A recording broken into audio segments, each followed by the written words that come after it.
You all must have heard I'm a real nerd. People say I'm a fool, but they never got the news that I'm a fly one.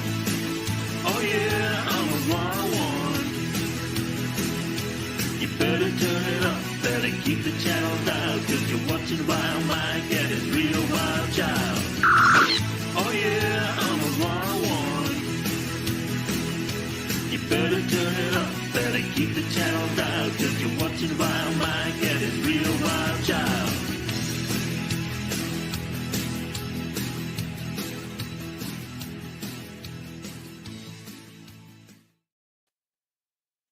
Howdy, folks. This is Wild Mike here. I thought I'd have time to eat something real quick, but I was wrong. You guys say your stuff. Hi, Hello, guys. folks. Hey, weirdos. Well, You got me mid-toke. Well, I took Lovely. a bite of something and right before. And I thought I'll have enough time to chew. The theme song's almost a minute long. Nope, I was wrong. It's your theme song. So basically, if you can look at the screen, my plan is to start letting people into the vault to save them from the end of the world. You want me to join the Vultures? No, just a vault. Oh. I'd rather go to Vault 3. They are freaky looking mutants there. Come on. Well, the reason I'm thinking about I haven't named the vault yet. You can only choose one of the numbers. It's, but because this is episode 225, that's why I was thinking we could start at vault 225.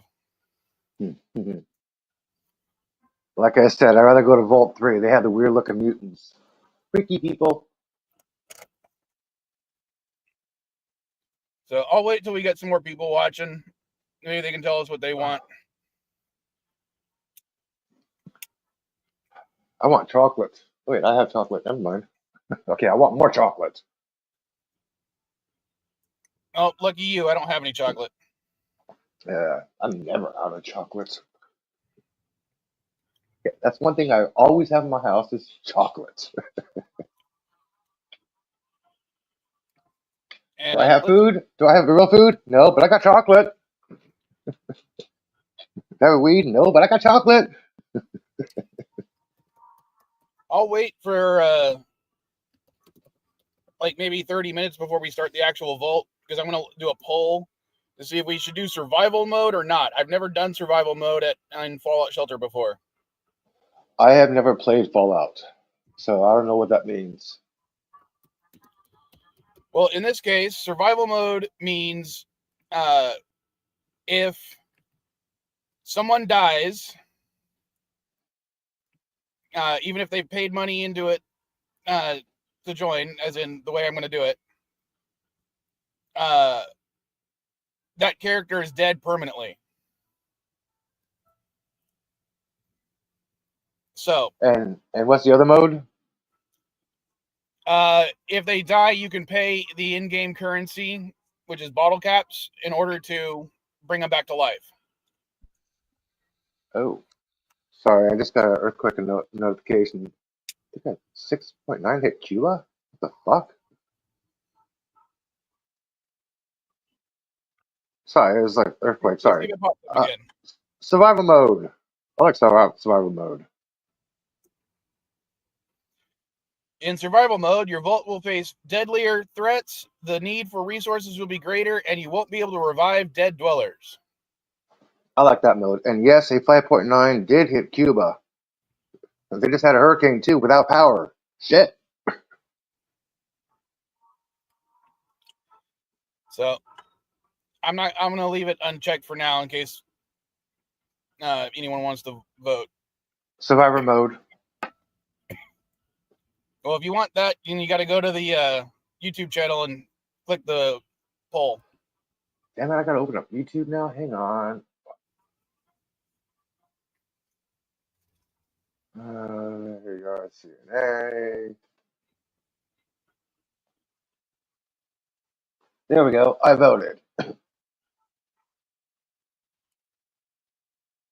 I've got to pop out the chat. Oops. So I'll give it a few minutes. As I said, maybe like 30 minutes, depending on how many people are watching.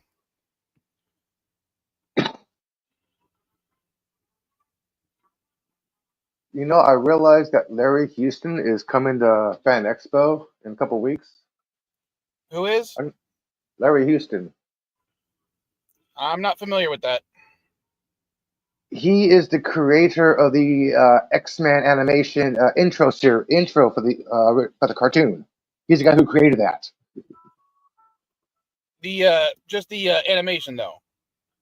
Yeah, it was his thing. He created the intro.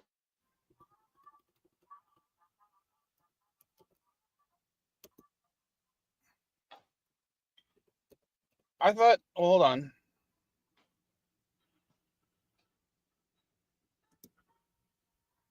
He did the original intro and 97 intro.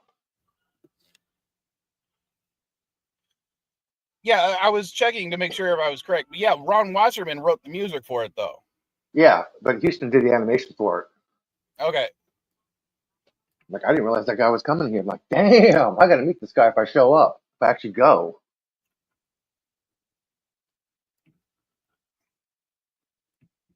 It is in what's the calendar? 19 days, 6 hours, 52 minutes.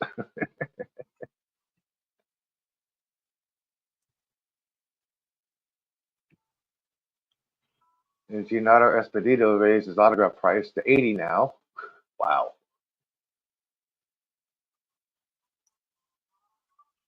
But at least Bruce Campbell is still $50. All right. I have a question for you since I finally watched it this weekend.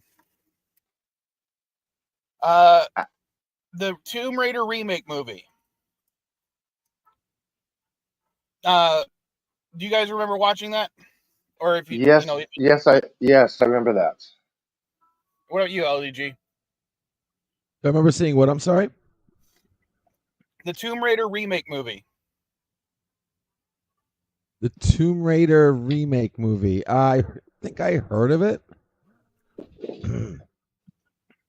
but I don't remember it. Was that the one with Angelina Jolie or another one? No. It's with what's her name? Shit. Shit. Eva Doherty. No, who wrote it? Who the hell played her again? Alyssa Veranda. Yeah, Veranda. There you go. Movie. Vikander. When did it come out? Oh, I see it. 2018. Oh yeah. No, I don't know, dude. No. All right. I don't know, dude. Like her face, somewhat, but her body, no. I don't know. Was it good? Okay. When I watched it, the entire time I'm watching it, and the only reason I did watch it was because I was watching bad horror movies on Tubi. And, you know, when I'm watching it, but I'm also doing other things. And it just automatically started playing the Tomb Raider movie after one of the videos I watched. And I was just too lazy to change it. Now, as I'm watching it, the entire time I'm just remembering all the conversations that people had about the movie at the time, how much it sucked, how much she was a Mary Sue, how much that, you know, it was too woke, all that kind of stuff. And I'm watching this thing, and I honestly don't see it. In 100% honesty, I thought this was actually a good representation of at least the rebooted version of Lara Croft. Why is it the majority of the Hollywood movies are considered "quote unquote" woke between 2016 and 2021? No, everything nowadays is woke. Everything. I mean, Angelina, like she nailed it. Like that was perfect. This one, she seems a little off. She's like watered down. And certain other things. Yeah, dude, she was like 95%. Okay, that's close enough. Okay.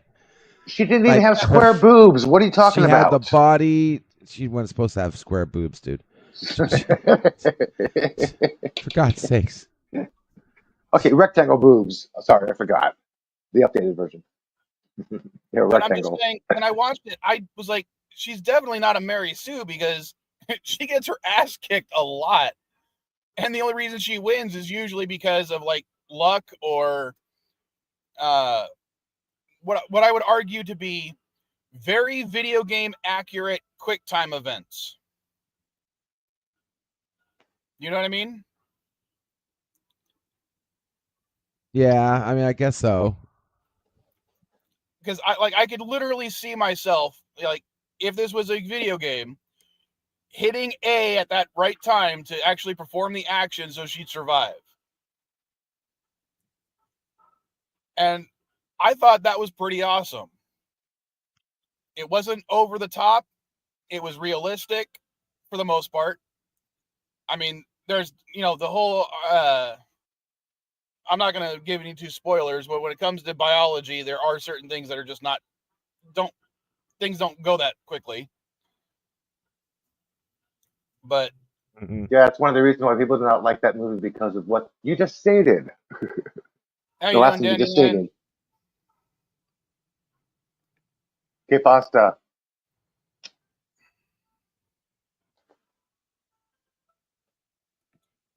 So, what did you think about the new Tomb Raider? I liked it. I don't know why it got so much hate. Maybe I'm weird. Because there was not a lot of action, just a lot of talking and dialogue and planning and puzzle solving, like the actual game does. Let's be honest. As much as I like the classic Tomb Raider body model, like LDG pointed out, having breasts the size of your head is not conductive to the type of action scenes that Lara Croft should be performing in a video game or movie. Yeah, but think about this. The Angelina Jolie version was more action and puzzle solving. This was more puzzle solving and thinking than action like the actual games are. I like this new version. I'm like, okay, we got puzzle solving, we got thinking, we got logic here. Then a little action. Okay, this is a Tomb Raider video game into a movie. It wasn't all action, action, action, action, action, action, action, action, action, action. That's not Tomb Raider. You gotta solve shit in the game. Sorry, that's my opinion. I did like the new movie better than Angelina. Well, as I said, I liked it. I didn't really play the remade games as much, but in all honesty, I liked the movie. I thought it was, it should have become a new franchise,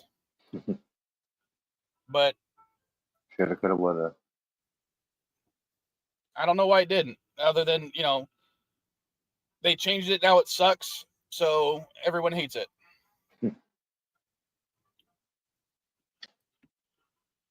Oh, did you hear about that Star Trek auction that's going on? I heard something about it, but I didn't really look into it. It popped up in my feed. Well, they sold some original merchandise and props from the show, and Captain Kirk's phaser sold for almost $1 million. Scotty's shirt sold for 50,000. Janeway's chair sold for 41,000. Like, this is a new house. Come on, people. Why?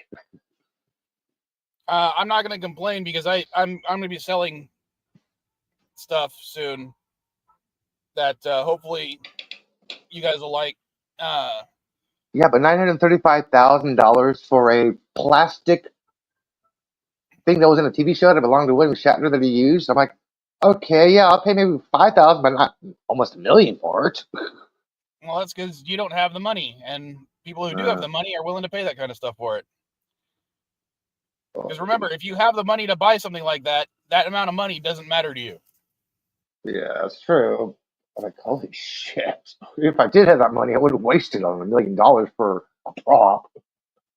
I'm not Nicolas Cage, please. But like I one of the things I'm going to be selling, unfortunately, it's not in better condition, but it is like, for instance, a Commander Data from Star Trek Next Generation. I'm sorry, Star Trek Generations, the movie. Mm-hmm. Action figure signed by Brent Spiner twice. but unfortunately, it is not in the best of condition. So there are going to be a few things that are autographed that I'm going to be putting up soon.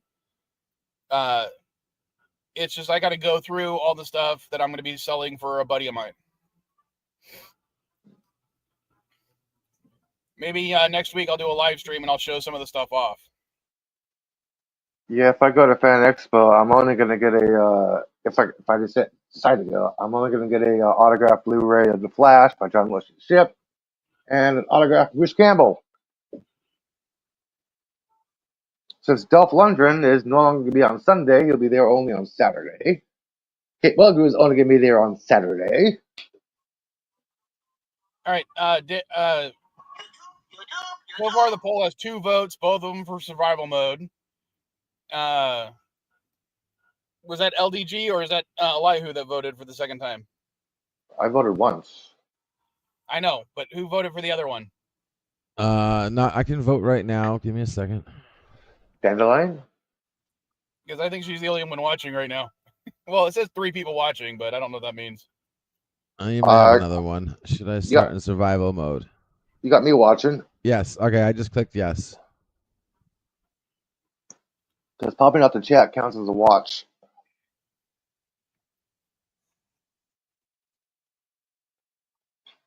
Well, I said I'd wait about 30 minutes, but it looks like if 3 people watching all say yes, then we'll go ahead and do survival mode. That means if people die, they die. Let's see, Bruce Campbell autograph or Danny Trejo autograph or Priscilla Presley autograph. Huh. All right, and this, because this is the 225th CNA stream, that's why I was going to name it Vault 225. Does anyone have any ideas of maybe what we should change it to if they have a good idea? And don't say Vault 666. Vault 420. No. Yeah, there we go. I knew that was coming. And not Vault 69 either. I was not thinking that. I was thinking more 420. Sorry. Vault 999, because what's going to happen after that? Everything gets flipped upside down. Danny Lyon's giving the answer to everything. Vault 42. Of course.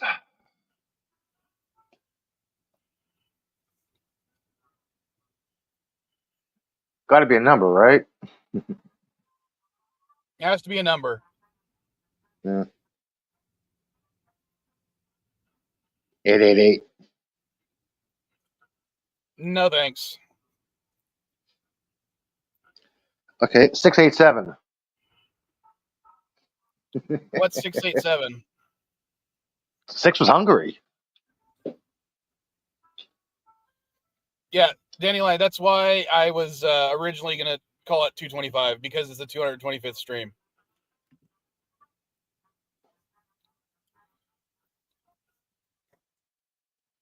I'm just going to stick with that. My original idea. Congratulations. I can't see that. You to be the Vault, to be the overseer of Vault 225. Delete the comment. Remove the comment. I can't see the bottom of the screen. Sorry. Thank you. The Vault keeps people safe from the dangers of the wasteland.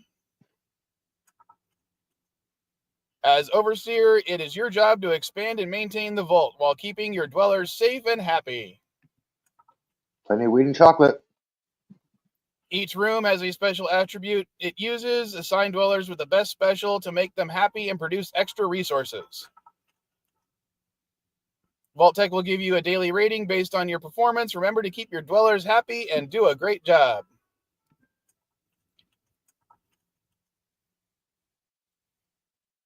Please stand by. All right. Let's build a room. Power generator. And we'll do first floor power. All right. Now we need dwellers to make power. Look at the new dwellers. Blah, blah, blah. All right. So we click on them. It'll tell us their stats. So this one has, if you notice the S, which stands for strength, that's highest. So they do best in a high strength room, which is power generation. So we drag them over to here. And because that is the first person, well, hold on. We're going to throw them both in there for now.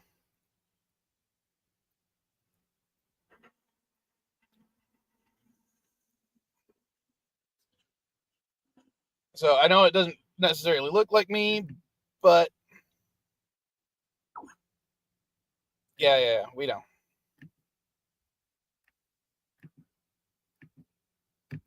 Come on, there we go.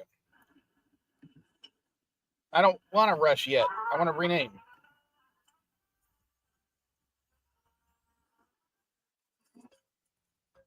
Okay, so we have all that. It's not gonna let me do everything until I get to a certain spot, I guess. Never played this before. Build one more room. Water treatment, which I'm gonna destroy soon, so it doesn't matter. All right, so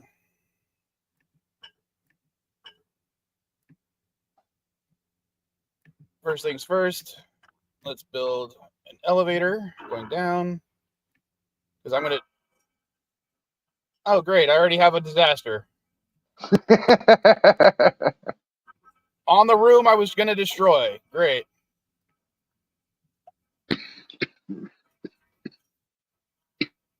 And it's already spread, motherfucker.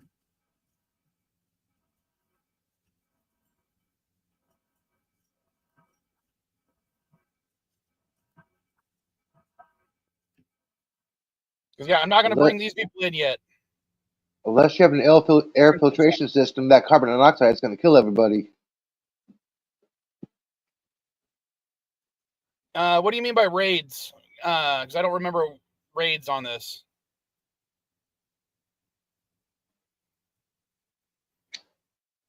All right, so can I rename now? Yes, I can. So this is not Dylan Barton. This is Vile Mike. And once I get the hair salon set up, we can actually change what people look like. And of course, you can make them bald.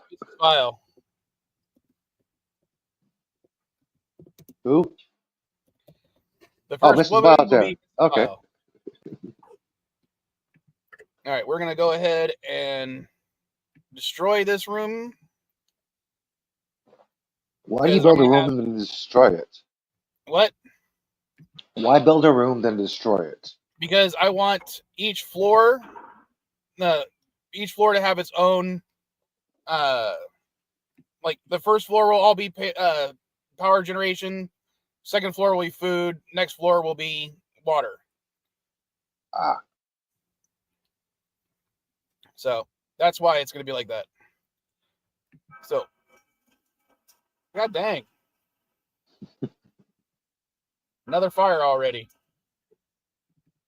I guess that's survival mode.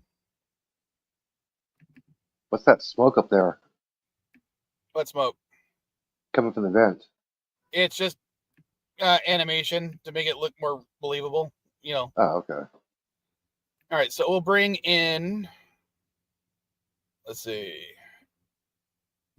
that person and this person. And this person will be renamed Caddy Knight.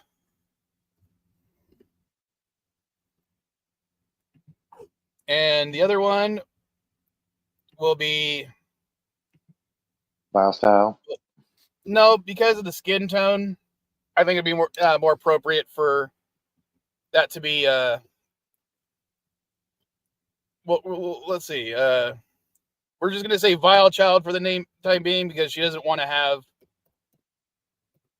her name on. Gotcha. So let's see. That's another female. We don't want to do that one yet. Let's see. Who's this one? That one could be we can do that one.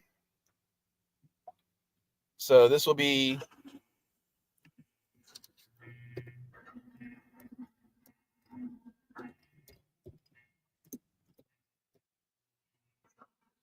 the Vile Child known as Turtle J. And this one will bring in, and that will be the Vile Child known as Vile Style.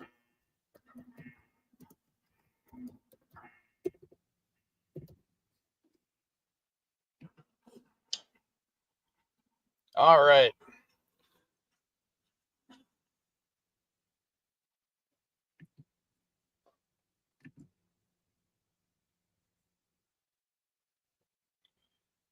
All right. And actually, Dandelion, you do want your power generation to be the next level because people with high strength do better in raids against the people coming into breaking into your vault, and power generation is best with people with high strength. And yeah, Darren, I'm gonna end up removing this as well. I don't want it right there. I'm gonna make basically this floor below into living quarters once I get to a certain place, because later on when you build, let me see if it's not here yet, but when you start to be able to build your radio studio right here, the radio studio does best on a certain location. Alrighty. Finally. Sorry. You don't have to lecture to me. You don't have to lecture me about this game. I've been playing it longer than you have. I've been playing it for a very long time. In fact, yeah. When I logged in, it said I had over 300 hours played. Yeah, that's a lot. Well, part of that was because I would leave it on for days at a time. The Darren strategy is to put all your storage at the top, along with your overseer's office, because your overseer's office is never manned. So what ends up happening is when Deathclaw's raiders and things, well, raiders never make it past your first, your door room there. Yeah.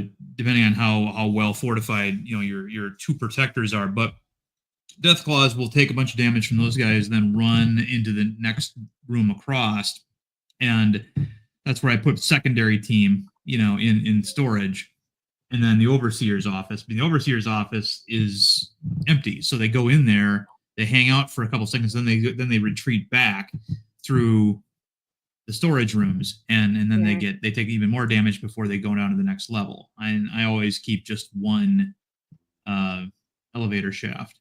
I don't have more than one. Well, I do usually have 2 elevator shafts, but only after a certain point. Right. Yeah, I have 2 elevator shafts only, but not from all that go all the way to the top, because Deathclaws, you want to funnel them so they always have to go into certain rooms, and then you can kind of control them when there's a random attack. So, but yeah. This is. I guess in survival mode they start out with weapons. Before they didn't do that. That's good. Using your boot is not very effective. You didn't notice the guns when they were shooting the bugs? That's what I just now noticed. Oh.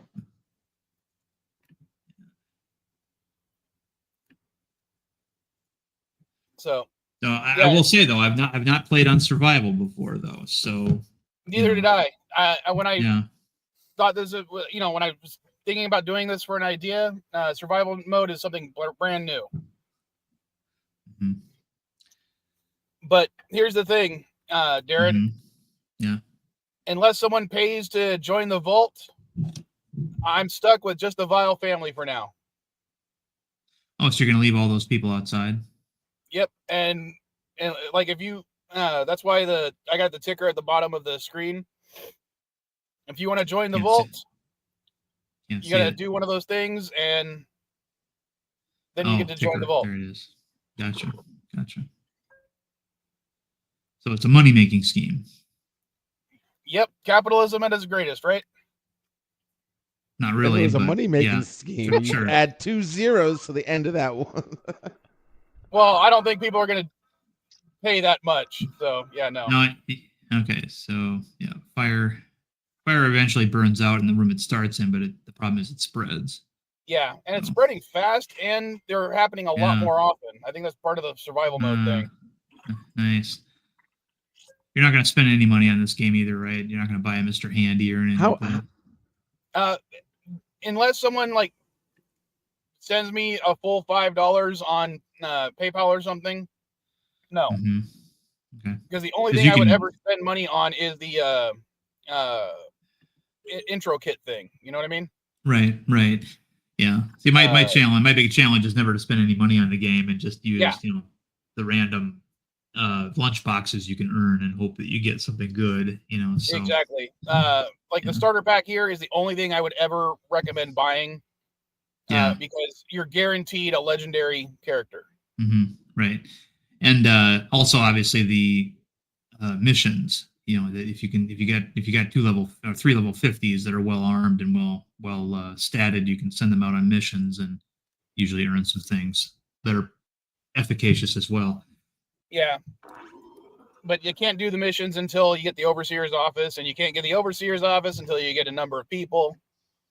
Right. So it's like I can't build just to do the overseer's office. I'd have to have 18 people. Right. Why can't you just play within the parameters of the game? Why do you have to pay for extra shit? It's a limitation I'm putting on us. Yeah. And yeah. This is a game from back when Bethesda was still on top of things.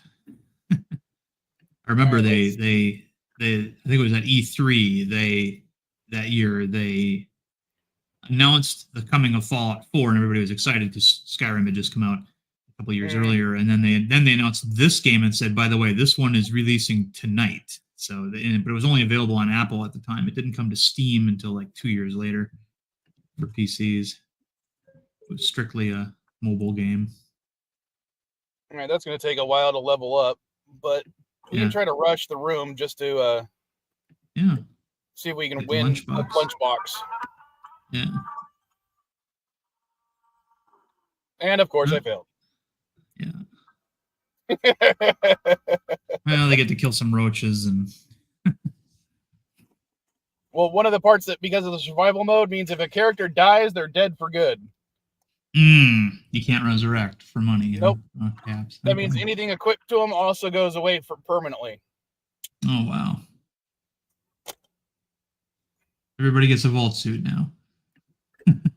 All right. And they start out with a weapon, which is nice. Yeah. All right. Let's try this one. All right. We got that one at least. Yeah. Now, here's a question for you guys. Because I said the only people that join are people that actually, help me out and pay some money in. Mm-hmm. And yes, I will be renaming that character to that person. So, like, this is Vile Mike. We got Mrs. Vile. So right now it's just me, Mrs. Vile, and the Vile children. Gotcha. How come we can't see the whole screen? Should I let that person in or no? Legendary characters are awesome, but we can't see the whole screen. When you open up the menu on the side there, we don't see it. Oh, I didn't realize the whole that. Thing. Yeah, there's a. Yeah, put us on the bottom of the screen, not on the right. Put us on the bottom. I can't put it at the bottom. What are you using? I mean, you can't put it at the bottom. Just OBS. Oh, I see. That's his thing. You're using it. Okay, we're seeing your. So on OBS, you should be able to adjust that then, so it shows you the whole screen. All right, give me a second. Right, LGG, back me up here. Yeah.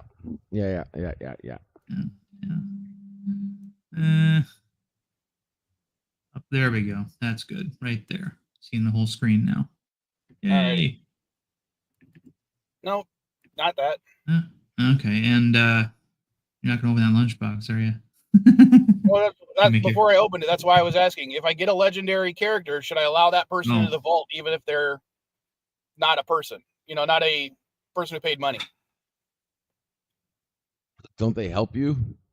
They do. Well, They usually come with higher stats and usually Yeah. a better an outfit and stuff like that. Can't So you I mean, change their name later? I mean, My vote is You might- no. You want money. You want bottle caps. Don't let anybody if they're not going to pay. legendary characters are characters from the games. That's the whole point of right, them. right. Yeah, But you like, want bottle caps. They're not going to contribute any bottle caps. Don't let them in. like Piper, for example. Yeah, but they do enable you to do things earlier. But we'll see if he even gets one here. All right, let's see. And I don't know about you, Darren, but I've always tried to light it up before I open it. Did you ever do that, or is that just not? I'm not that anal or autistic. No, so yeah. Trifold flag, Yeah, radiation suit, that's a good one. some caps, a stim pack, and a Jack Robinson. non-legendary Okay. dweller, so he's not coming in. Well, let's see if you can change his name first, and then. We'll change it to what? Because no one else has paid any money yet. Well, when you can charge a premium if to make them, that to make them that legendary character. He's a sci-fi. He's got the sci-fi fan outfit on, which means he's got that shirt that Comics Explains or Comic Tropes I'm giving uses. Turtle And J the radiation suit just to increase his production a little bit. Yeah. Okay. Yeah. Guess that works. We'll click on the legendary guy, see if you can change his name first, and then you can have a plan there with him. Yes, I can change it before he comes in. Okay, so somebody then, if they want to be the legendary character with all that luck, look at that luck, wow. Then you can charge a premium if they want to be the legendary character with the what is that, the comic book fan or science fiction fan outfit with the Spock ears and everything. It's not telling me, but it's definitely. Yeah. I think it's like you were. I said you were right. It's like the sci-fi fan or comic book fan or something like that. He's even got a neck beard, I mean, Now, if Salty once I Trucker get was to here, he'd probably want to be him. Yeah. Once I get to the point where I can build the hair salon, which will be much further on, and weeks away, if not, you can actually modify them. The only thing you can't change is skin tone. Right. Yeah. But you can change all their other attributes. And you can't change their sex either. No, you can't do that either. But you can give like women cat ears and things. It's kind of fun. Where's hair salon?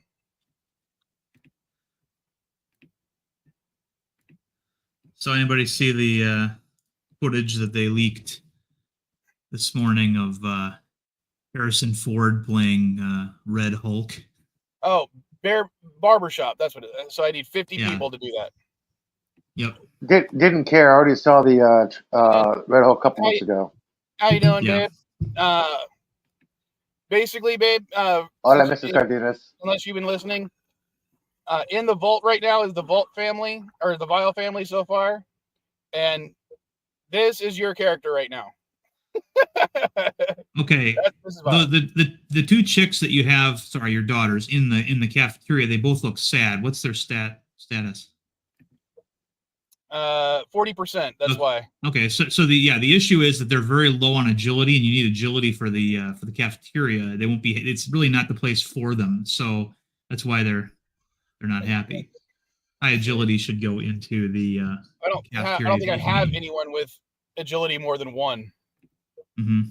What about the other daughter? This guy does, but he also is high perception, so he's going to stay there. Yeah, he's going to stay in the water treatment plant. But so, what I need is more people to pay some money in so they can join the vault. Or we could just enjoy watching your family slowly die. Yep, pretty much. Okay.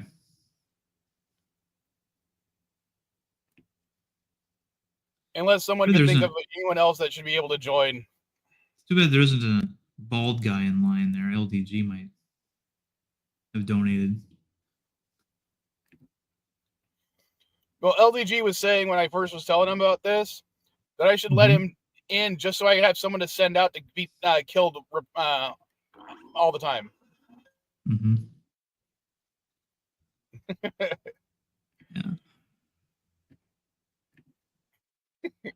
Sorry. There we go. Sorry, I'm broke. I understand. Yeah, me too, dude.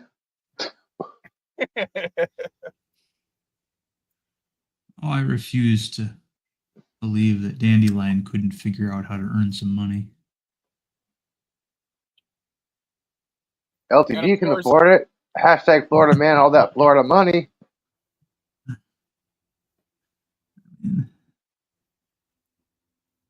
And because I'm still friends with him on Steam, I just got a notification that Wesley Crusher is playing a game.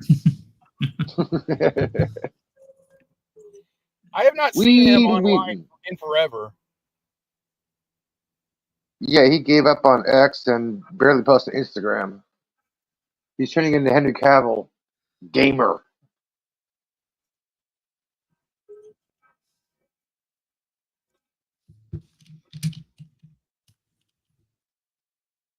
Let's see. Well, I know I can do this just to get some air, just to get the caps. No, that was just the first woman that showed up, babe. That's why.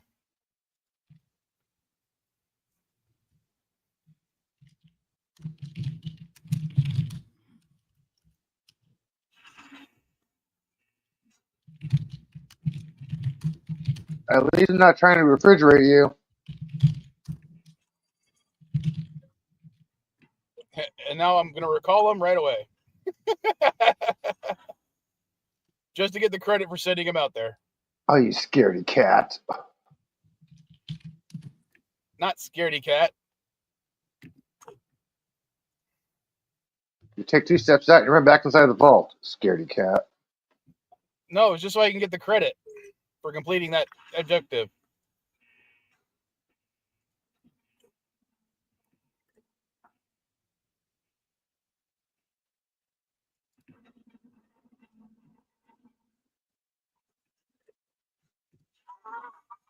No.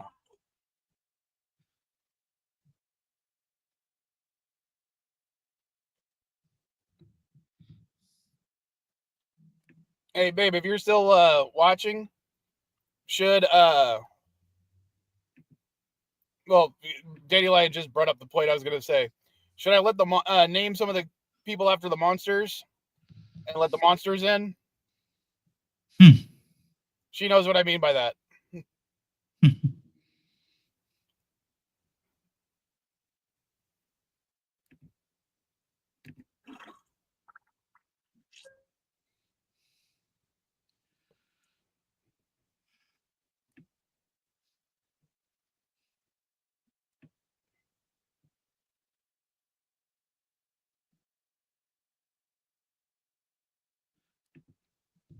We all know what you mean by that. I have really no idea what's going on in this game.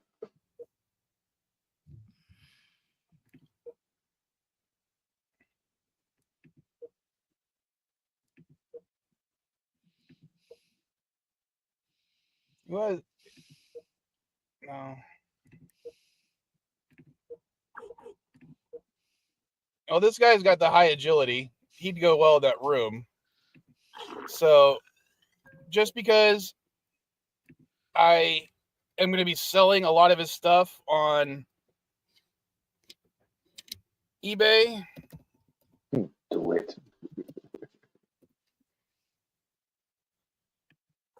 I'm going to add Moose into this. Moose has only been on the live stream a little bit.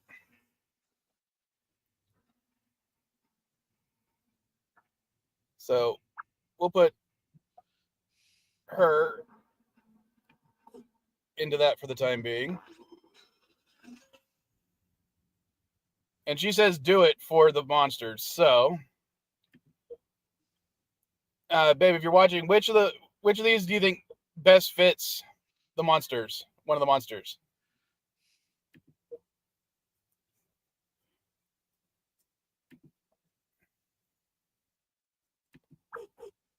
Is she a slow typer? She's probably watching on her phone. Gotcha. She's on the couch. Oh, you slept on the couch. Okay.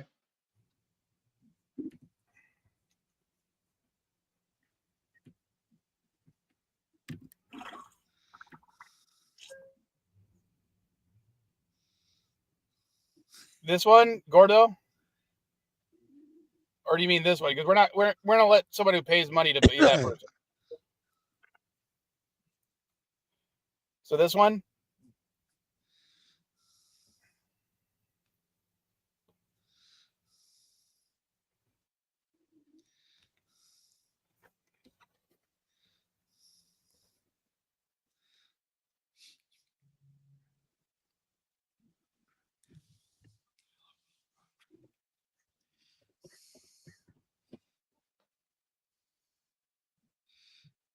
All right.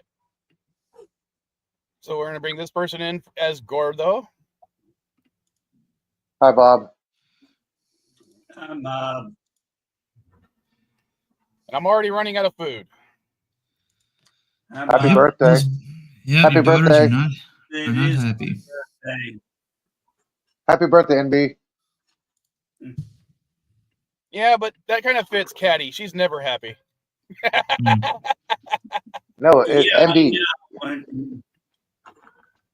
So, do I have enough? I had to wish I gotta NB start happy building more birthday. food. Yeah, I have. I've already talked to my friends. We've all seen happy birthday. Right there. Can't understand you, dude. You're going in and out. Yeah, it sounds like you're underwater. All right. Out of the ones that are left, there we go. If we do this one, should this be Romina or Sarah?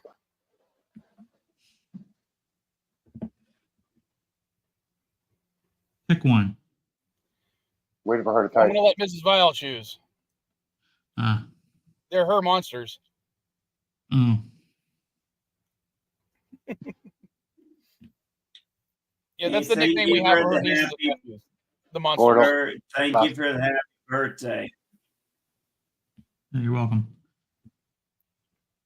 All right. Hey, I know Rami. October 30th is the Navy's birthday. I mean, you guys take us where we need to go, and you make sure the ground is paid for us to get over there. My ass rides the Navy equipment.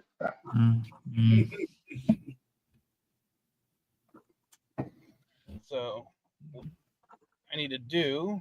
Oh crap! I need to get more money first. You get 10 more units of water, you get another lunchbox. Yeah. Okay.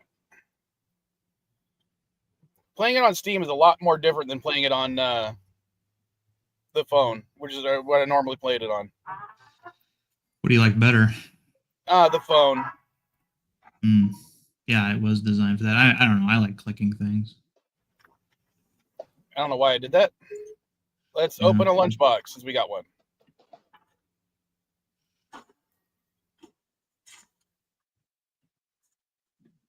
What are you playing? Fallout Shelter. A baseball glove. Well, we got some money, which is good right now. Later on in the game, that card sucks.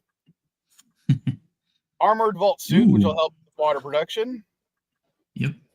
And more money. Yeah. Okay. All righty. Outstanding. Yeah, not hurting for cat. All right. Well, it's time for me to get ready for work. I'll see you guys later. All right. Later. Yep. Take care, Bubblehead.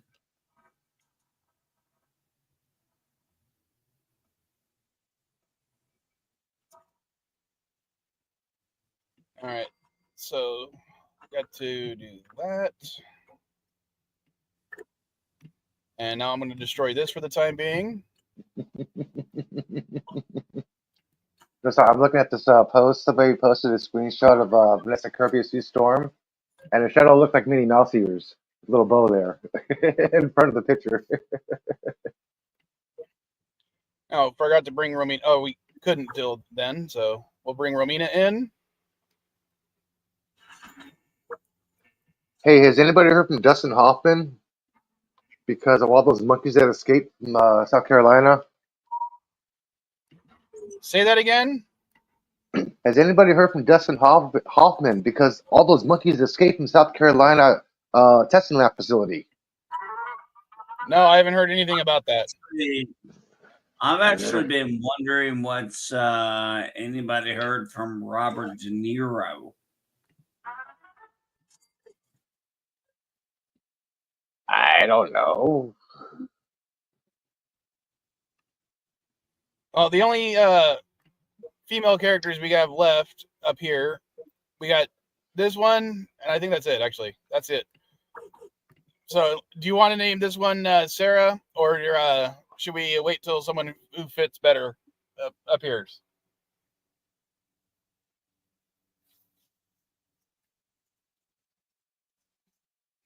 Slow typer.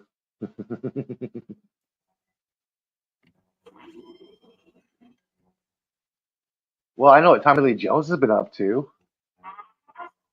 He's been doing commercials in Japan. Oh, really? Yeah. Here, I'll post a link for you. I'll give you the message for it. Here. Where are you? Here, I'll put it in the group chat for you. That's good. Oh, those are always good. There it is. It's in the group chat and be. I just like scroll And we got a circuit board, military grade circuit board. Yay! And a BB gun. And a pool cue. God, we're getting shit when it comes to the lunch boxes.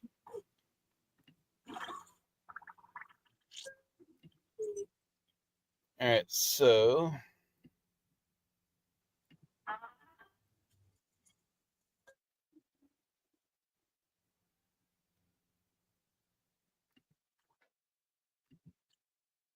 I'm not going to scrap anything yet until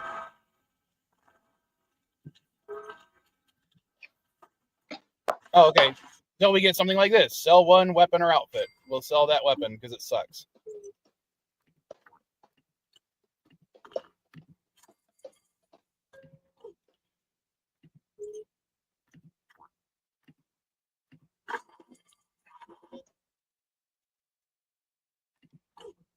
And the equip one dweller with a weapon is always fun because we'll just do this. Switch those out. What does she have? No, we'll let that stay. Who has a shitty BB gun? We'll give you that one.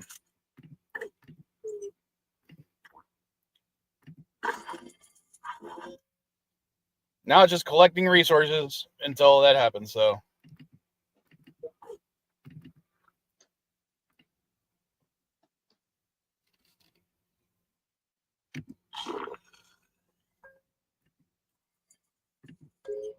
All right, what's the new one?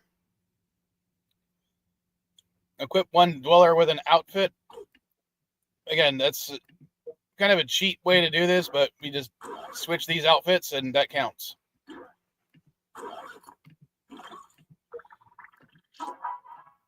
But we get a lunchbox from that one, so. Let's see if we get anything good from the lunchbox.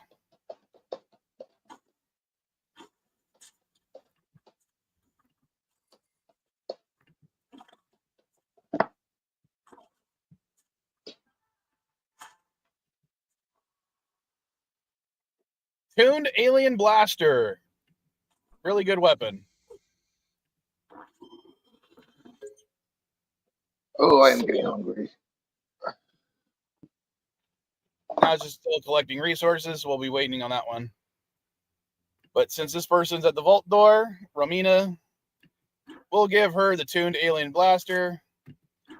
And we'll give her the formal wear for some extra luck, which puts her into a dress because that's the way the game works. Well, I need you to load your. Be back in a few minutes.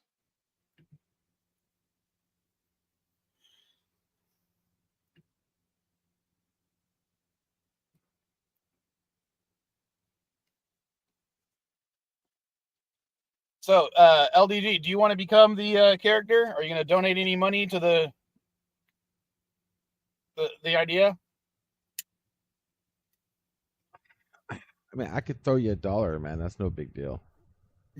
That's and I'll name this character the LDG character. Yeah, that's fine. Just give me a second. Do it now. I'll send you. I'm good for it. I'll send you the $1. Just give me a minute. I'll be right there. Sorry, I'm in the middle of something. Default message. Yeah, I just want to also say today is the Marine Corps birthday. So back in 1775, my Marine Corps came alive. Not many of us get to have that title.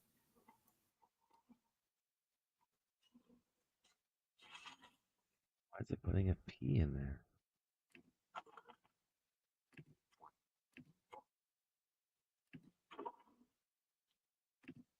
All right. When can I start building other stuff? Let's see. 12, 14. So I can't even start making people better until I have 24 people in there. Then I can start building weight rooms and stuff like that. Rooms like the weight room, athletics room, classroom, those actually, you can increase the stats of your dwellers.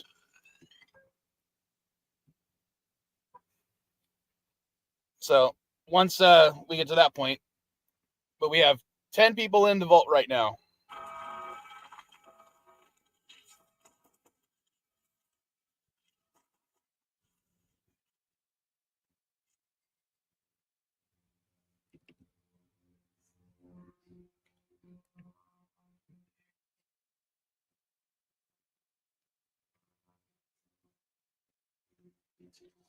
And how about this? If you donate the $1 to PayPal or become a patron or something along those lines, I will also let you name the character to whatever you want.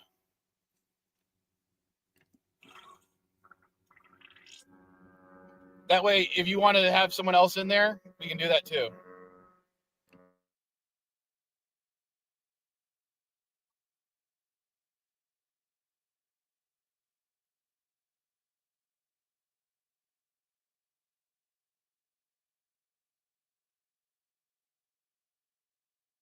I leave, it's quiet. I come back, it's still quiet. Wow. Sorry, I was talking, then I muted myself because an airplane was going overhead. Ah.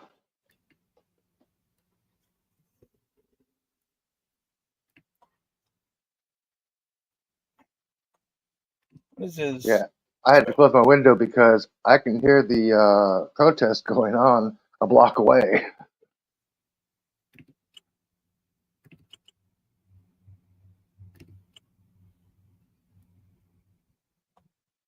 We gave Romina the blaster. I forgot. So I guess you're stuck with a BB gun.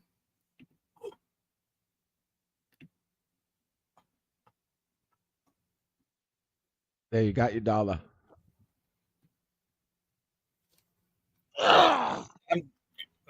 I'm checking because I should have got a notification.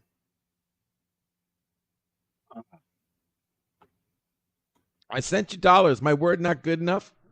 God, why do I keep coming around here? You got to confirm things and notification things, and It's you need all you. this confirmation notification bullshit.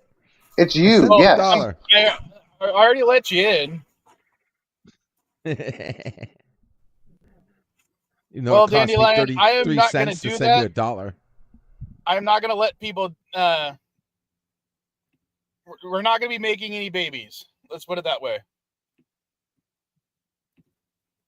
Sorry, that's what she said. Oh, you can have babies in this game? Yes, your characters can have sex, and you can make babies. Oh, sweet. Dandelion, get in the game. Come on, let's have a baby. Let's have a kid.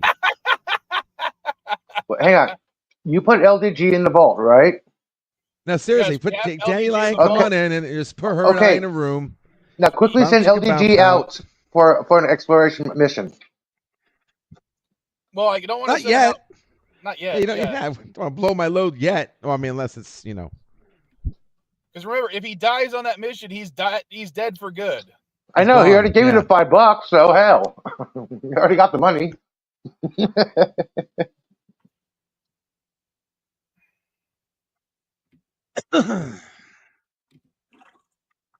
Well, see, if Dandelion comes in here, we can have a kid. That way, if something happens to me, then I can take my kid.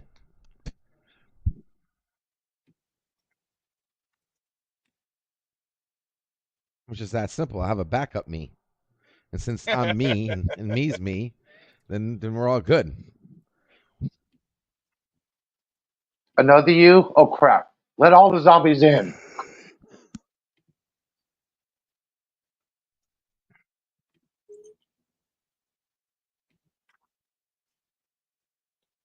Yeah, at this point, this is just be a slow game.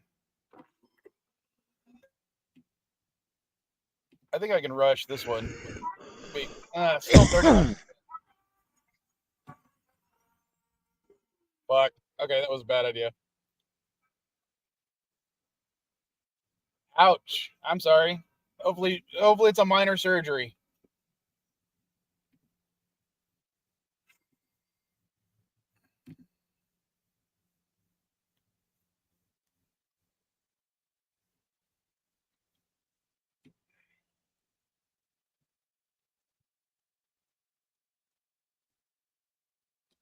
Did Dandelion say anything yet? Oh, shit. Breast cancer. That is not good. Nope. What, me? What? Her sister. Oh, shit. She said had to buy a plane ticket to Ontario. Sister getting surgery for breast cancer. Oh, real life. That's right. Shit. Okay, I thought you meant in the Forgot game. about that.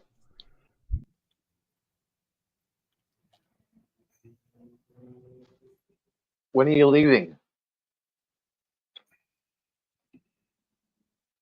Yeah, I forgot you mentioned that, but I didn't remember when you were leaving.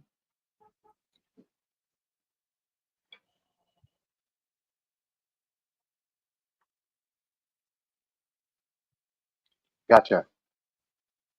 Double or single mastectomy, I'm assuming.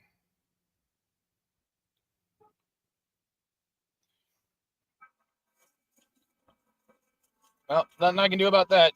Wait till it spreads to this room and let them put it out.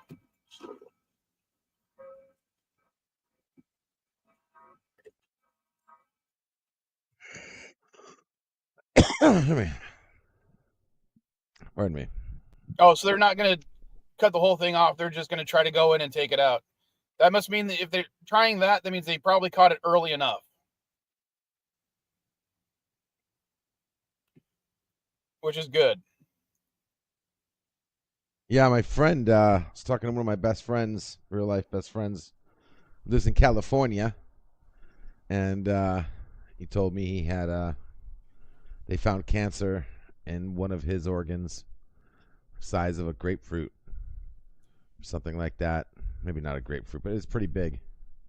And he said he was going into surgery. I was like, oh man, hurry, go to surgery. He gets out of surgery, and I'm like, oh, dude, how did it go? Is everything good? He goes, yeah, I'm all right. I'm just in a lot of pain. I'm like, damn, well, how big is the cut? He goes, they didn't cut me. They pulled it out of my dick. I'm like, what? What? They pulled it out of your dick? Dude, they went in through his freaking shit, his junk, somehow climbed up in there, cut this thing out, and like spaghettified it and pulled it out of his junk. He said he has not felt pain like that ever. Ow. The worst possible pain. His shit is hurting 24/7. It hurts to pee. Well, that's one way of doing it. That's for sure. Did you piss off the doctor? I mean, couldn't they just like cut you in the stomach and just reach in there and grab? Why did they go the hard way? I mean, what do you have bad insurance? I mean, what the hell, dude? Well, I'm oh my god. Chemo's a bitch. My roommate went through chemo. And yeah. Why? How? I don't even get how that would be accessible through that area. Like that's because you go in through the bladder, and the bladder, you can go in through multiple areas of the body from the bladder. Oh, by the way, guys, if the cancer is Cuba had a 6.9 earlier, and they just had another 6.8. Yeah.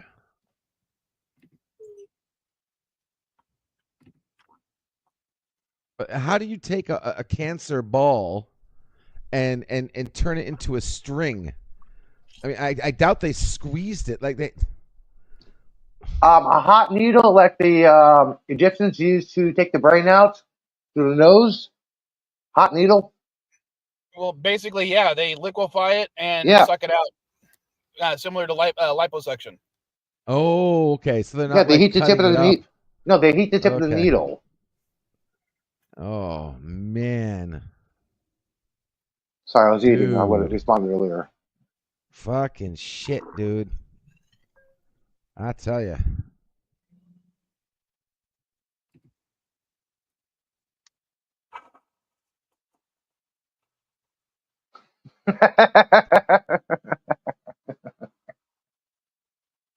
Oh, I remember those as a kid. Spaghetti time. Yeah, with the way these things are happening all the time, the attacks. Wait, who's just walking around?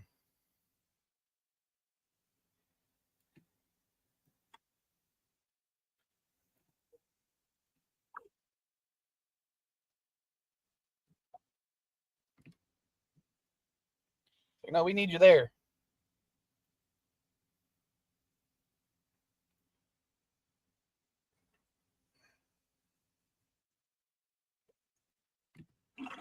You should put LDG as the first line of defense for raids. He is. He's right there. Fodder.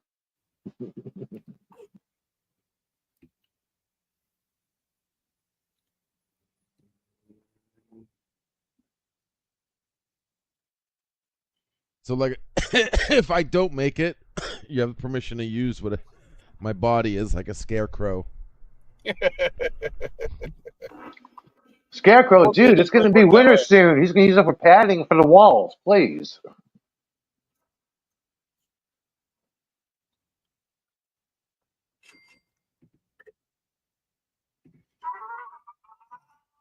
Eh. He needs some sort of insulation.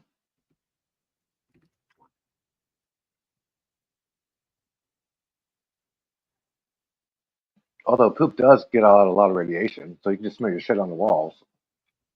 Yeah.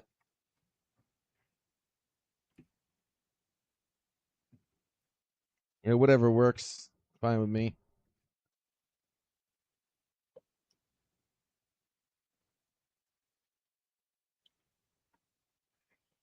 Yeah, the ISS is a very shitty place. Got shit on the walls everywhere. Why? What happened? Oh, they line the walls with poop, with bags of poop, keep the radiation out.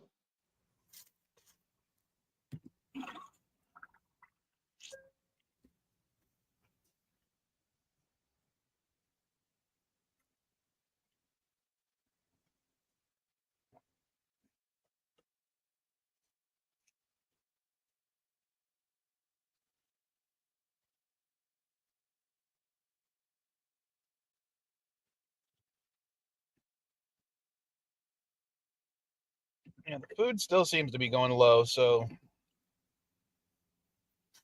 let's go ahead and upgrade it. Make it a little bit better. It'll take longer for it to come about, but we'll get more.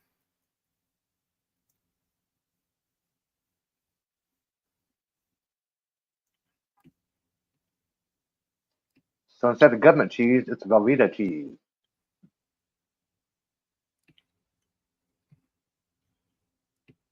NB, are you still there?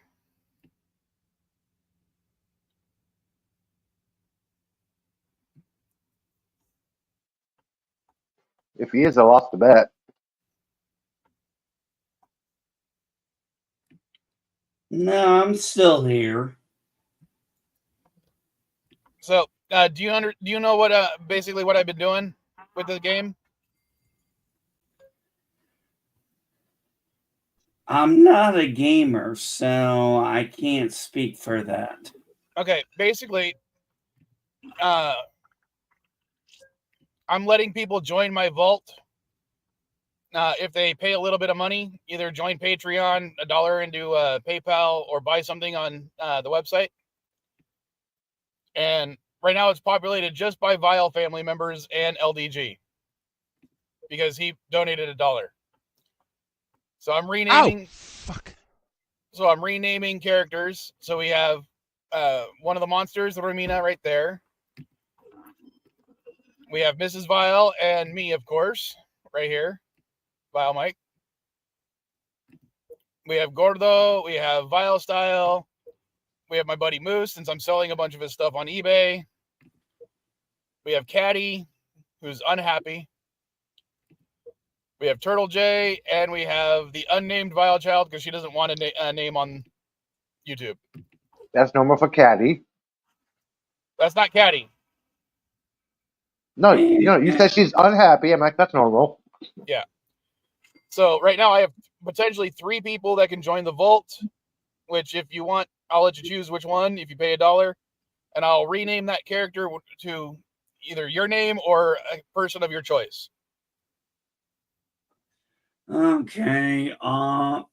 Dude, I'm tired as hell, so I'll figure it out tomorrow.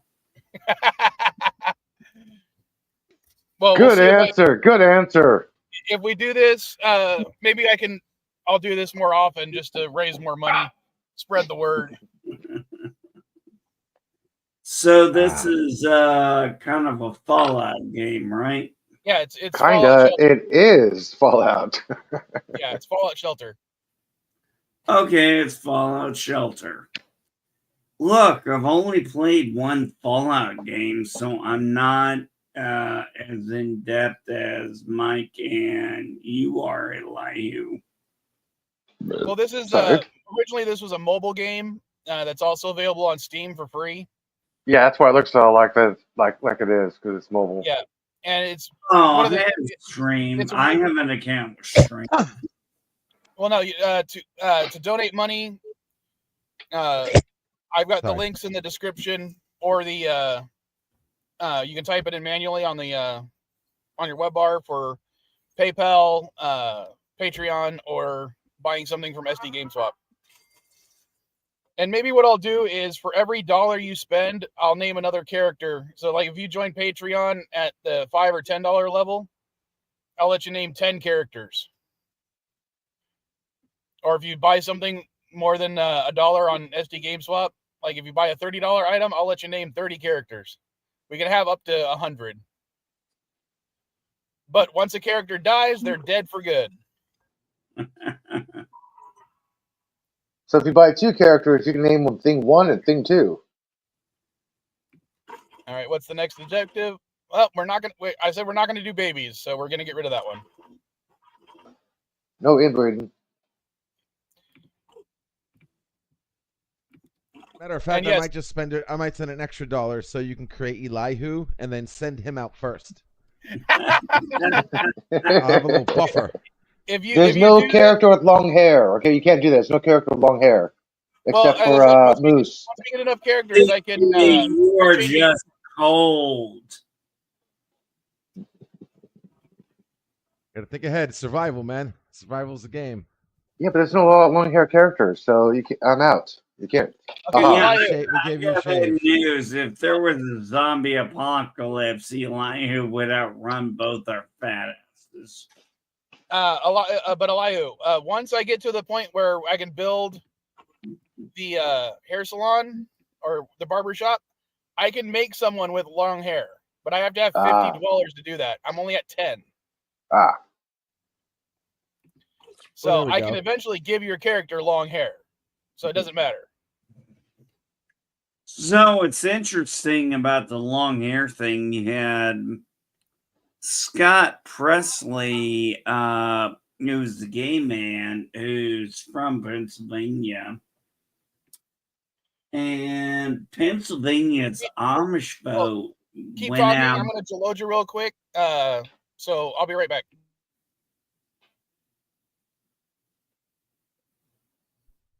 He didn't say shut up. He said continue talking.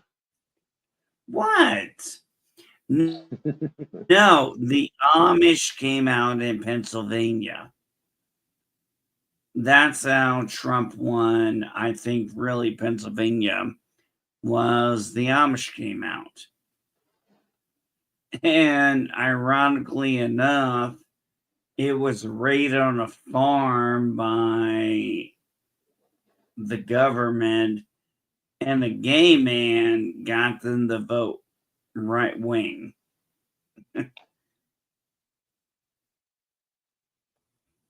He's always been a right winger. Well, I didn't even know he was gay. Up until 2 days ago, I didn't know he was gay. Oh, I don't care if somebody's gay or straight. Like, who cares? No, I don't care. I didn't have a clue. I never, you know me. I don't. Oh, I know. I know you don't give a fuck about somebody's sexuality. I know that. It's like, hey, that's you. I'm me. Yeah, I know you. Yeah. No, I just found that he was gay a few days ago, and I was like, oh, okay. So what? Yeah, I know who the Scott Wrestler is. I'm like, yeah, he's been a right winger for years. Yeah, he's been a right wing for years. I just, All right, I'm back. well, I didn't know he was gay, but it's not like it mattered. And you know that about me, Elihu. I don't give two shits about that stuff. Yeah, I know. Raise the happiness of one dweller to 100%. That's going to take a while. Wow, Mrs. Cardenas not 100% already? Damn, bad Miles. Well, Bad. she's at 75%. Oh, okay. I'm at 76. That's not right, man. And Caddy's still at 40. You know, I did enjoy the Fallout Season 1 very much. And this is coming from someone who doesn't really know the Fallout games very well. I've only played one, and I don't like first person things, so I kind of lost interest. But I very much enjoyed the show. And I'm hoping for, and let's face it, Walter Goggins just stole the show. Somebody's about to steal season 2. His name is Macaulay Culkin. That man can act. Walter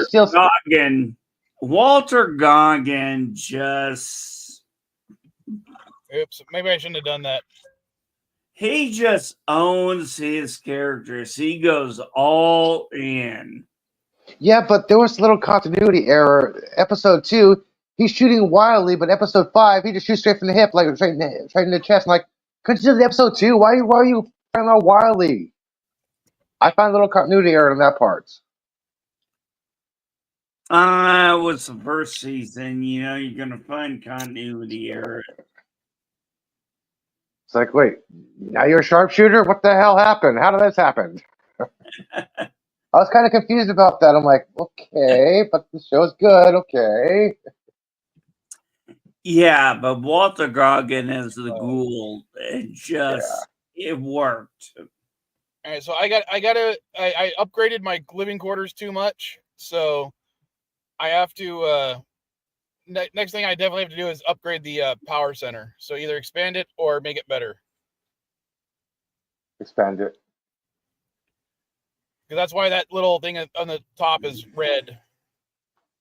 One of the things I loved about Fallout was the ignorance from everybody. The Vulture woman,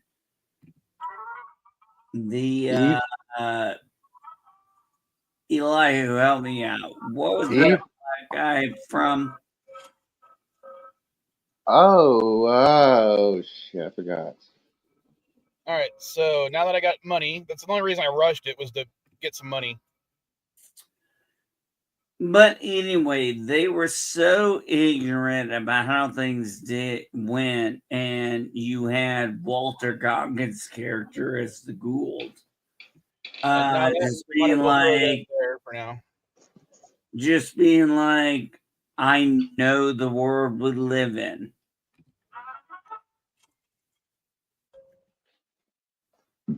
Ooh, sorry. Gotta hit mute. Hey, Elihu, do you think his wife and daughter are still alive? No. Wife, no, wife might be frozen, but I doubt it. The daughter, they said that they already said as much as that she's alive somehow. Yeah, but the wife, no.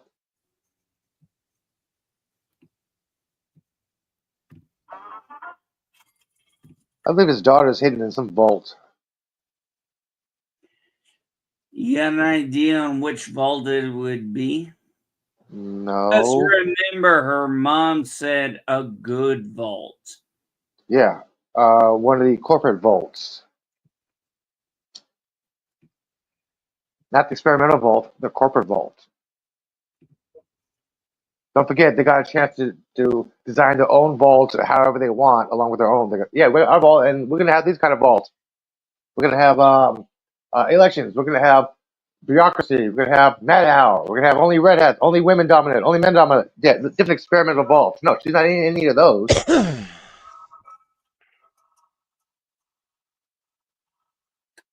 Yeah, that's the question. What was the experiment in their vault? Which vault are you talking about? Well, I Right? remember one person said, what was when she went into vault and said, what was the experiment? And it was like, we didn't have an experiment. And it's like, they didn't know. If you're talking about the one that Lucy was from, their experiment was the whole 3 vault interconnected, run by what's his face. The father. Well, no, the guy, Bob. Oh, the EIT guy. The guy that was in the small robot brain thing at the end. Oh, that's right. The last couple episodes. The one where he trapped the son in, where he made him get into his dad's car chamber. So I'm assuming I'll be able to successfully extinguish one fire soon. So. Well, that happened a lot.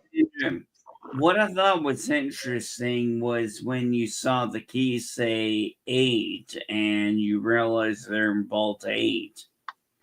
And they're like, it's blinking and he's going over there and it's like, oh shit.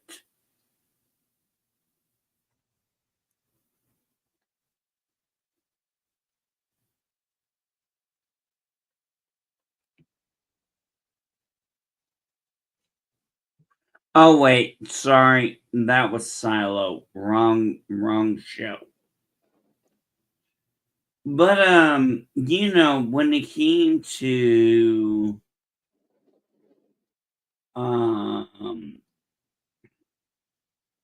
this show, you had all the kind of like childhood innocence. Even though she's like, do you want to have sex? Because that's just what she was used to. She was a breeder. And she even said, after all my cousins, I'm ready for the real thing. Yeah, no more cousin stuff. Which I thought was funny. Is like, wait a minute. You've been having sex with your cousins and you ready for the real thing? I'm like, okay. But that's why she went to the different vault. Well, I think it's because even in the vaults, they realize that people are going to have sex. So they might as well, let things happen. Just monitor procreation part. Yeah, I mean, you're gonna have people having sex. So you might as well, since you have 3 volts, cross pollinate. I mean, it makes sense.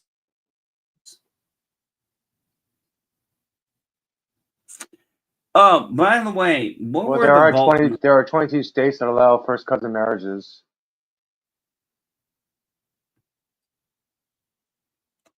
Actually, I looked that up. There are a lot of countries that allow that a lot more liberal.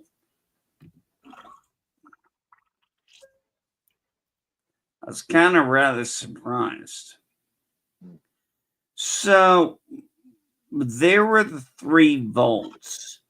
Were the 3 volts, and which one was the one that was destroyed? Fudge. I gotta rewatch that. Yeah, I haven't. Yeah, I gotta Yeah, rewatch it. when it comes to the objectives, you can only skip one per day. So if I try to skip the deliver one baby dweller, it'll cost me my Nuka-Colas, and I don't want to waste my Nuka-Colas on that. So, because that's better for saving for when I got missions to do. So we're going to be stuck with that for a while, at least until tomorrow. And I'm not saying I'm going to play tomorrow. So I thought it was interesting that this guy said, the guy from metal organization, he saw a sign, "We buy teeth," and he sold a tooth. And I'm like, wow.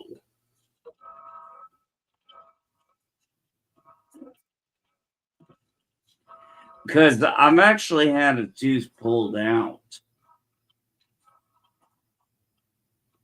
I was gonna get a tooth pulled out, but I'm waiting for my dentist appointment tomorrow. Nah, what happened to me was I had a dead tooth. Turned out my molar was dead, and I could get a root canal, but that wasn't a guarantee it would heal it. And I asked the dentist, I said, can you just pull it out? He's like, yeah. So he shot me with nerve numbing stuff, and he pulled it out. Novocaine. Yeah, I went to the ER because I was having major tooth problems the other day, and the guy said, "Well, I can't give you a root canal because all we do is extractions. I can pull it, but if you go to a dentist, root canal, high probability of saving your tooth." I'm like, "Okay." Made my appointment. It's tomorrow, by the way, and I'm like, "Yeah." I explained what happened. The guy looked up the records, like, "Yeah, it's easy root canal. Refill the cap, no problem." I'm like, "Okay, I'll be there." Like, yeah, I'd rather have a root canal than get my tooth pulled. No, I wasn't interested in the root canal. I was like, can you just pull the tooth? It's dead. And he goes, yeah, I can do it right now. I'm like, okay, let's do it. Yeah, my cat broke off, got infected. I'm like, oh shit. So I'd rather have my tooth saved than get pulled. Besides, Well, Medi-Cal is free. I got free dental, so hey. well, I did have the problem with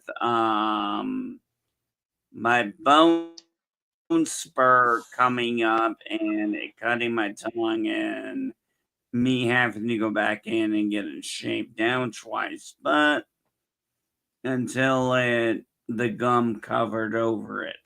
But it worked.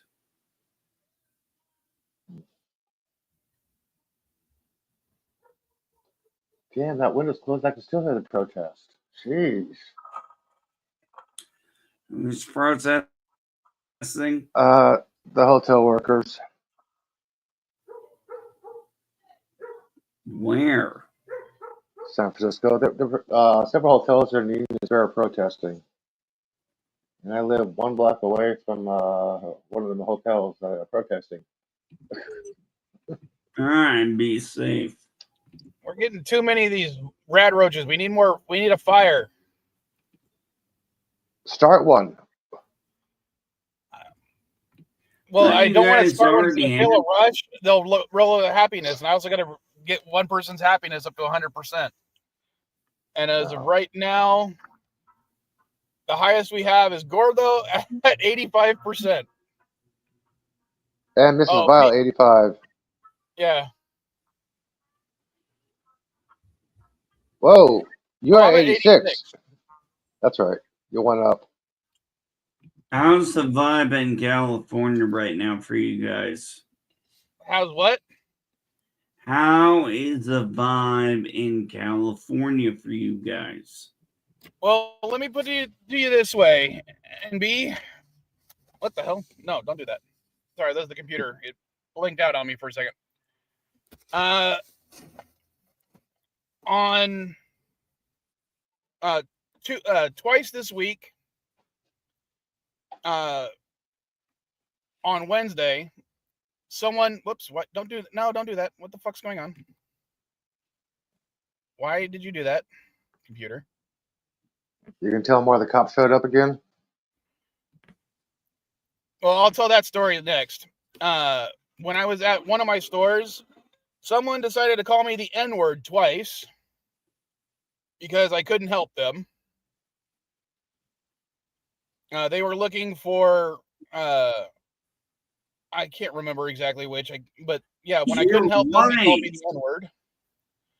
But wait, you're white. Yeah, I don't think they cared. I think anyone they don't like, they just call the N-word. And then the next day, why did they call you that, though? What was their point? I think their point was to show they were upset that I couldn't help them. Yeah, it started with an N, ended with an A, and it wasn't ninja. So, just okay. Back in 16, and Mike, I'm gonna let you continue in a minute. When I was in the military and Trump won in 16, I had a guy who was a pastor, and he said, "Fuck you" to me. And I said, "Excuse me?" I'm like, do you think I would have done this to you if Clinton had won? But anyway, please continue. I want to hear your story.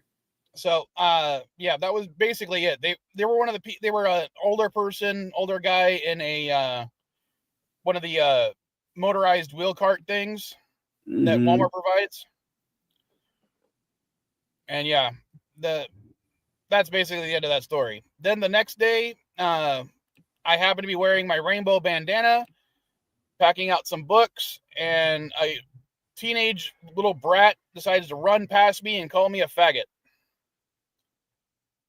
Are you serious? So there was that. That same day, I posted the picture to Twitter because I told Mrs. Vile part of the story. Basically, one of the security guards at one of my stores got assaulted. Somebody threw a AA battery at him. And Why? to let you know, they also this was a person probably in their mid-20s based on what they look like, I'm guessing. And the security guard happens to be black. They called him the N-word as well and threw a battery at him. Were they white? The person who threw the battery, yes, they appeared to be white. And I know this is not shocking to me or Elihu, but NB, the person was wearing one of those black Trump hats with the American flag on it. Gasp! I know, shocking. Calling an African American security guard the N-word and throwing a battery at him. Hey, there's your fire. That person. Here's the kicker for me. Someone who throws a battery, calls someone a racial slur, and the cops show up. And what do you think happened to the person? Do you think they were arrested? I would hope so. No, they were let go with a warning. What is up with California and their loans? From what I understand, the original cop showed up. Me and the security guard were talking outside smoking. And, we're just waiting for because the cops are supposed to ask, a statement from the security guard, right? Because the security guard did a citizen's arrest. Yeah, I would assume so. So, the cops, the first cop showed up, switched out the handcuffs because apparently the security guard can't arrest somebody using the security guard's handcuffs. No, they can't. They've got to cuff them in theirs. They rearrested him, had him sit down. Then a supervisor came by. The supervisor let the guy go with a warning, and the guy just walked off. So he was detained. He was what? He was detained. He was not arrested. He was detained for a short period of time. Yeah, I've been there before. You gotta understand, I've been arrested and detained 12 times. So, but yeah, apparently they wouldn't even let the security guard press charges. So they just let the guy go. And this was in California? This is California, but it's also, I'm not going to say exactly what area it was, but it's an area that is known for some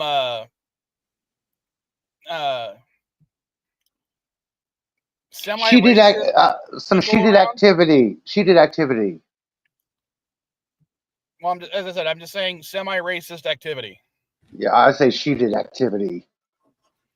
You guys know me. I don't support racism. I don't support homophobia or any of that shit. You don't support the Navy. You just use your ass. I know. Hey, I gotta stick with my values. I can be I can be a conservative and still stick with my values. Oh, I know. That's why we get along. I got a question for you. Yeah. See if I can bring it back up. See if I have it. The thing saved. Okay, here we go. Tennessee Senate Bill HB 0878. Have you heard anything about it? No. It is a bill that recently passed in the Tennessee state legislature. Basically, the basics of the bill are very small. Okay. Basically, it is a person is not going to be forced to marry two other people. Okay. I'm a little confused. What do you mean? Okay, so like I'm a justice of the peace for the state of California and the state of Nevada, right? If someone asks me to marry them for those states, I'm allowed to, but I'm not compelled to do so, right? If you want to know my opinion on marriage, I don't think the government should be involved in it. Period. Well, it's already up to the states, so that point is null and void. But I'm just saying. I understand that, but that doesn't mean I agree with it. Okay, but what I'm just saying is, according to this law, no justice of the peace can be compelled to marry two people if it goes against what the justice of the peace has, personal beliefs. That's what the law. Yeah, basically, if two people who are the same sex says, "Hey, can you marry us?" they can legally say no. But what they've Okay. but it's Like not I it's said, not but it's, as I said, it's left up to the person individually, whether that person is a state justice of the peace or a licensed justice of the peace. Now, a state justice of the peace is someone who's paid by the government to, actually marry people. Like if you go to the courthouse to get married, that kind of person. So now you okay. cannot be compelled to marry anybody, even if you're a state employee. All So I'm saying, basically, they're saying state employees can circumvent federal law by saying, "No, I'm not going to marry the same-sex couple, although it is legal. I refuse to do that." Like Well, the baker who unfortunately, refused to make Elijah, a cake for a same-sex it couple. goes further than that. It just says two people, period. Yeah, I Meaning, know, but I'm taking that as an example because no, that's the most widely used example that's been used before. no, Elihu. The same-sex cake is not the same as the well, no, court let me. not. Can I finish what this is going to mean? No, It's I not think it's just bullshit. what I'm including in there is they've also made it so if someone is against interracial marriage, they don't have to marry two people of the same race. If the people are in two different religions, they don't have to marry them, and they are now allowed to ask those questions. So if a person, justice of the peace, is assigned to marry two people by the state, and that the people Where say, are "Hey, I'm you Jewish getting and I'm this Catholic," information the person from? can say, "I'm going straight from the bill itself." What bill? Say the number again for him. 80878, the one I was just telling you about. Has it passed? Yes, it passed. Yeah, well, that was stupid. What do you want me to do, man? I can't. I'm only a conservative. I can't do everything. Well, the bill was a conservative bill proposed by the conservative governor, What conservative governor? the governor of Tennessee. Okay. I don't know who that is, but I'll take your Personally, word neither do for it. I. But I'm just saying. Now, No, Oh, what do I you that's mean? Bill Lee. Bill Lee Now, are you okay with the fact that in the state of Tennessee, a state or official can tell you, "No, I will not marry you because he's black and she's white"? no, I don't agree with that, and you know that. Okay. Well, I'm just letting you know that is the Well, I conservative side of cannot. your podium. I cannot. I cannot. Look, we got crazes on our side too. And yeah, that's bullshit. I don't like that. I also don't like the fact that I'm seeing black women saying, if I see you with a white man, I'm gonna beat your ass. Who says that? I saw it on TikTok several times. I haven't seen anything like that. Say Granted, that I'm not I again. on What'd you TikTok all say? that Sorry, I often. was reading something. What did you say? I said that on TikTok, there's a lot of black women who are saying if they see you with a white woman or you're What do you a mean by black you? See you who? Like see other black women? no, yeah, black women with white men or white men with black women. They've threatening to hurt them. Because I haven't heard anything about that. Well, I actually have seen the videos. Hmm. I mean, you can find it on TikTok if you want.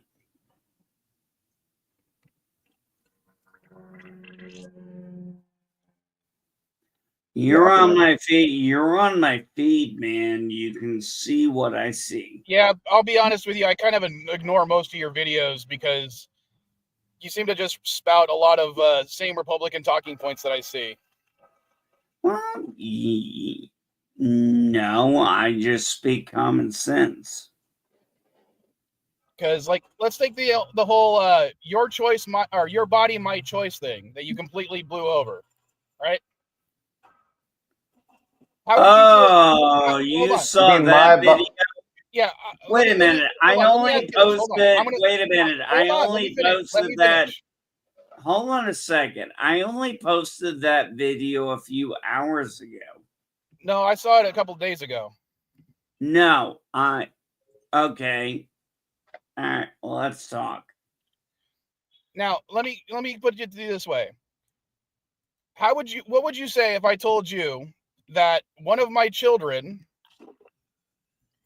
had someone say that to them and tried to grab their boob this week? If you remember correctly on what I said it was my choice to vote for whoever I wanted.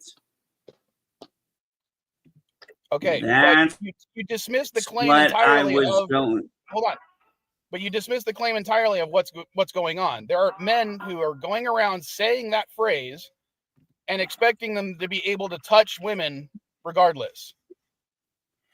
You're gonna have to show me the receipts because I haven't seen it. Vile What if style somebody had it happen this hang week. on? What if somebody comes up to your wife at the grocery store, grabs her ass, and says that phrase? My daughter this week had a boy in her school after school while she was waiting for me to pick her up say that to her and tried to grab her boob. And you live in California. Yes. That particular student is someone who parents are let's just say very actively politically. I'm not going to go much more than that. And don't like the fact that that she's not of the straight persuasion. Let's just put it that way. And that's what they've been teaching their son. And of course, because it happened after school, the school isn't doing anything to suspend either one of the students because apparently they have a zero tolerance policy if it happens during school, but not necessarily if it happens after school. Well, if he's homophobic and his parents are homophobic, well, they have the fucking problem. And they're teaching their son that it's okay to do that kind of stuff to certain individuals because they don't think that those people deserve rights. And they voted the same way you do. How do you feel about that? Unfortunately, I can't justify racist, sexist, homophobic people. I can't. I can't.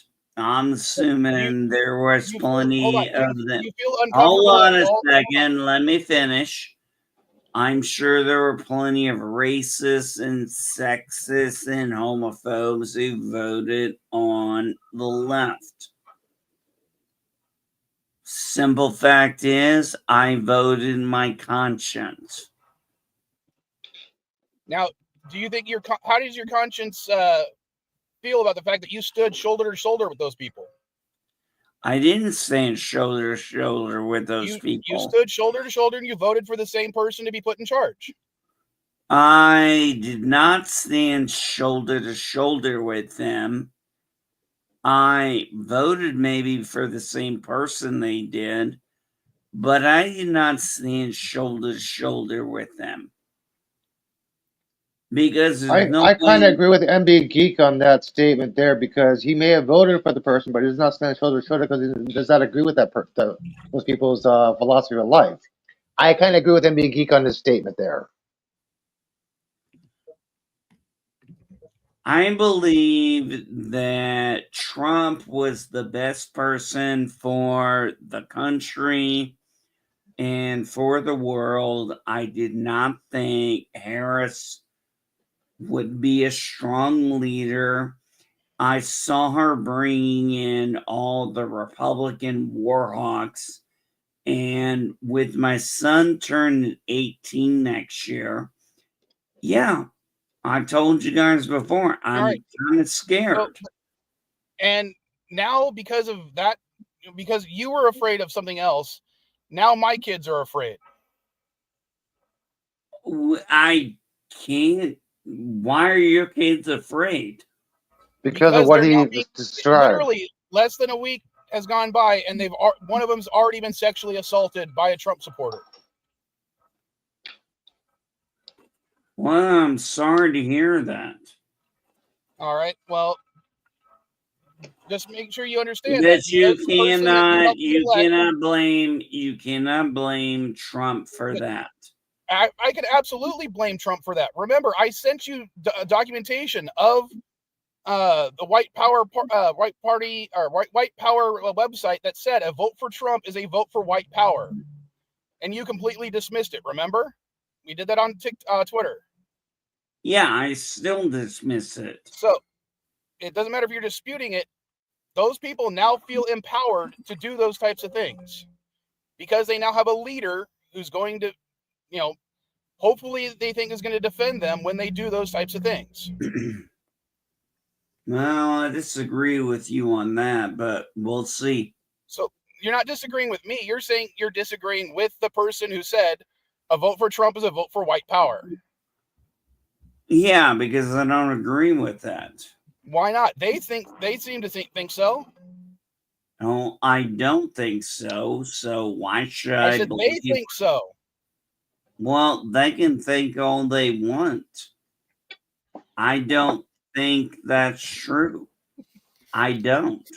But they do. That's what I'm trying to point out to you. They think that because he's in power, that gives them more power. How so? Because he aligns with their ideals. What, the white power ideals? Yes. Okay, in what way? Okay, what are some of the things that they've tried to put forward? They want to abolish the Marriage Equality Act, which includes somebody who's white, somebody who's black who gets married to each other. For instance, I haven't heard that. Like, let's put it this way, MB. You said that you were against the Department of Education, right? Yes. Okay, what is the Department of Education's job? They have 4 main things that they do. What are they? I don't know what exactly the 4 departments are, but not the 4 departments, as in the 4 things that the United States Department of Education is supposed to do. I'd have to actually look that up. Okay, so you don't even know what they do, but you're against them. You think that's funny? Yes, I think that's hilarious. Well, I don't know what they do, but I'm against them. Yeah, I don't know what garbage bags do, but I'm against them. I just throw my trash and plastic in the bin itself.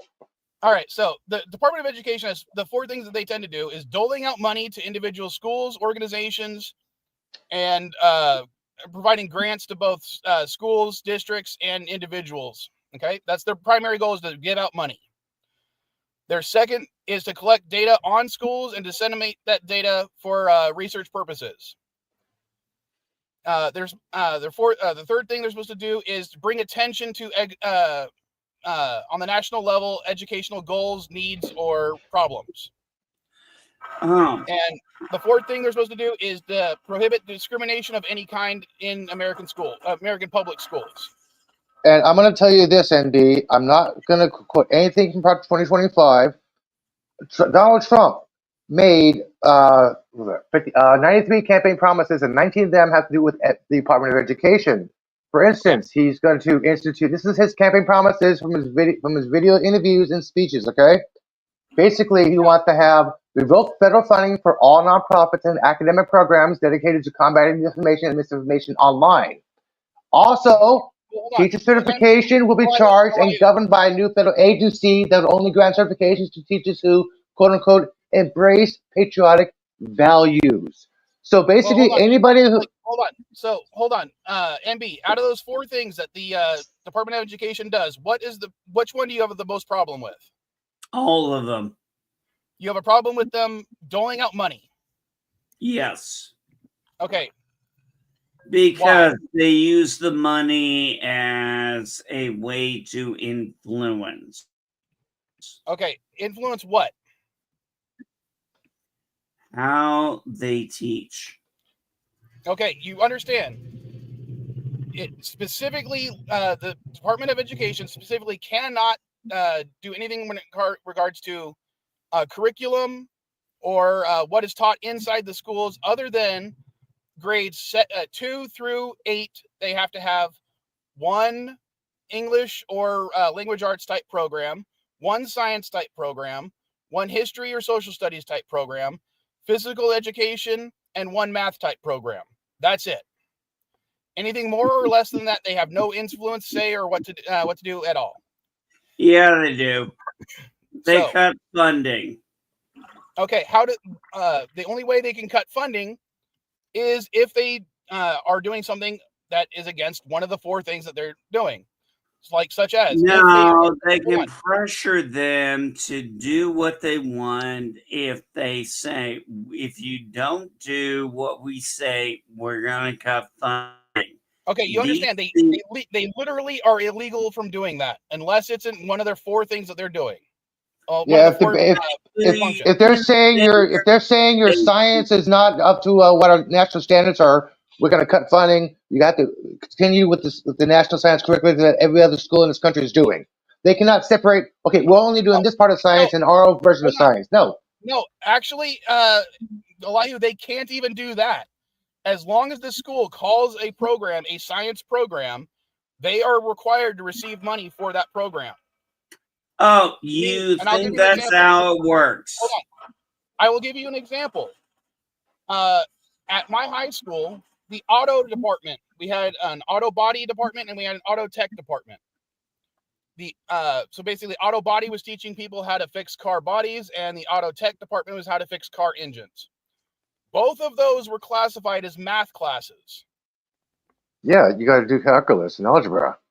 So it doesn't matter what the class is, as long as the school determines that it is part of one of those 5 departments, it counts towards them getting money. The only way a school can be prevented from getting money is if they are doing something that is discriminatory to a student. You're full of shit, Mike. I'm not full of shit. I'm literally reading from the Department of Education website. You're reading from the Department of Education, and I've had 3 kids go through. I have 4 kids. Yeah, and what? They go to school. Where do they go to school at? Mexico? Public education. No, they all go to school. 3 of them go to school right now. 1 in elementary, 2 in high school, and 1 graduated high school a couple of years ago. All public education, not private schools. Public. So you enjoy government education? Yes. Well, that's where you and I are going to disagree. The primary thing that the Department of Education does is give money to schools. The Department of Education mandates how education should be taught. No, they don't. They literally have no choice on that matter. No, they don't. Yeah, they do. Literally. Yeah, they do. Unlike the systems of many other countries, the Department of Education in the United States is decentralized. Due to this, the courts and lawmakers' interpretation of the 10th Amendment. This means the federal government and the Department of Education are not involved in determining curricula, educational standards, or establishing schools or colleges. Right there. Well, that's nice that you mentioned the 10th Amendment. So why do we need the DOE? What do you mean? Again, their job is to dole out money to schools. Why? To make sure that the schools get the money. That's their primary job. Otherwise, your state taxes would go up and be increased to pay for the schools. It's federally funded. That's why. That's why And there's I'll give you, free I'll give you an education. example, NB. What state do you live in? Remind me. Indiana. Indiana. All right, let's look it up real quick. And I homeschool, by the way.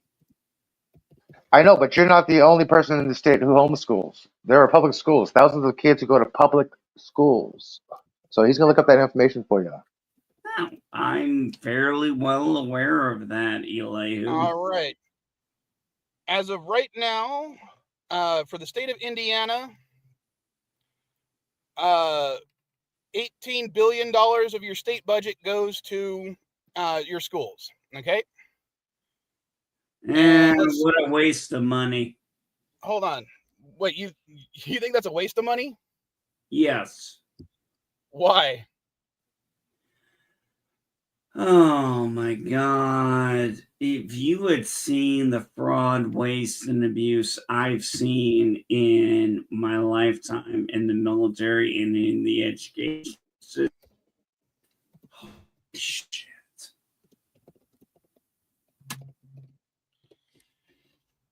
All right. Okay. So the entire revenue for the state of Indiana is $77 billion on average. All right, that means approximately 1/4 of every tax dollar brought in by the state is spent on your education. Yeah, well, our education sucks because the schools have been shutting down around here. Hold on, I'm still doing some numbers. Hold on. Well, I'm telling you right now, the school that Okay. was here 4 years ago when we moved in is now shut down because attendance was low. All right, so Now, why do you think that was? I don't know right now. I do. I'm still running some numbers, so I need to bring up a calculator app real quick. All right, you have approximately 2,000 public schools in the state of Indiana.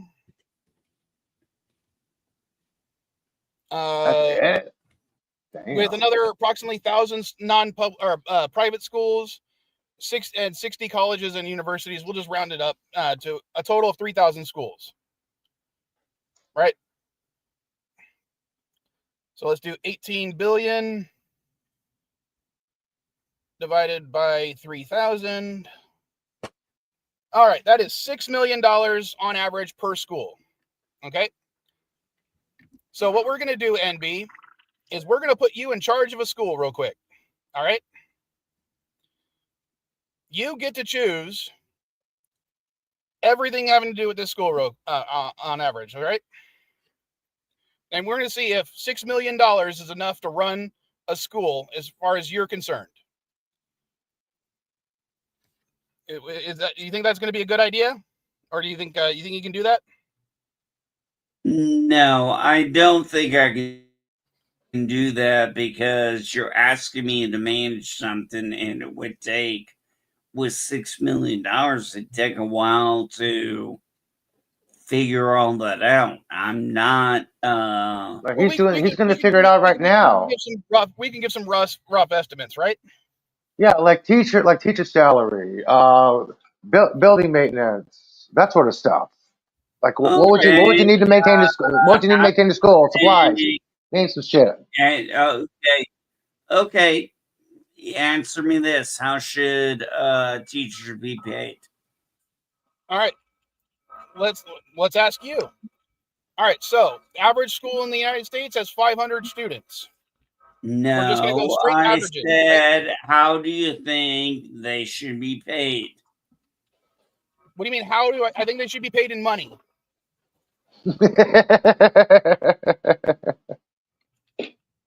You asked.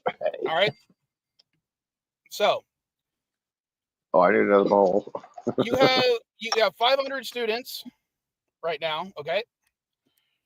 How many students do you think there should be per classroom?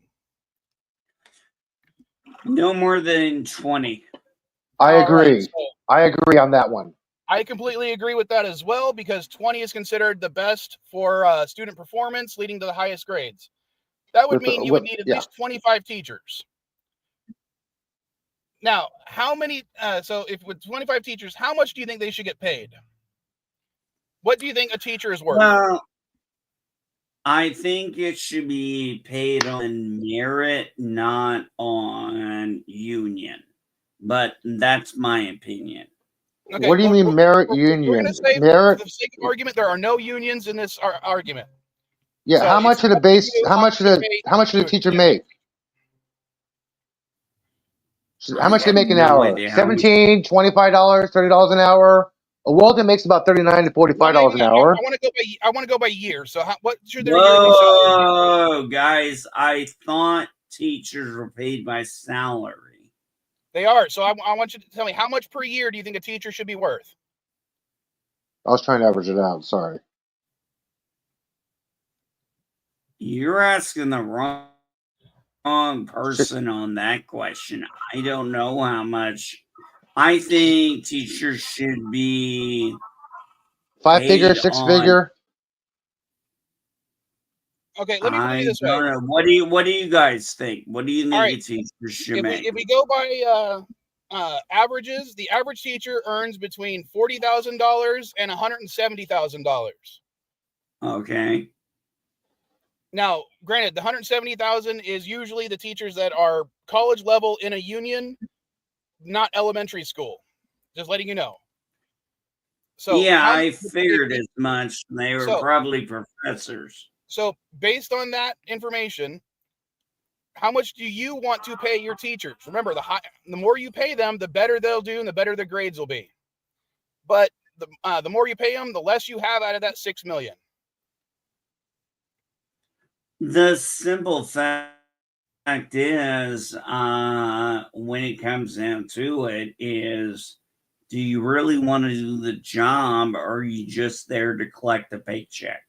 Okay, again, if you want to go that route, the less you pay them, the more likely they're going to want to just collect a paycheck. The more you pay them, the more likely they're going to help the students. Because teachers have to pay for supplies like books, crayons out of their own salary, out of their own paycheck. So a lot of higher paid teachers tend not to have to do that because the schools have more money. Oh, sorry. So we're not going to include that. Okay. So I just want to know, how much do you think a teacher is worth?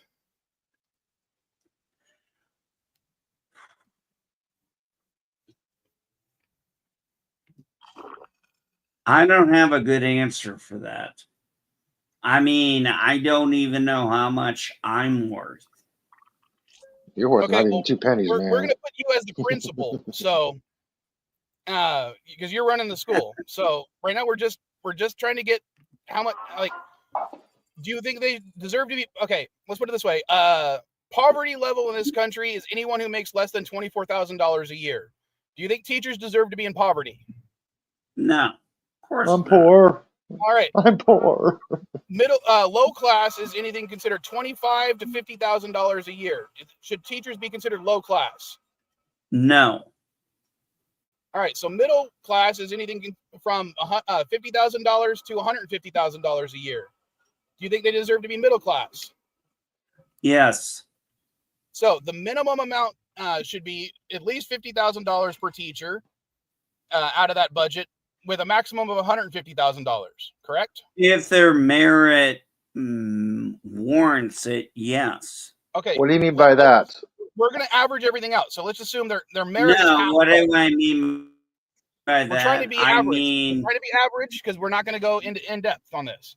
Yeah, no merit, just average. $6 million to spend.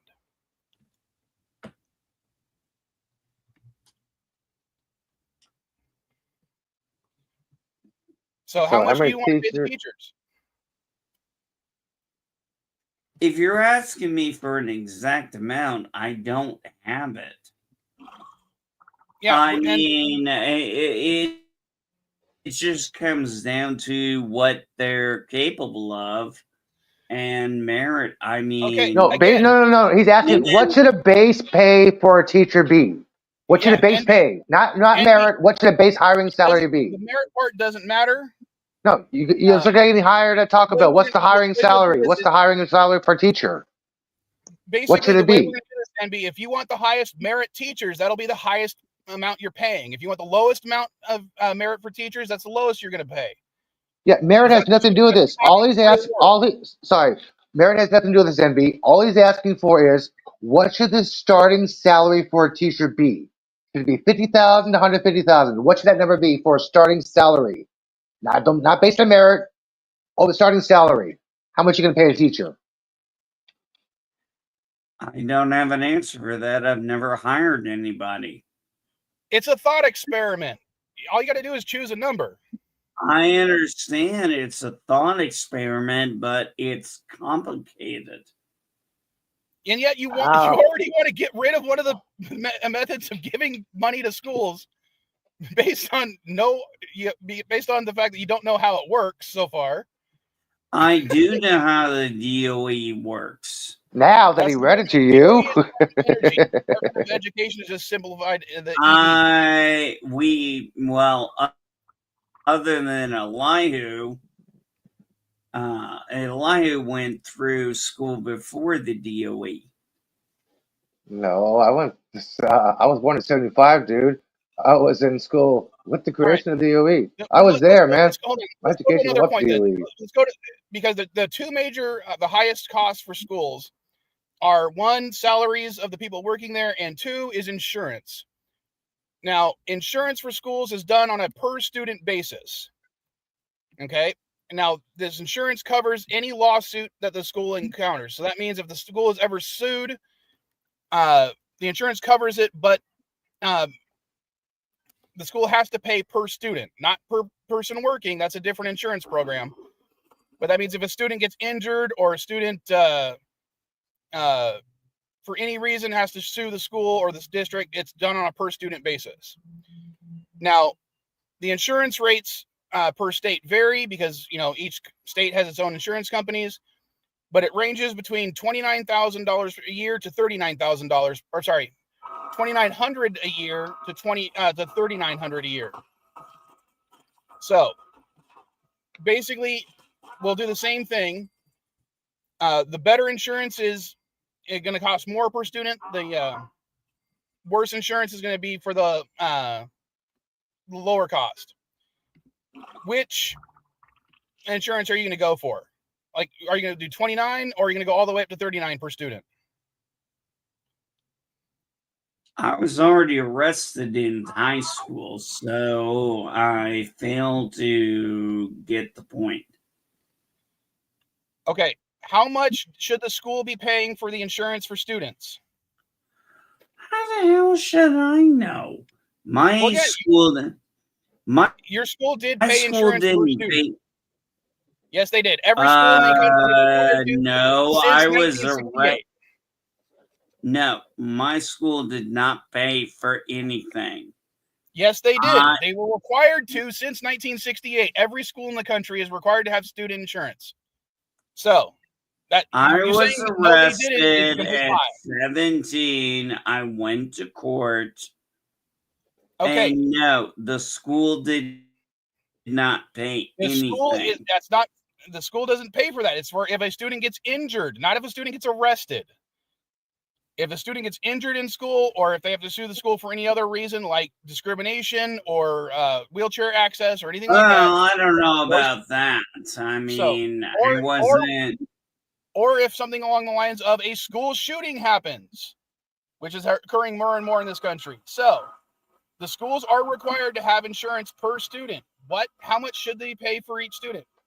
Yeah, they had to install ramps when I was a kid. When I was up in a wheelchair, they had to install ramps, cement ramps. Why are you asking me for a number?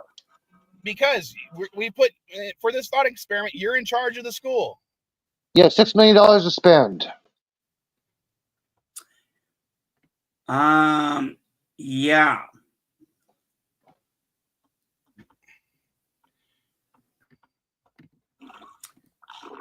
Sorry, I had to swallow. You guys don't understand when it comes to me. Yeah, I know, Bob. But you guys don't understand me and money.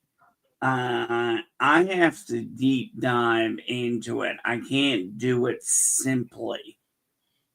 Okay, well, I'm going to do it simply, and we'll just say we're going to go with the lowest amount of $2,900 per student, because I want to get this taken. I want to do this as this thought experiment. And 50,000 per teacher. Well, hold on, we haven't done that part. That means the Okay. insurance alone, just for the student body at 500 students minimum, is $1.45 million. All right, that's the lowest insurance amount, and that is already what 1/4 of the school budget. So I'm going Why? to bring up another. What do you mean? Why? That's how much it Why? costs. That's Yeah, but deducted from 6 million. He took the lowest amount and he took that figure and deducted it from 6 million, which came out to 1.4 million. Simple math. All right. They teach that in third grade. That is what's required by federal law, and that's not the federal law has not had to do with the Department of Education. That law was put in place, I believe, by Department of Health and Human Resources, but don't quote me on that. I'm probably wrong. I just know they're required to have insurance for legal purposes. All right, so let's go back to the biggest thing, which is how much the teacher should get paid. Now, we're going to lump in with the teachers, all the other school personnel. So everyone gets paid the same amount. Socialism, eat your heart out. So that means we're going to include the principal, custodians, school nurse, everybody. On average, for every teacher that the school employs, they will have on average half another person as support personnel. So for a school with 25 teachers, you would have about 13 other people working at the school to keep it running. 12. Even number 12. That includes the principal, vice principal, all that stuff. Secretaries. Counselors, janitors, yeah. So we got 25. We'll round down to 12. All right. Oh, to Dandelion Fluff. No, I did not read Project 2025 because his program is Agenda 47. You did read his statement on November 6th, right? Trump's statement that he's going to adopt the majority of 2025. No. All right, you might want to check his website then. Under his hey, he has Agenda 47. That's all I'm saying. Yeah, I posted the link of all 93 campaign promises he made about Project 47. This is what it is. All right, so NB, we have that, and for every teacher that you have employed, you're going to have an addition, for every teacher on average, you're going to have about, for every 10 teachers, one substitute teacher that's going to be paid at half rate, usually to cover teachers when they're sick or whatnot. That we're going to say it's an individual school level. Usually that's a district level, at least here in California. But we're going to say that all that stuff has gone by. So we're going to round it up to 40 people total working for the school. And you said that it should at least be middle class. So the lowest amount to pay for them is $50,000. 40 people times $50,000. That's gross, not net. And again, that is just the lowest amount you can pay for someone to still be considered middle class. At $50,000, 40 people working, that is $2 million even. So just for employees and insurance, you have now spent $3 million, $3.5 million on average, leaving you with a grand total of $2.5 million to run the school. How many teachers do I have? You have 25 teachers and 15 support personnel total, including substitutes, vice principal, principal, school nurse, basically everything but a cafeteria. And I did that on purpose because cafeterias can be very expensive for schools. So you don't have a school lunch program. And you want me to extrapolate all that in the blink of an eye? Well, I've already done it for you. Yeah, he's telling you base pay of salary and insurance. You have $2.3 million left to spend, but you That don't have means a just Yeah, cafeteria I yet. know what I have, but you have to. He says they got 25 personnel and staff. I'm sorry. no I 40 actually have to. 40 personnel total. But that would include principal, vice principal, secretaries for the office, custodial personnel, maintenance people, Counselors. school nurse. And you expect me to look, if you want me to do this with the computer stuff, I can do it. No, he's doing it I'm for you. I'm doing it for you, and I'm just doing base, literally lowest common numbers possible. Yeah, he's showing you an example of how to So as of how a right now, school can get by officially, with the 6 school, million. you now have 40 people working for the school, not including cafeteria personnel. You have your children insured, and you have $2.5 million left. Now, You're asking the wrong person. I know, but the problem is you're saying all this stuff, and you still want to get rid of the Department of Education Yes, because I hate it. because you still don't seem to know what they do. I do know what they do. They dumb down education. They Again, focus they have on no. no. Hold on a I'm telling you right second. now. No, no, No, no, I'm no, telling no. you. No, I'm going I'm to interrupt. telling I am going to interrupt. NB, at the very beginning of this conversation, Mike said they do not dictate criteria. So the Curriculum. Department of Education has no curriculum. They do not have any say of how a teacher does their classroom. So your argument there makes absolutely no point. My argument makes excellent point because all my kids were taught was how to learn how to test. They weren't Okay, taught you how realize? to learn. They Okay, were taught how to NB. test. That is Do you curriculum. realize The Department that of is Education has not nothing to do with. No, Department of my Education? son couldn't read. No, That's Yeah, that my is curriculum. because the schools son. dictate curriculum. That's what I'm trying to tell you. The school Yeah, dictates the curriculum. Department of Not the Education Department of has no Education. yeah. say in Well, it. guess what? It's the Yeah. school Well, itself. guess what? Guess what? Guess what?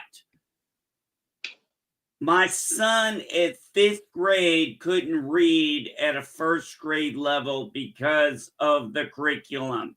Once That's we the homeschool, school. So that is a state issue, which school? not the Department of Education.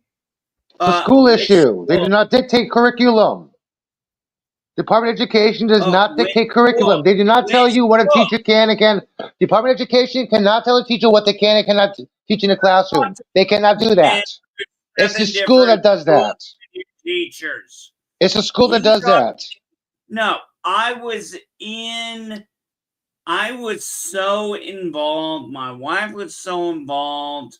We annoyed these fucking people. And it was 7 different states and 7 different schools. So don't tell me it was just the school. Were they in the same district? There were 7 different states. Okay, then again, that is a state issue. It still has nothing to do with the Department of Education. Are you fucking kidding me? No, I'm telling you, based on federal law, they cannot dictate I don't curriculum. care what you're basing it on federal law. I'm basing it on personal experience. You Okay, can talk, do you think it's you can possible that talk your personal law you experience? want. I'm talking on experience. My Okay, daughter then, had to get all a right. GED. Then let me ask you this, NB. What in what way was the Department of Education forcing your son not to learn how to read? Because they just kept passing him up to the next grade. Okay, again, the Department of Education does not make students go up into the next grade. That is on a Yes, we school by do. school basis or district by district basis or state by state basis. Oh my God! If my So wife how did was the in here, department? she'd tear Are you you apart telling me that? right now. Hold on. Are you telling me that the Department of Education sent like a letter to your I'm school, telling your you, kid's my school, saying, wife would tear you apart right now. I am telling you flat out. My wife, if I brought her in here to talk about this, she'd rip you apart right Okay. now. "How so?" You can try it. That's fine by me. Bring her up, because I'm telling you right now. Okay, I What you're will. saying makes no sense. All right, let me go get my wife. I'll see if she wants to. Now you gotta remember, she is sober and coherent. Okay, you gotta remember this, Mike.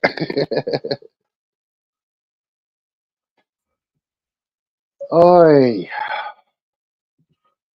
Yeah, I think my people are going to slowly start dying. Did you call up LDG yet? Yeah. By the way, am I still alive? Yeah, I'm curious Still myself. alive. Damn it! Send out an excursion.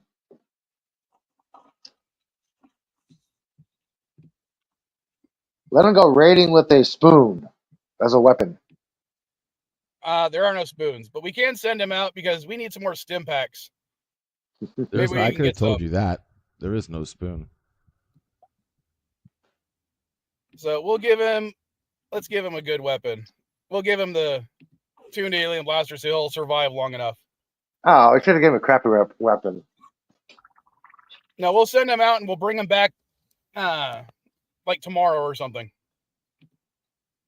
Where are you? Has the objective of having inbreds disappeared yet?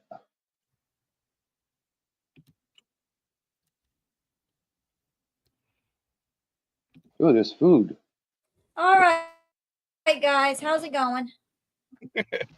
We're having an argument because NB wants to get rid of the Department of Education for reasons that aren't a part of their aren't part of what they actually do. Okay, so fill me in. Okay, so when I originally asked him what the Department of Education does, he didn't even say he knows. And I told him that according to the Department of Education themselves, oh crap, one of my people died. LDG? No, No. He damn it. died. Oh, a child has died. Oh, no. Sorry, I couldn't save her. I'm sorry. What was I in the All right. room that she died? No, but I'm gonna. Well, while I do this, I'm gonna pause the game, so I'll get rid of that for a sec. Well, You just killed your kid, from man. my knowledge, Like, when sorry.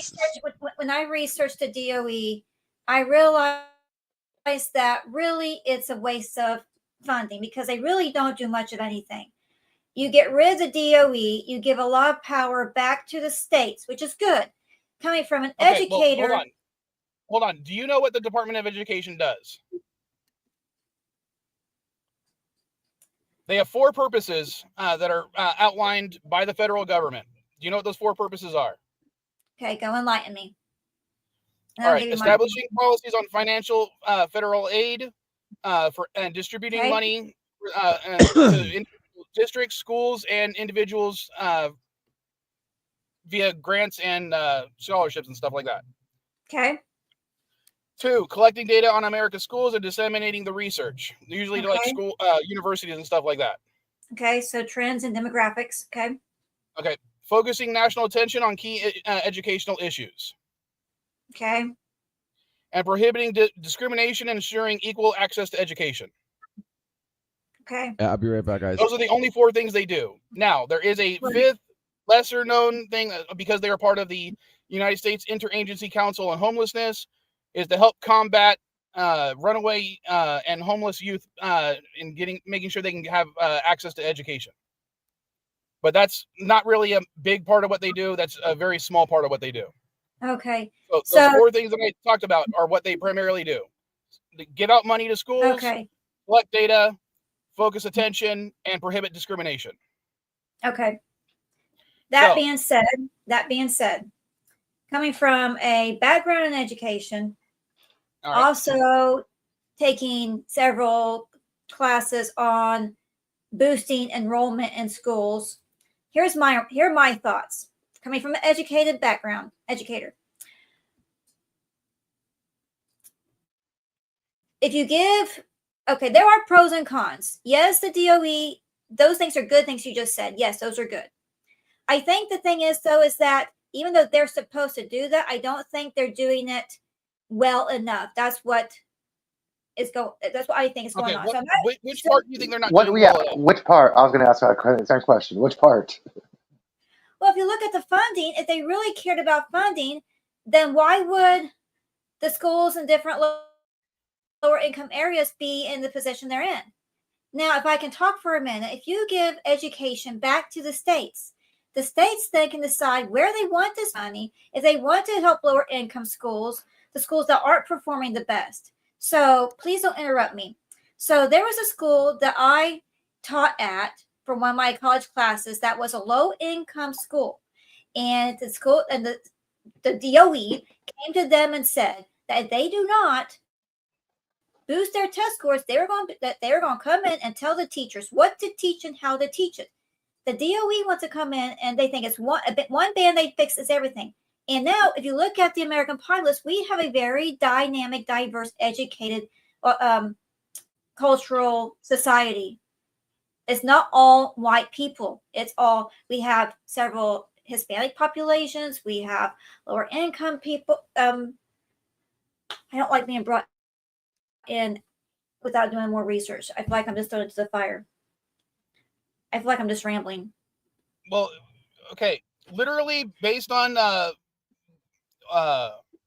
Supreme Court, they said that according to the 10th Amendment, the Department of Education has no say in determining curricula or educational standards at any school. So how are they coming into your school saying that? So I'm going to have to retract and say I need to do more research first before I even get brought into this hornet's nest.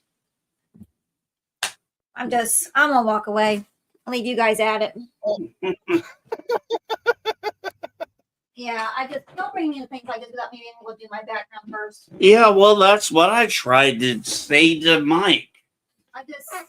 I told Mike. You said that she'll make us shut up, basically, because she knows everything there is to know about it, because she is the expert on this, basically. That's why we brought her on. That's why I'm like, that's okay. Let her talk. So she's expert on what I'm this. saying is, knowing what we've gone through so far. Hold on, knowing what we've gone through so far, and that the primary job for the Department of Education is to dole out money to schools. You still want to get rid of them? Yes.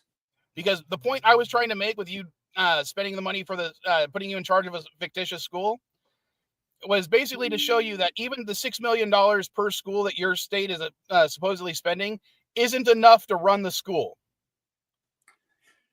The simple fact of the matter is I've never been in that position. I know, but that's why we're doing a thought experiment. Well, a thought experiment that is out of my league is a little bit ridiculous. But the thing is, you're still wanting to get rid of the Department of Education. Yeah. So you don't know what they're doing bad. You don't know what they do, but you want to get rid of them. I do know what they do. Now, okay. You can talk about budget all you want. Now because I've told you. Look, you can talk about the good things about the DOE. I can tell you about the life experiences I've had with. Now, hold on. What years did your son go to school primarily, where he was having trouble reading? Kindergarten to 5th grade. Okay, how long ago was that? Was it between 2000 and 2008 primarily? That's my big question. 5 years ago, that's when we started homeschooling. Okay, but when he was having issues, as you said, in public school? What years? What years was that?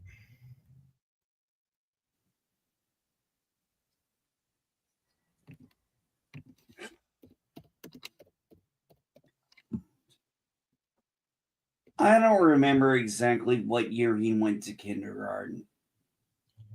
He was born in 2007. So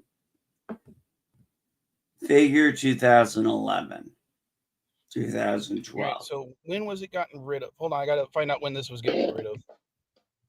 Hopefully, it's still not in place. I'm gonna be pissed if it's still in place. Oh crap! Hold on, I gotta plug the laptop back in. I'll be right back. Okay. Here, I thought he was on his phone. I'm going to respond to Dandelion Fluff's comments instead of typing it in. She says experience with schools may not have anything to do with the Department of Education. I was going to respond with, yeah, like me. Some people were told about the Black Tom explosion. Some other schools in other states never heard of the Black Tom explosion. Some schools were told about the Tulsa Massacre. Some schools were never taught about the Tulsa Massacre in other states. Some schools were told that everybody died in the Alamo. I was told that there were at least 1,000 survivors from the Alamo. So yeah, education differs on different states. Well, that's state history. All right, I'm back. I I plugged in the mean, laptop. No, I'm not so talking. No, I'm not talking about state straight into history. the I'm talking about history itself. The Black Tom explosion, New York. Hello, I was told this. People in Texas never heard of the Black Tom explosion. Tulsa neither did Massacre. I. Neither did I. Yeah, I was taught about this. This is basically the start of World War I. The Germans attacking us. Oh, I okay, was now, not taught about that stuff. That's why now, I say That's why- history is hold on, I'm back. fucked up I'm in back. I need to American get back to what I was talking studies. about. NB Geek, are you familiar with a certain act signed into law by H.W. Bush called the No Child Left Behind Act? Yeah, I'm familiar with that. It was stupid. Absolutely. Do you know what year it was gotten rid of? Was it Clinton or Bush? It was Bush the second that signed it into act. So it went into effect. No, sorry, was it Clinton or Obama? It was Obama, and when he got rid of it, that went into effect in 2017. Yeah, it was the No Child Left Behind was stupid. When you were talking about your son got it promoted regardless of his skill level, that was because of the No Child Left Behind Act. It had nothing to do with the Department of Education. I'm very well aware of that. Okay, so you understand that the point you brought up when you said you did not like the Department of Education was actually the fault of an act that they had no control over and did not enforce.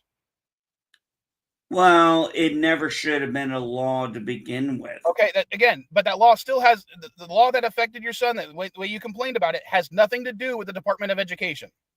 Okay, what about my daughter who had been in school and was actually getting her GED before the No Child Left Behind Act?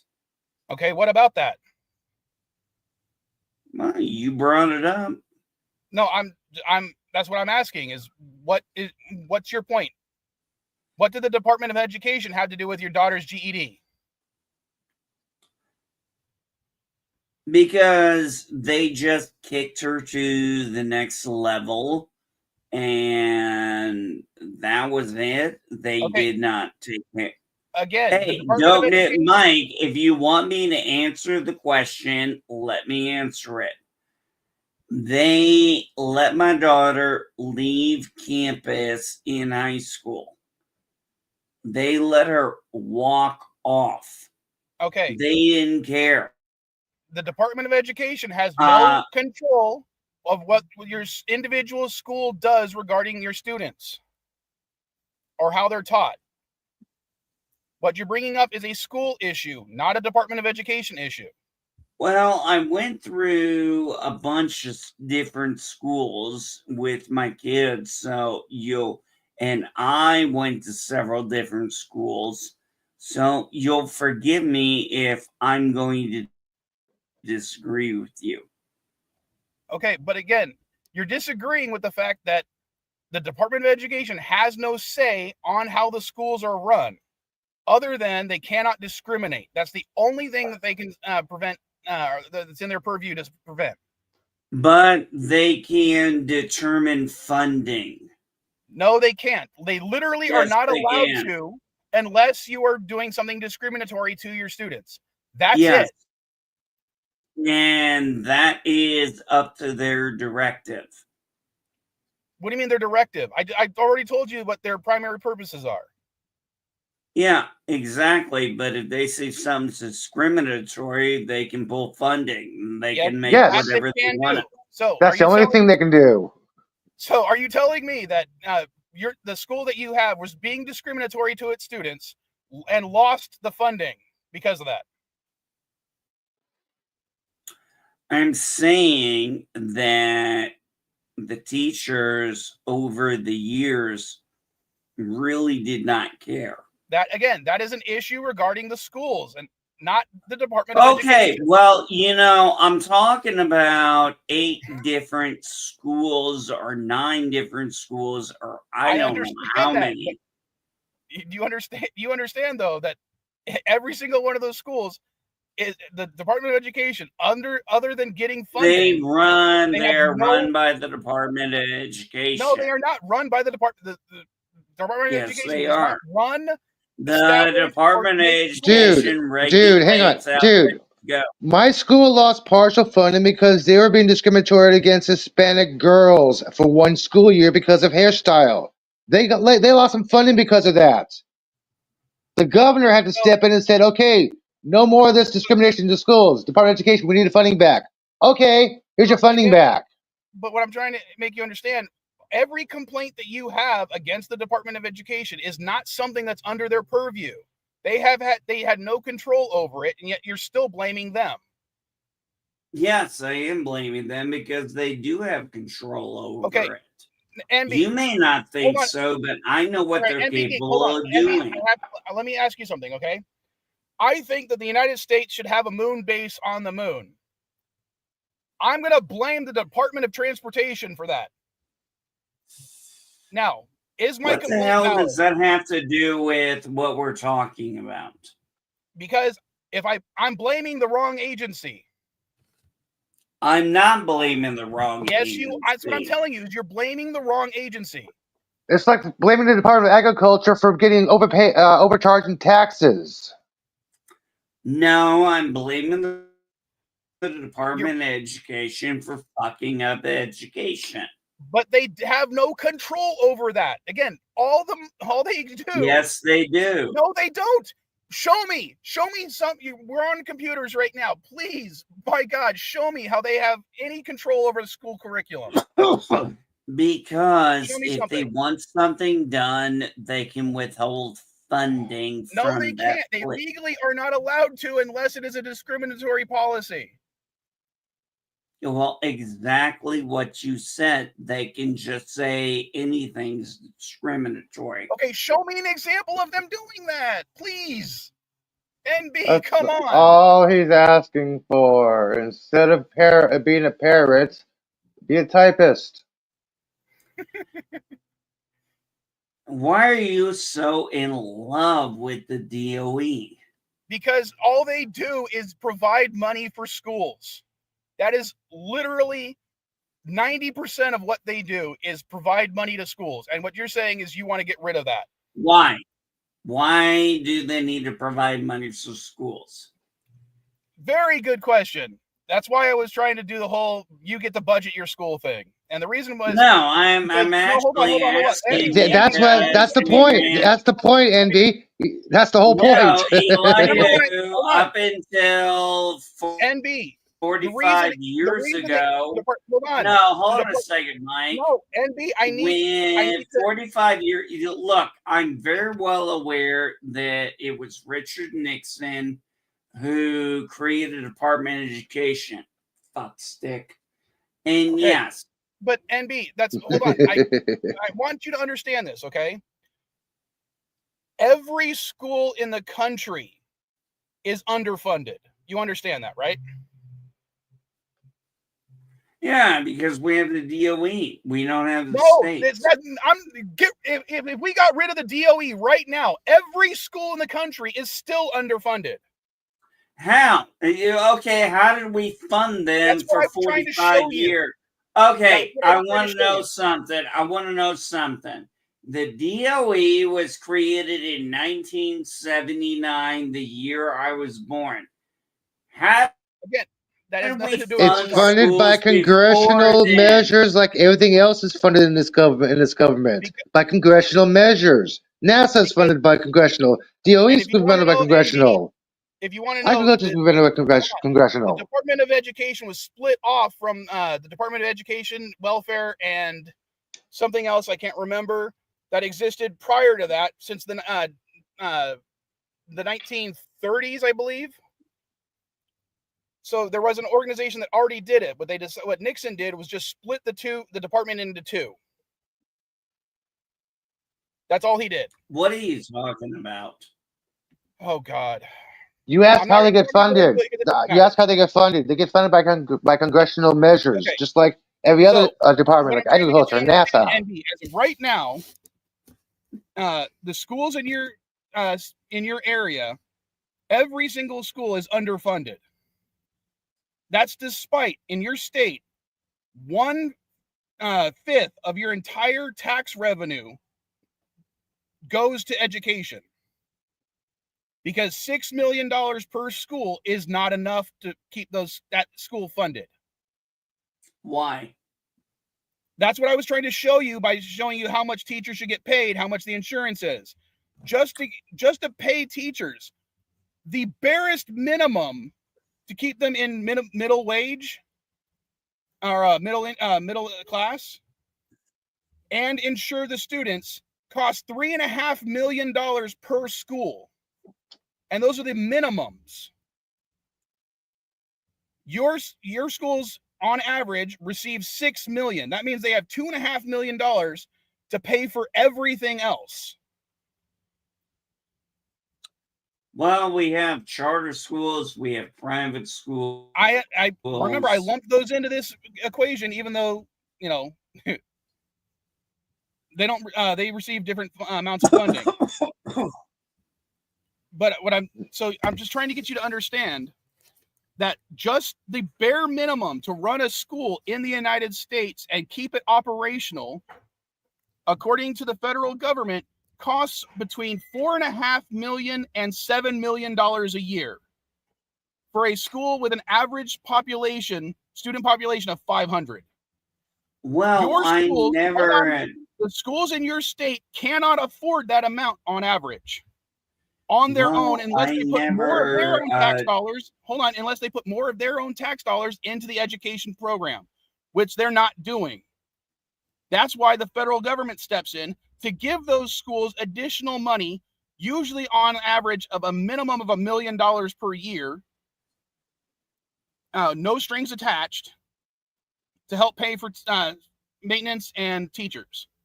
And now they're not getting any funding. It's been cut, But if you and get now rid you of the want to cut the Department of funding Education, entirely. if you get rid of the Department of Education, that extra $1 million that every school gets goes away. Good. The state budgets are not enough to pay for your schools. Yes, they are. No, they're not. We have just explained to you that they're not. Well, I disagree with you.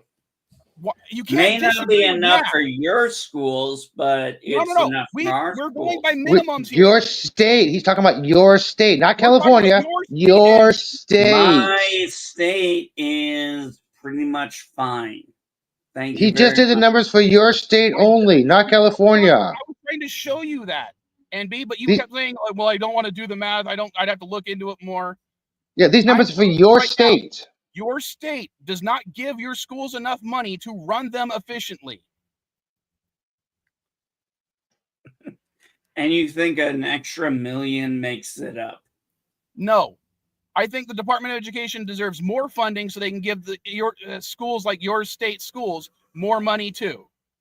Okay, well, I disagree. So what you're saying is you don't like the public school system in general? No, haven't for a long time. Okay, so what is your solution then? You want to get rid of the entire public school system? I'd like to go back to before the Department of Education.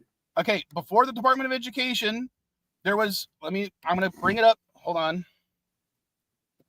Yeah, there was another organization that funded schools, which was Department of Education. It got split, and it was called Department of Education. Hold on.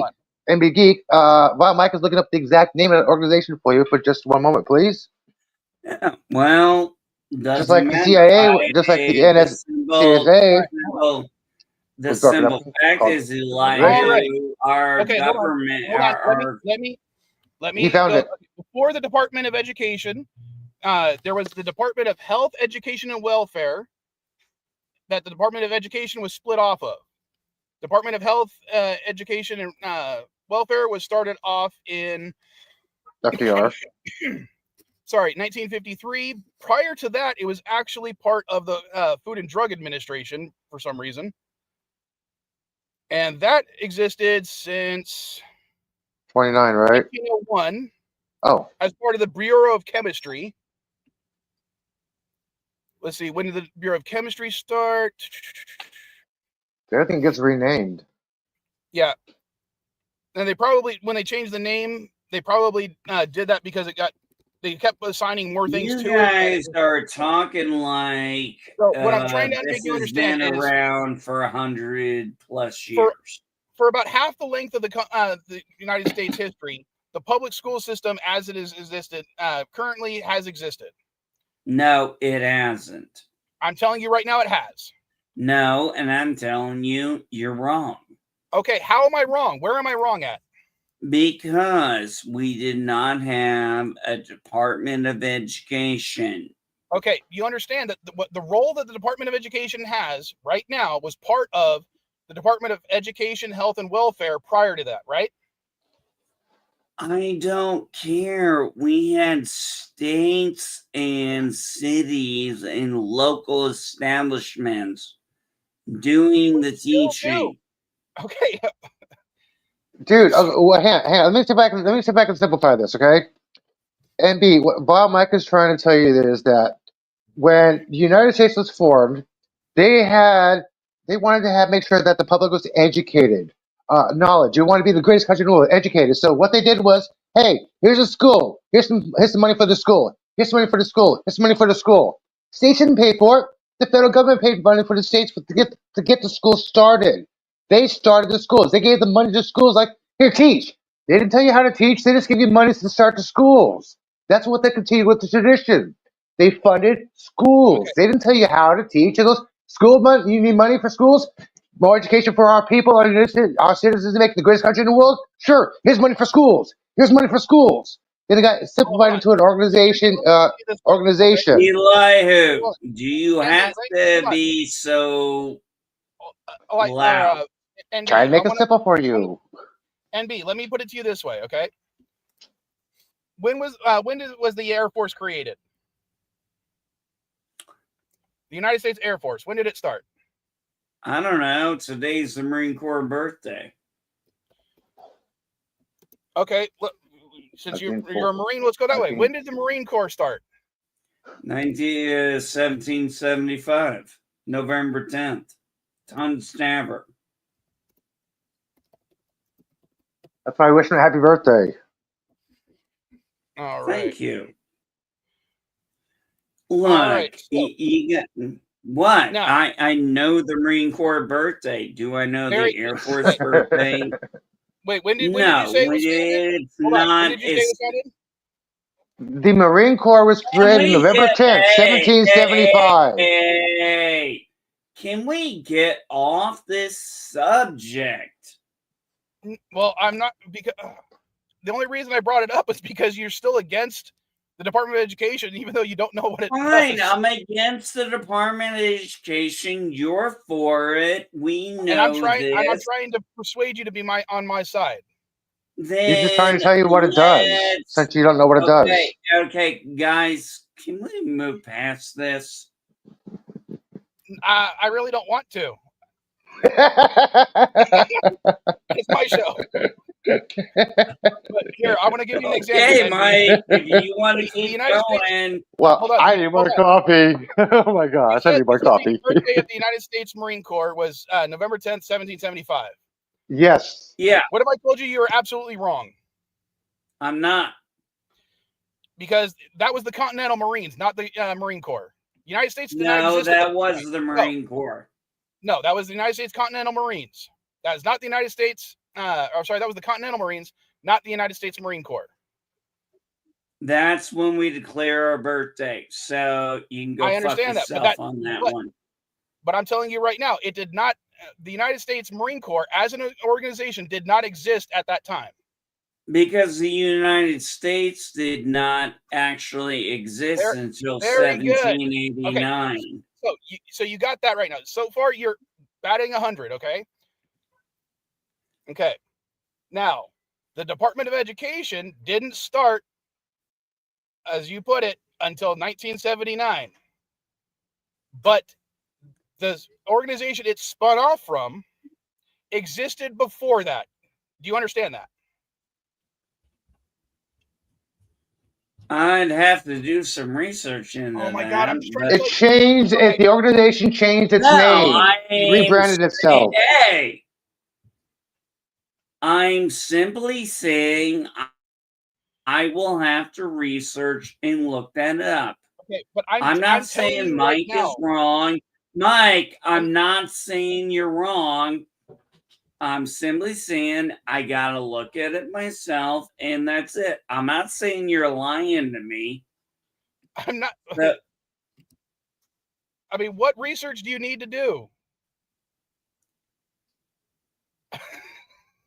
I need to see it with my own eyes. Okay, start posting some links. Start posting the links, dude. No, chill out, guys.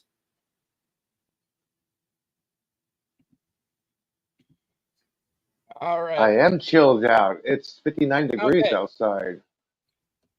NB, are you able to look at the screen? Yes. You are just determined to go through this, aren't you? Well, because your reasoning for hating that organization has nothing to do with that organization. That's what I'm trying to tell you. You It's can go to Wikipedia all you want. You're not going to change my mind on the DOE. Okay. The reason I'm trying to change your gosh. mind is because the guy you put in office, you know why he wants to get rid of the Department of Education, right?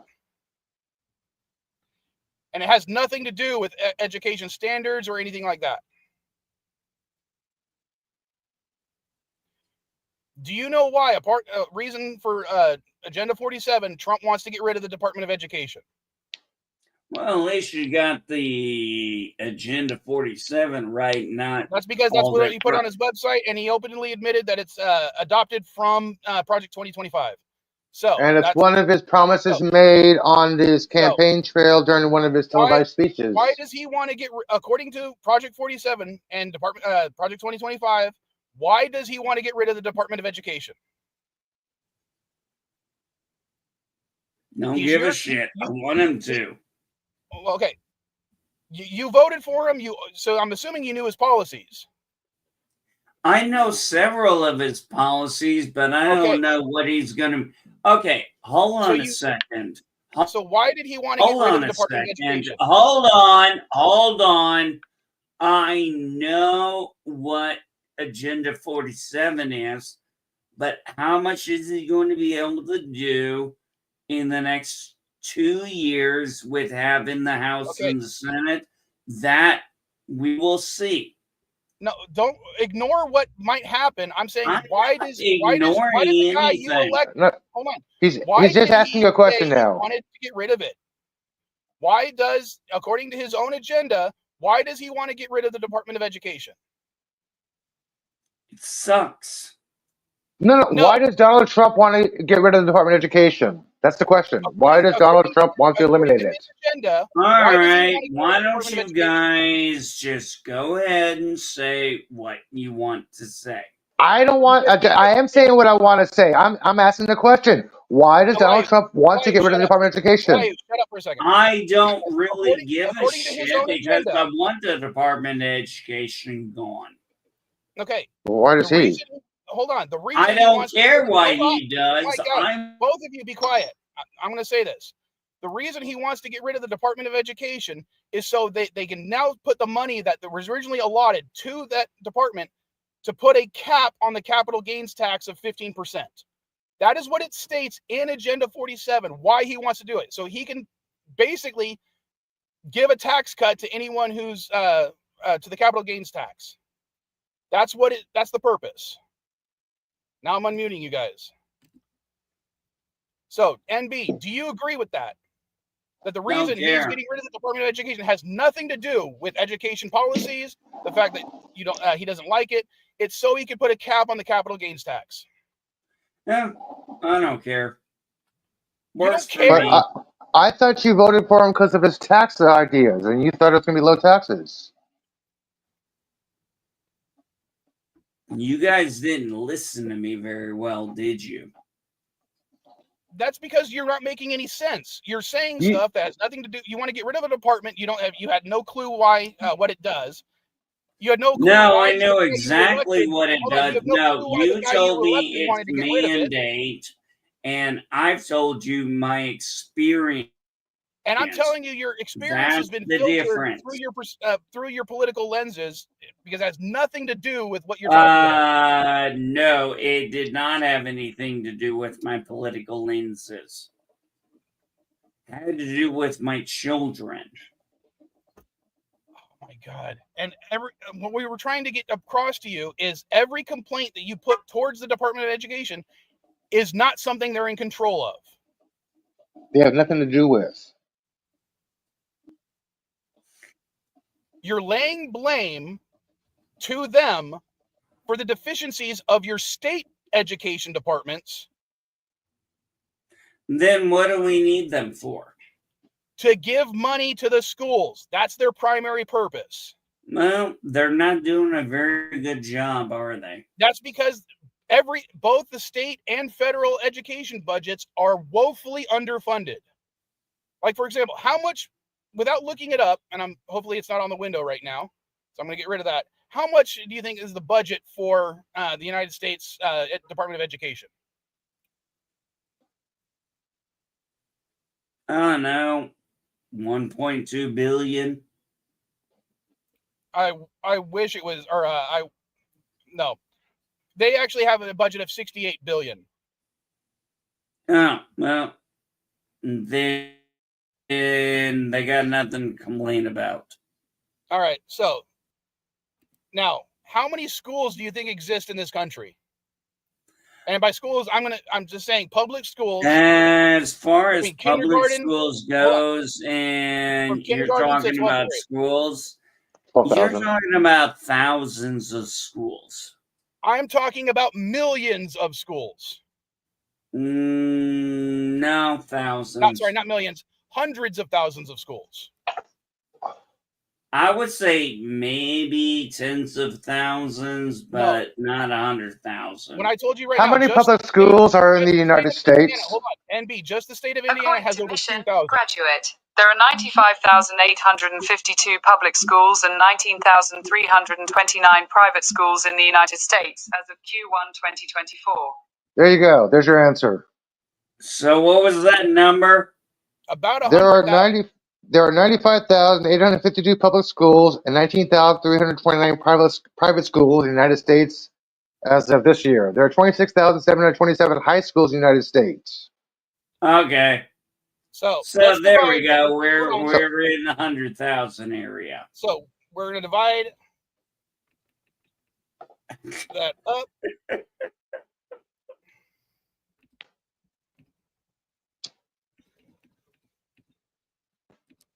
Wait a minute. Wait a minute. Your stepkids go to. Sorry, I screwed up.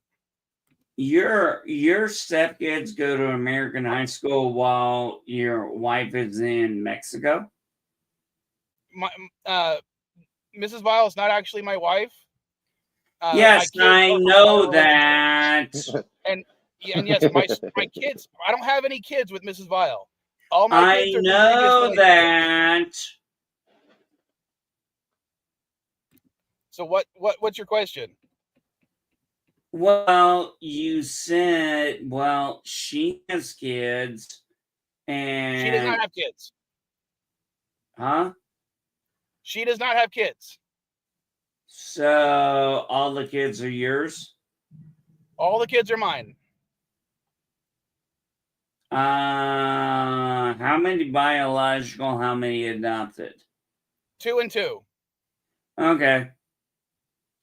Sorry, I didn't know that part. That I was a little confused All right. because So if you take, hold on, NB, if you take 68 billion and divide it by 100,000 schools, that leaves 680,000 per school. okay. All right. So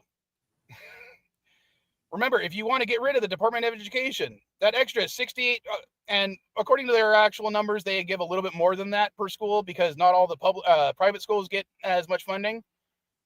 It primarily goes to public schools. So what I want you to understand is if you get rid of the Department of Education, that money is not going to be going to schools. It's not, Yeah. the states are not going to get any extra money. That money is going to be going towards everything else that the government funds to make up for the losses they're planning on to incur by putting a cap on the capital gains tax. I'm missing the problem here. So, okay, how do you not see the problem? I don't think he Because understands what the capital gains tax is. no, I'm simply saying I don't see a problem. That's why you don't understand what Sorry, the capital gains guys. tax I is. mean, Mike, you can sit here and say Okay, all that you so want. Elihu, you- you can. It, NB, Mike, you want to you're hold on, not you want to go to the going public to school change system. my mind about the Okay. Department of Education. You might as well stop.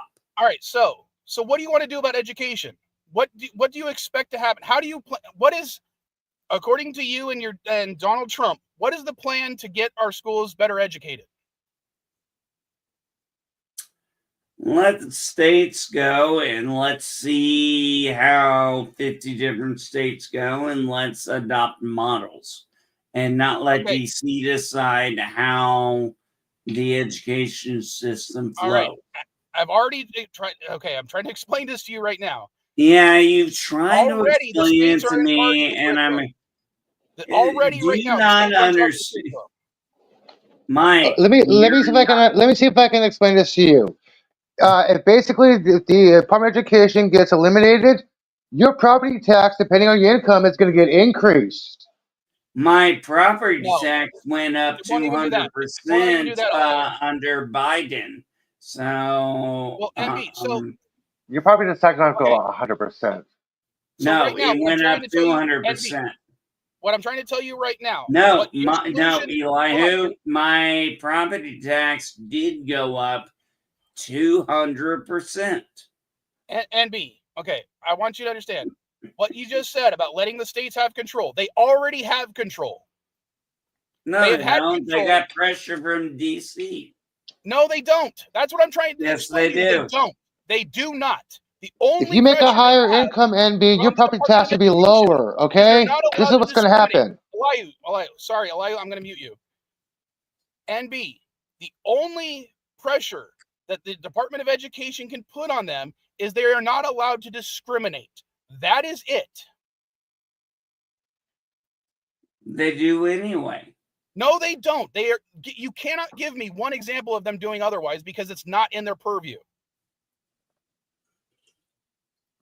Then why is the funding not evenly distributed? Okay. Let me see if I can explain this to you.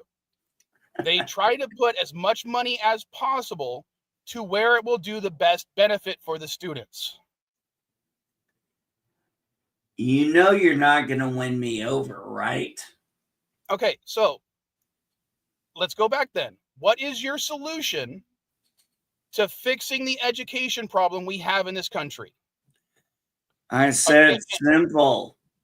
Get rid of the Department of Education and we go. In this scenario, we have gotten rid of the Department of Education. Now every school is receiving at least $680,000 or $680,000 less in funding per school.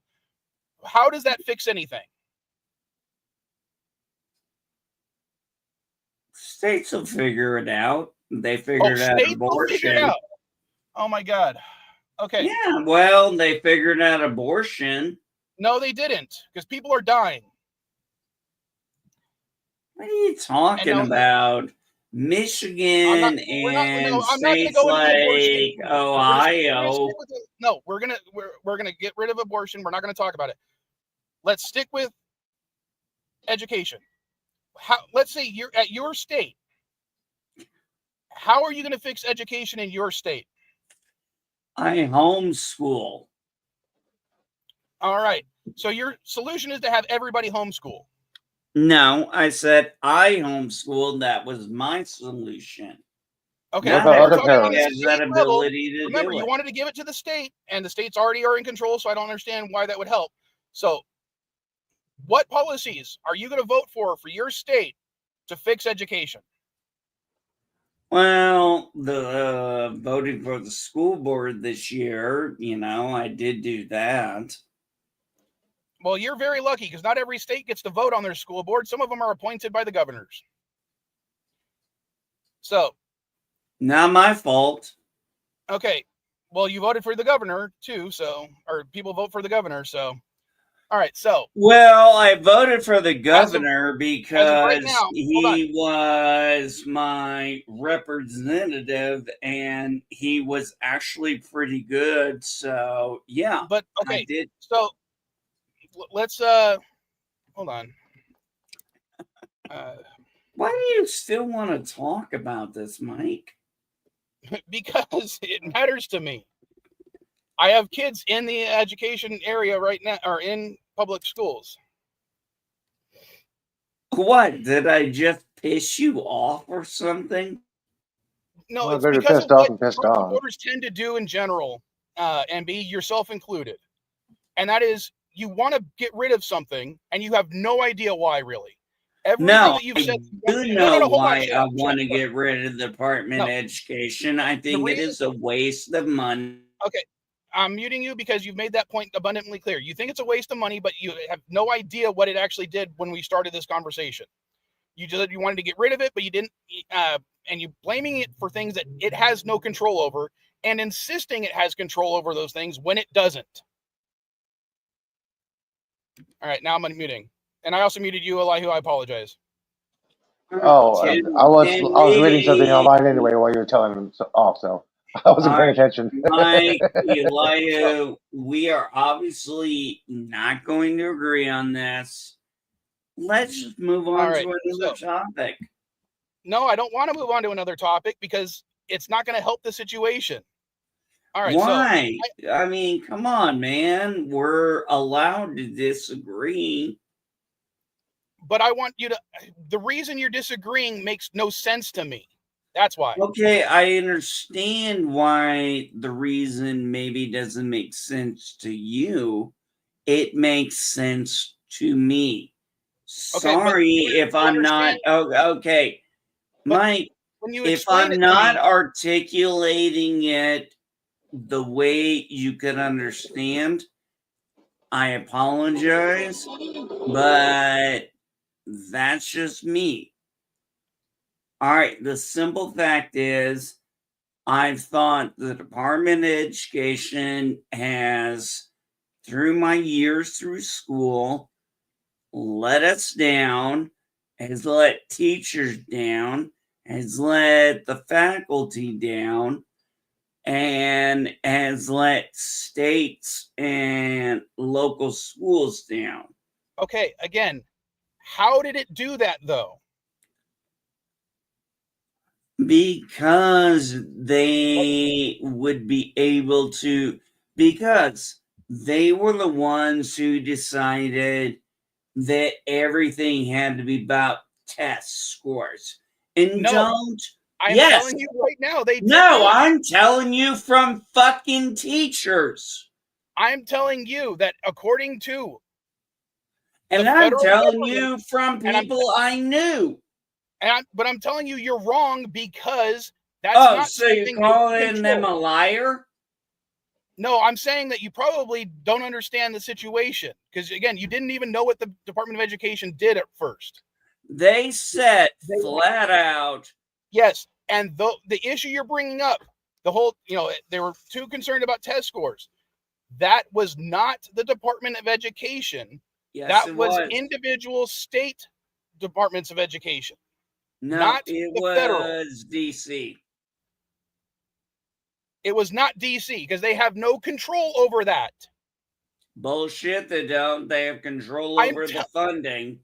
No, they don't. That's what I'm trying to tell you, NB, is you're attributing You to the don't department things they really don't do. understand.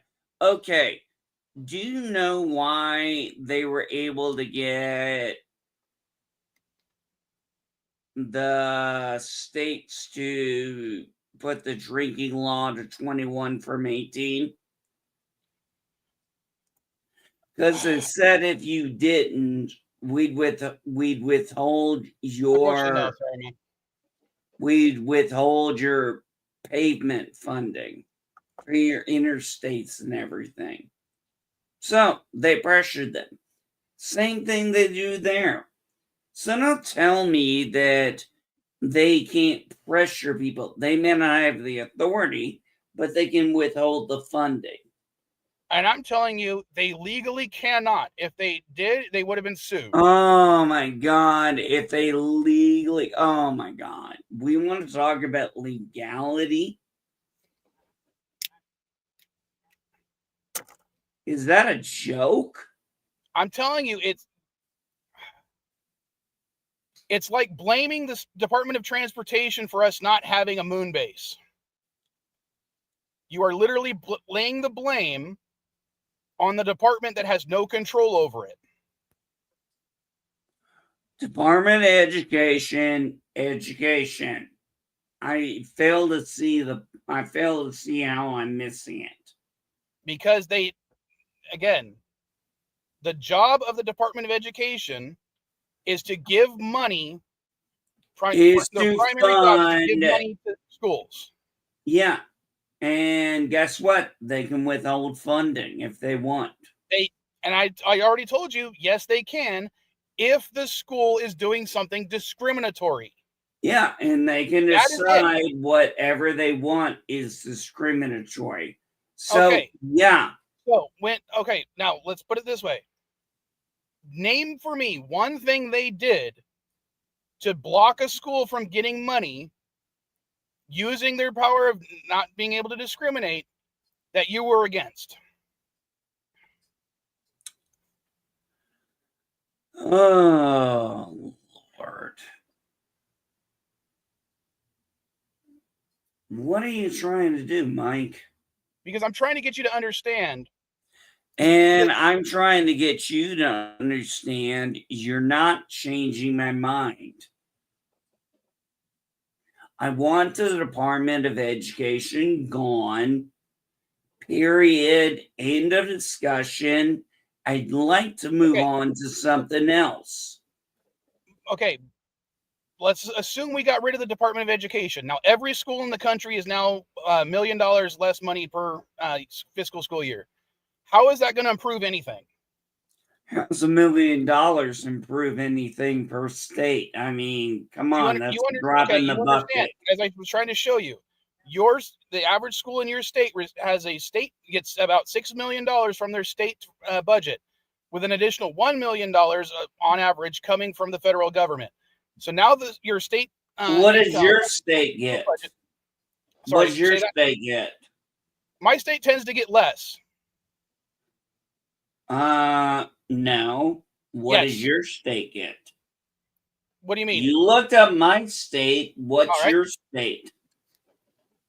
All right, let's look. And my state gets 6 million. It has 6 million plus another million. So what does California get? Well, let's do the math real quick.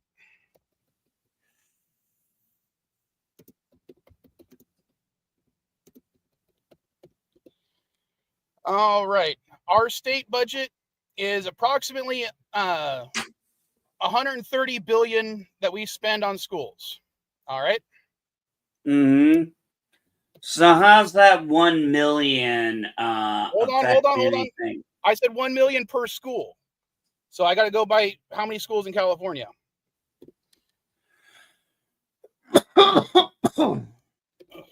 Sorry, it went back to Indiana. Take your time, bud. All right. We have, I'm going to round up 11,000 schools. All right. Yeah, I could believe that. And I'm rounding up to make the number even less for California. Just remember that. No, I could believe there's 11,000 schools in California. Absolutely. All right. So, by 11,000. That means the average school in the California gets about $11.6 million per school year. Okay. So my state already pays more for their schools than yours does by almost twice as much. Well, we don't have as many schools as you do, and we're not as big in the population. We did it on by averages. Remember, the average amount that your school spends per year versus the amount each school was how many schools you had. So how much the school is your government spending versus how much how many schools you have. Yeah, So, well, like I'm saying, you have obviously, I mean, your state's huge. Yes, but I'm also telling you that our schools are getting about $12 million. Your schools are getting half as much. Yeah, exactly. That's what I'm saying. Remember, still the national average amount of students per school is still 500.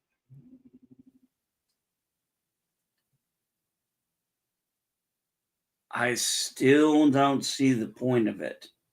Okay. I mean, if you're hold on a second, Mike. If your schools if you're able to afford that kind of a budget, that's because our state what do you puts need more that money extra million? into our state education department. You understand that, right?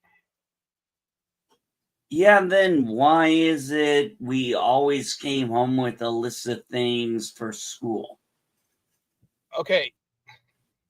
The school is not required to buy your school supplies. We're talking about how much the schools get on an individual business. No, I'm talking about the Clean Act and all that bullshit we had to bring. I mean, these were requirements we were made to have. I have no idea what you're talking about. I do. You got a list of requirements from the school that said this is what you need to bring. Yes. I'm not aware that the school is required to buy school supplies for your students. Yeah, but I mean, there was like the tissue box, the erasers, things like that. And they just take them and put them up in the freaking teacher's locker. I know what you're talking about now. Okay, because my schools did the same thing when for my kids, I know what you're talking about. Okay. Yeah. Okay, that's because the schools aren't receiving enough money from the state governments in order to buy that kind of stuff. I never understood the tissue thing. Okay, this is gonna be really stupid, but I want you to understand something, NB. How much do you think it costs a school to print out a 10-page test?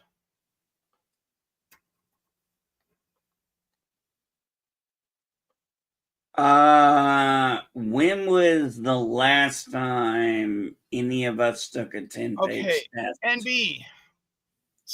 No, when was the last time you took a 10-page test? All right, then you know what? About 12 years ago. NB, let's do something even stupider, okay? Does your school mail out report cards?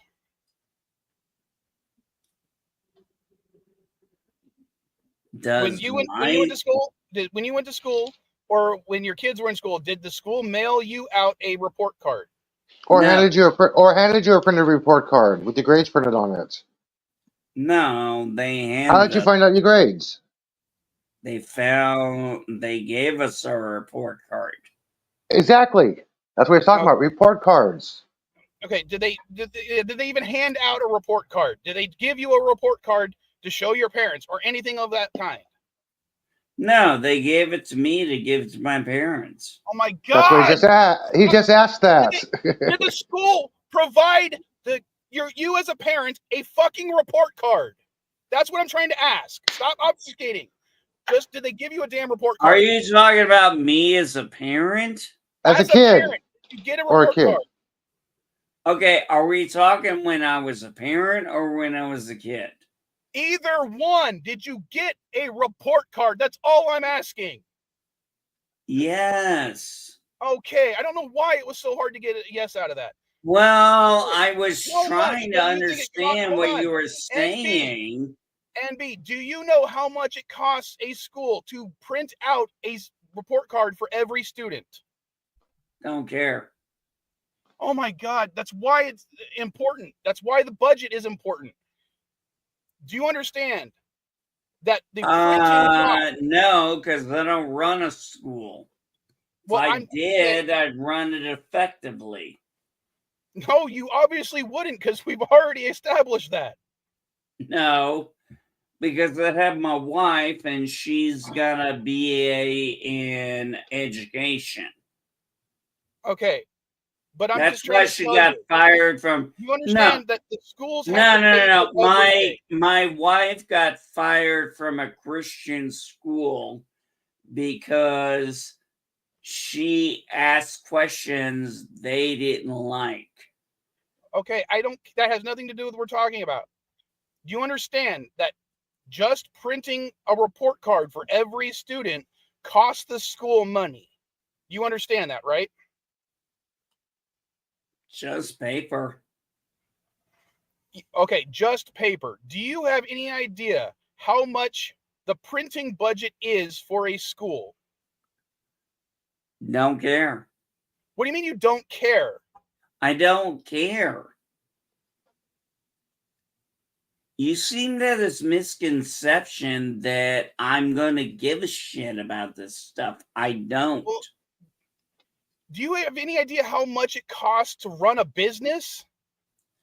No, to I've never ran a business, and depending on the state, it would depend on the red tape that I have to go through. If it's Indiana, I'd probably be able to get a franchise a lot better than in California. What I'm trying to get across from you is, do you realize that every little thing a school has to do in order to just function is taken from their budget? You say you don't care about how much a school's printing budget is. I'm going to tell you right now, at my son's elementary school, which both my daughters were going to up until last year, their printing budget just for worksheets, school announcements, report cards, stuff like that, was over $50,000 a year. Actually, it was closer to $100,000 a year. So what? But that comes out of that budget. Well, isn't that what a budget's for? Okay, so when we're talking about your schools in your state only get $6 million, 5% of that is just printing stuff. Sorry, for your state, it's 2.5. So 2.5% of your entire budget is just printing stuff to run the school on a yearly basis. Doesn't sound so bad. 2.5%? That's not much. But that's just printing. That's not textbooks. And that's not much. That's not paying teachers. That's not everything else. Remember, when we were doing the global numbers. Yeah, but you were talking about paper, and you're saying that's 2.5% of the budget. Yeah, and remember, okay, then that's not much. NB, when we were doing just the insurance and the teacher's salary at the lowest amount possible to have them still be middle class, for that ate up over half your budget. It was about 54% of the budget, dude. So when you add in just the printing costs, that's another 2.5%. So you're on almost 60% of your budget, and you don't even have textbooks yet. You don't have desks. You don't have No a cap, football program. You don't have any sporting stuff. You don't have any cap, extracurricular stuff. No cap, dances, no cafeteria.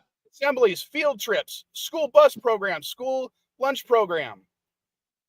All you have are teachers, paper, and insurance, and you're already ate up 60% of your state budget. Yeah, that's a hypothetical I don't buy into because I've seen private schools foster very well.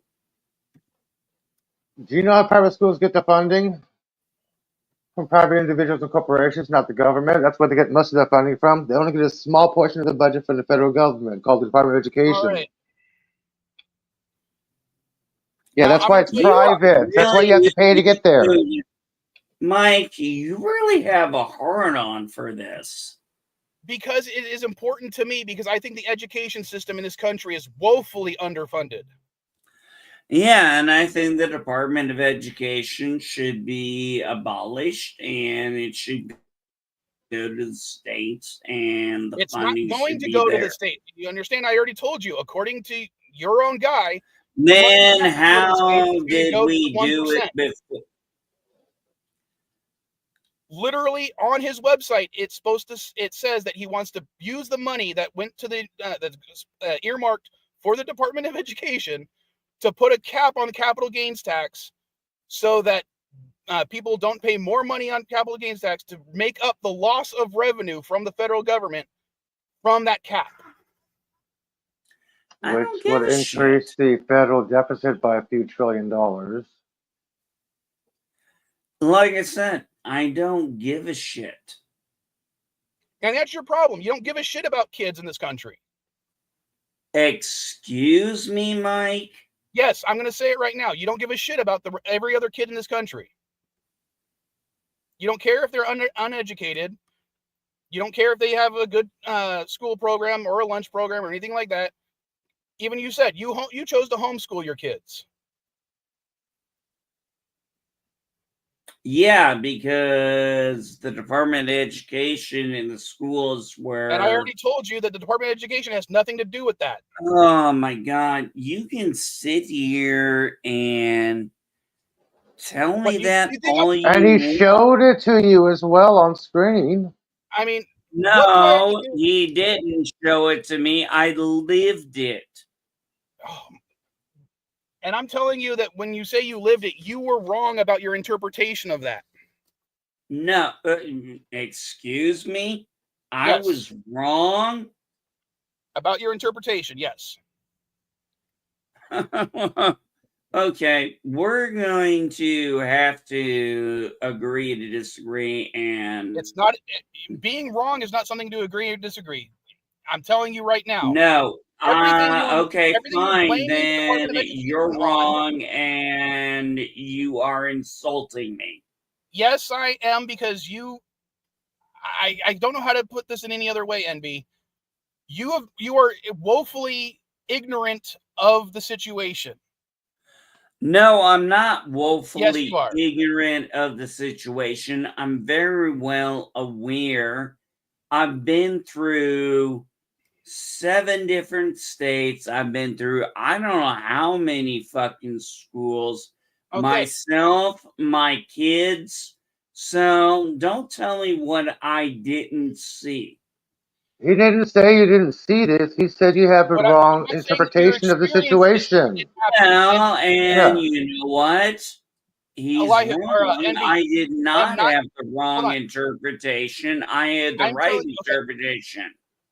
But what I'm telling you, what you experienced, I'm not saying that you didn't experience that. What I'm saying is you are blaming the cause of those interactions on the wrong person. No, I'm not. Yes, you are. Well, we're going to agree to disagree on that because Okay. you're not changing There my is mind. no agree or disagree on this particular point because Yes, there is. I'm trying to explain to you. That's And why. it doesn't matter how much you try to explain to me. I'm Okay, never going if to agree. It's like you're trying to put the blame on the carpenter for a bad pacemaker. You're blaming the wrong party. No, I'm not. I'm blaming the Department of Education for fucking up education. And I'm telling you, the problems you have with the school education are not the fault of the Department of Education because they do not control those individual schools like that. You seem to think that they have this broad power and money. They do. They don't. I just told you. I showed you how You much told me, and I've experienced. So there's a very different thing. Okay. As I was trying to explain. Okay. You've lived in California and lived the California experience. As well I've as been in. Hold on. I know this is a very small part, but several times I had to go to summer school in Texas. Yeah, well, I went to many. I went to schools in West Virginia, Florida, Illinois. My kids went to California, Florida, North Carolina, South Carolina, and that was it. So don't tell me I don't know about schools and how they fuck up. Okay, but again, you understand it's the schools and the districts and the state education departments that are in control of those individual schools, right? So you're telling me it's their fault and not the DOE's fault? Yes, it is the state education departments who dictate what is taught in schools. Otherwise, like I said before, some schools are taught about the Tulsa Massacre, some schools are not. If the Department of Education dictated that, every school would be taught about this.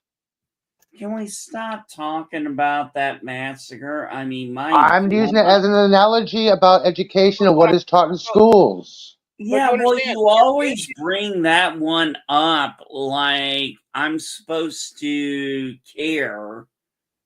Okay, I've seen enough of the different massacres. I can't remember every single one of them that has happened throughout our history. That's not the point. That's not the point. You're going off a tangent that doesn't matter. The issues, every complaint that you have had goes to the state government, not to the federal government. You understand that, right? No, my complaint goes to the federal government. If the federal government has no control or say over it, why are you blaming them? Because they control funding. As I showed you, they control very little of the funding per school, and they are not allowed to withdraw funding unless it's a discriminatory issue. And as I said, they can make anything they say discriminatory. Okay, can you give me an example? Oh my Lord.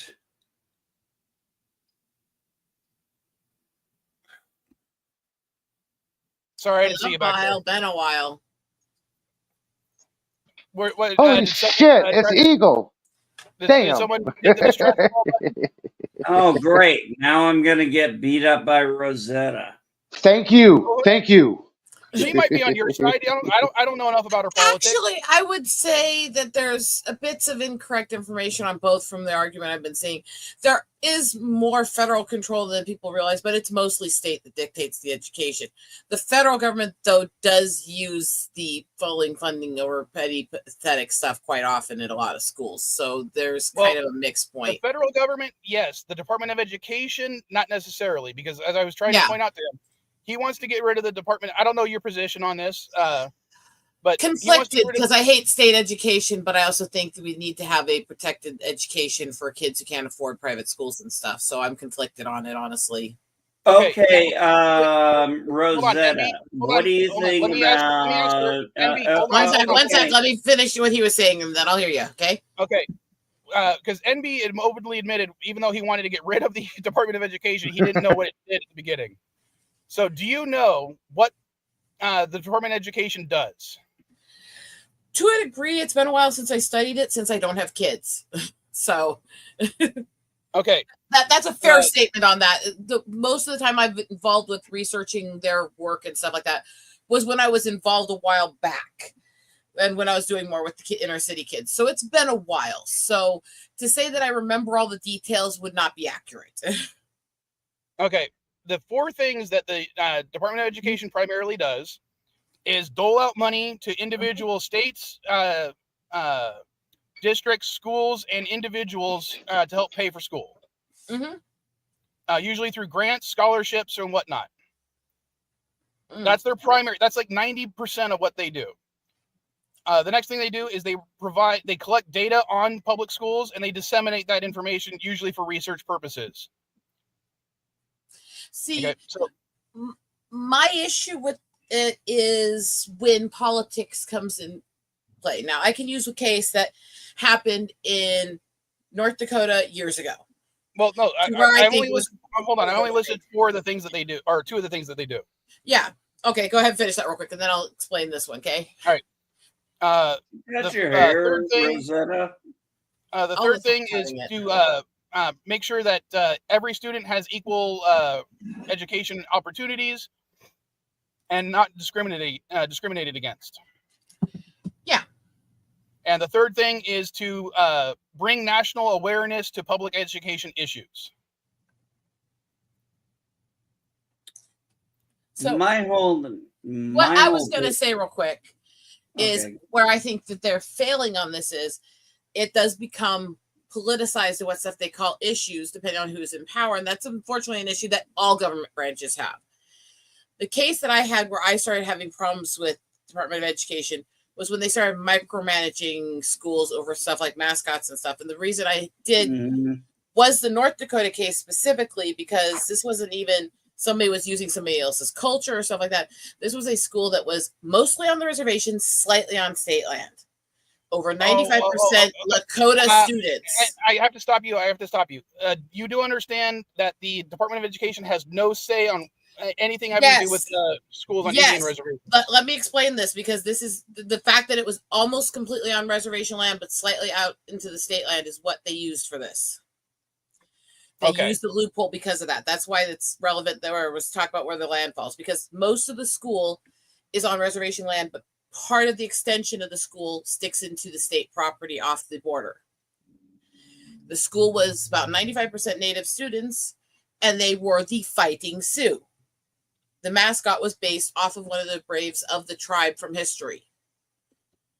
The federal government used the fact that it was partly on state land and federal land to deny them part of their funding unless they changed the mascot because it was offensive. All right. Hold on. What you said? What state was this? North Dakota. I don't remember the exact year. I remember the whole case. I was involved with the tribe when it was happening. Remember the 5th one that could be implemented? They can refuse funding for any racial discrimination. It's not racial discrimination when a group uses a mascot of their own culture and race. Okay, you're talking about the Fighting Sioux. Here's the thing. Hold on. You said it was it was in North Dakota on University of North Dakota Fighting Sioux. No, might have been on that. Yeah. It's like I'm trying to remember all the details because I remember the case, but it's been years and I have to find my notes. 2005, the National Strategic Athletic Association added the Fighting Sioux to the list of hostile and abusive Native American mascots. That's the case you're talking about? That's probably what started it. This was a school that was a res school that was not the university that they did. Okay, just to make it quite clear, the Department of Education has no say over colleges. Yeah, this wasn't a college where this part happened. It was that was ruling was used for it. The Fighting Sioux was used in multiple different schools and multiple different districts that had to do with that area because of Lakota people picking it. It was them using their own culture. My high school That's in where I think the bias of we're just going to say it's automatically discriminatory. No, there's a problem with automatic assumptions, you know? Wow, that kind of reminds me of the Western Nationals. They use American culture as their heroes. Right. They have Doing my best. I'm doing Lincoln, my best to Washington. try. Wow, No, I mean, hypocrites. okay, so in my high school, we had the Warriors, and it was Native American, and they were called the Warriors. My wife, who's a Hoosier, was part of the Indianettes, and what would happen is a lot of times before games, they'd go do an Indian dance, and this dance was taught to them by the native tribe. All right, but granted, I'm limited by Google here. I know, and any cases that involve dealing with the state versus tribe and the places where land are split or stuff, they don't everything get posted online very well. On high school level or below, keeps redirecting to the college level. Yeah, and I'm trying to find the case. I have the notes somewhere on one of these hard drives, but I don't remember where. From everything it says, it's being like one of the cases. Again, this is actually regarding the Fighting Sioux. It was actually brought up by the Sioux Reservation by itself. So there was one school that was apparently not on the reservation that was using that name that they did not like, and I'm guessing it might be because it was not part of the the reservation stuff. Oh, okay. There's a little again, context. That's still collegiate level. That's not high school level.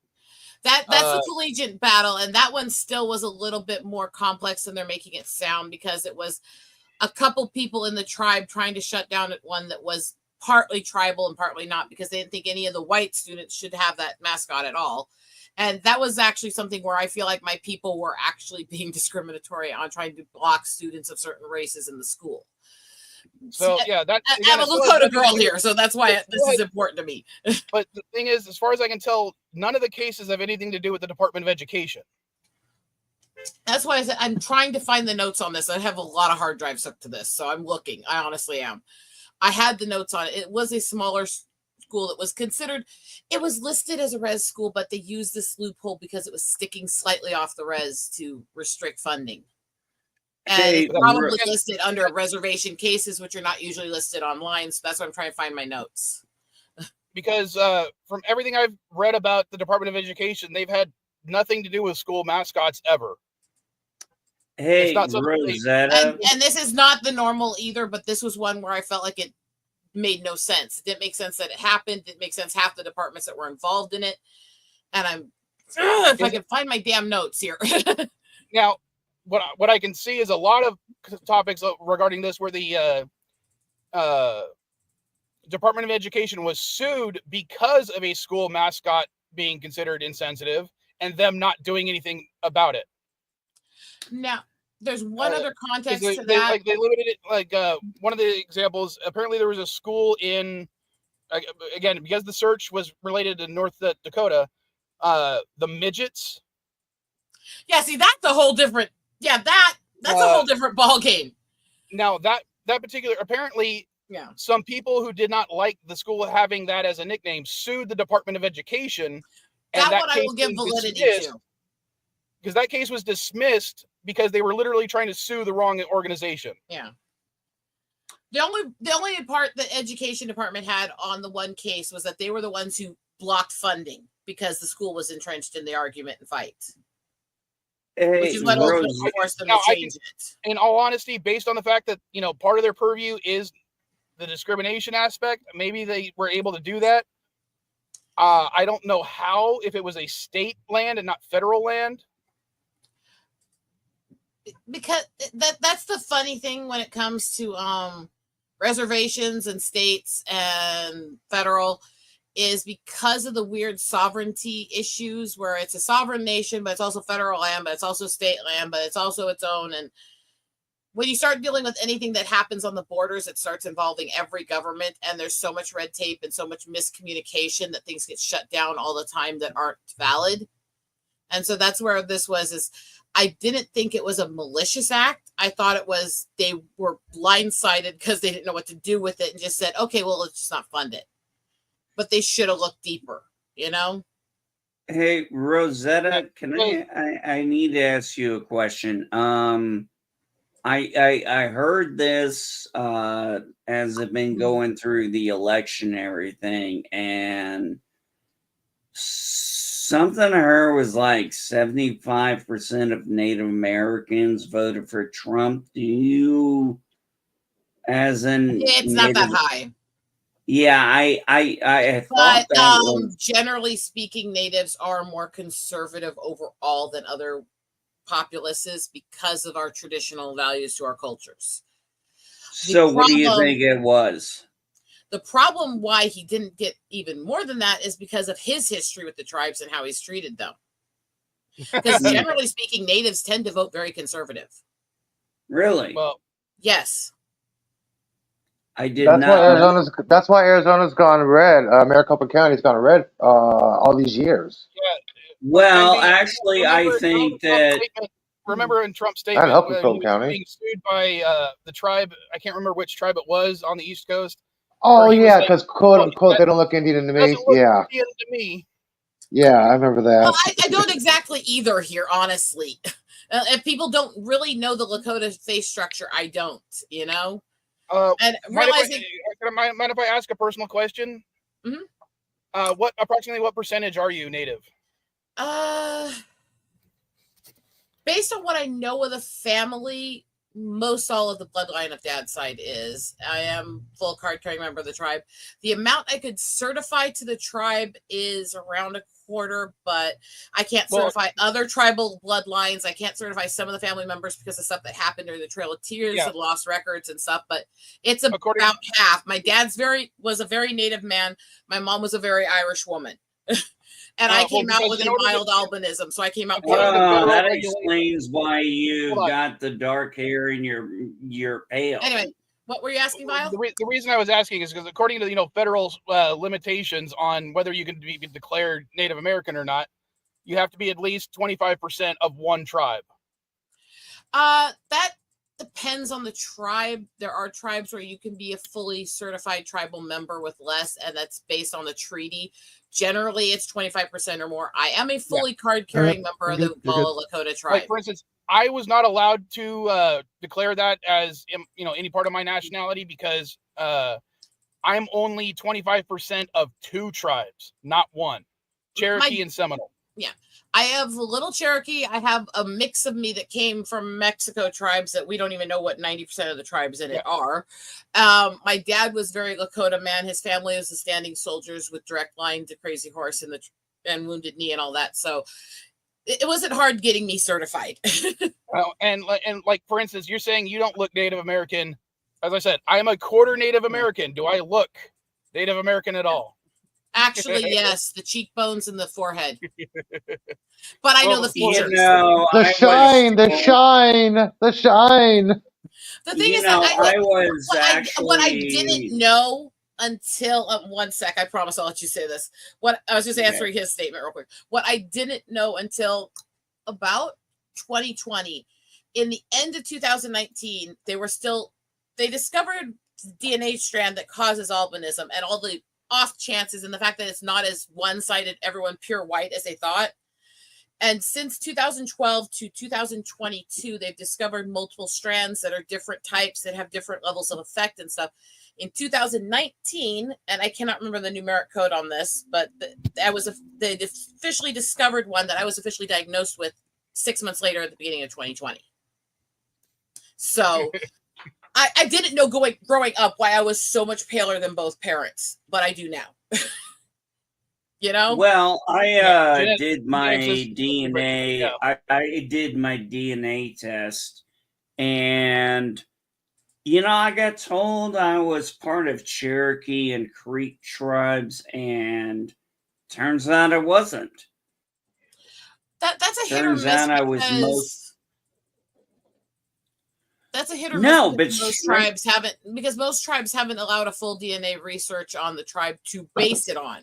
Well, So- unfortunately, both the tribes that I'm a part of, both the Cherokee and the Seminole, as limited as I am, were forced to, because they were the ones that were moved to Oklahoma during the Trail of Tears. So they had very little say over what they wanted if they wanted to maintain their land in Oklahoma and northern Texas. Yeah. Well, and see, So- and I have that So, line in the family I- with the Cherokee. And the Cherokee that I have in the family was taken in by the Sioux during the Trail of Tears because great uncle a few generations back was actually the one that was the head of the double agents of the Trail of Tears that was running the rescues to get them off of there into the other reservations.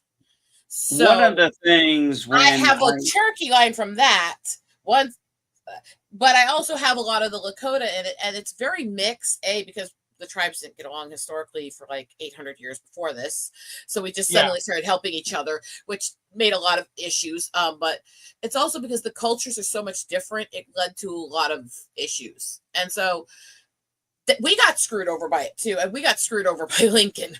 And the research behind his interactions with the Sioux tribes and how he's actually the one that ended up pushing for us to be put on the reservation is interesting, because he was a uniter to some sides and not so much to others, Yeah, basically, Yeah. we're going to put all of you in the same location, deal with it. Basically, he put all of the Sioux tribes on reservations based on a treaty that was BS and lies, with one little Dakota tribe that wasn't even related to the other tribes, because we're all the same. Yeah, It's like- are you talking about the treaties, the Andrew Jackson era treaties? This one was no, specifically Andrew with Lincoln. Jackson. This one was specifically with a Lincoln. fucking dick. He did this treaty with the Dakota tribe for them to say that these people from their tribe were to blame for these murders that were happening in Minnesota when it was actually Indian renegades. And the tribe did that so they could get money. Yeah, I remember. And then that got all the Sioux tribes screwed over with it, Right. and 38 men executed, though they had no evidence they were involved in it. All right, Yeah, so I know that story very well. I watched it in the History Channel. People Who Built America. That was, Now, they were a Let me- rogue tribe, Okay. and they were a rogue. I know we went off on this tangent, but I want to go back to the Department of Education stuff. Mhm. All right, Why?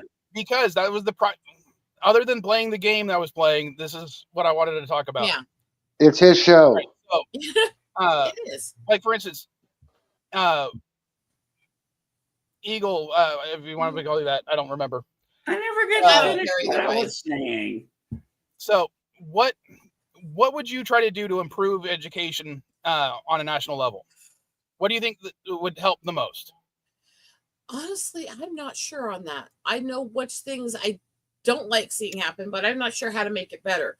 I'm fully able to sit and say, I don't know, and I don't have as much stake in that. The thing that does drive me nuts is the fact that in this city and in a lot of places in the country, depending on the rules in the state and city taxes, I pay more for the schools than these mothers who have 4 or 6 kids in them. I find that kind of ridiculous. Well, one of the things that got my wife fired from the private school she worked at, even though she had a degree, she came in and thought about implementing things different. They were like, "No, we tried that. It don't work." And it was kind of like for her, like back in the military, it's like, this is just the way we always have done it. So I think in Complacency. complacency, exactly. And I think Hold that one, I I think that just want to make it clear that what you're talking about as a private school has nothing to do with public schools. yes, but I'm saying there are faults in every system. I'm not going to dismiss that. I'm going to acknowledge that private schools, charter schools, public schools, they do have problems. Mhm. Oh, Yes. Rosetta, So what I found out surprising about my DNA, because I did the swab again, test. that you're regressing onto the tangent again. I found out I'm 2% Persian. So I thought it was more calico, not Persian, dude. But You shed a lot. I think the issue I Look have at your with head. these You shed a systems lot. is mostly the over waste and also how complex they make it for you to be able to donate just resources instead of money and stuff, because it's so much easier to do school packs for needy kids and stuff like that yourself than to donate money through a million red tape and more cost.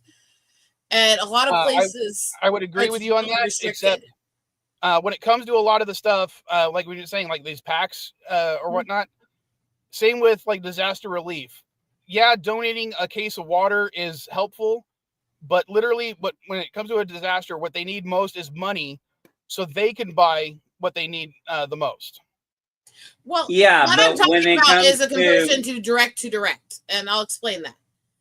In this city, they allow us to donate the stuff. Not all places do.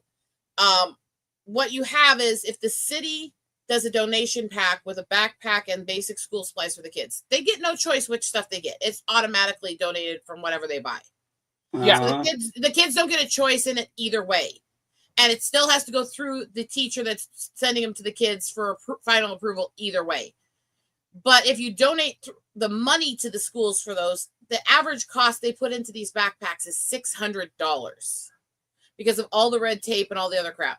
Whereas if you go hit the back to school sales and buy it yourself with all the supplies, standardized basic supplies, so there's nothing shady, nothing, you can buy a backpack and fill it with the supplies for about $50 and donate it.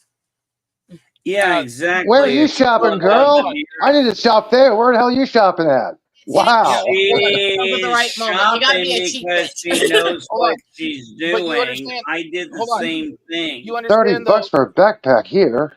NB, I want to interrupt real quick. You understand though that those restrictions that are put in place are not by the Department of Education; they're by your state and local governments. You asked overall what some of the issues I have with education I know. overall were. That's one of them. Is it's really over complex to donate and help people. And honestly, as much as I agree we need money for donations and stuff for disasters too, I don't like. We gotta cut through. We gotta get rid of. That's what I'm saying. Is we need to cut back all the red tape and bureaucracy. Yeah, on exactly. Things We and gotta make it cut more past streamlined. that red That tape was my big and- complaint.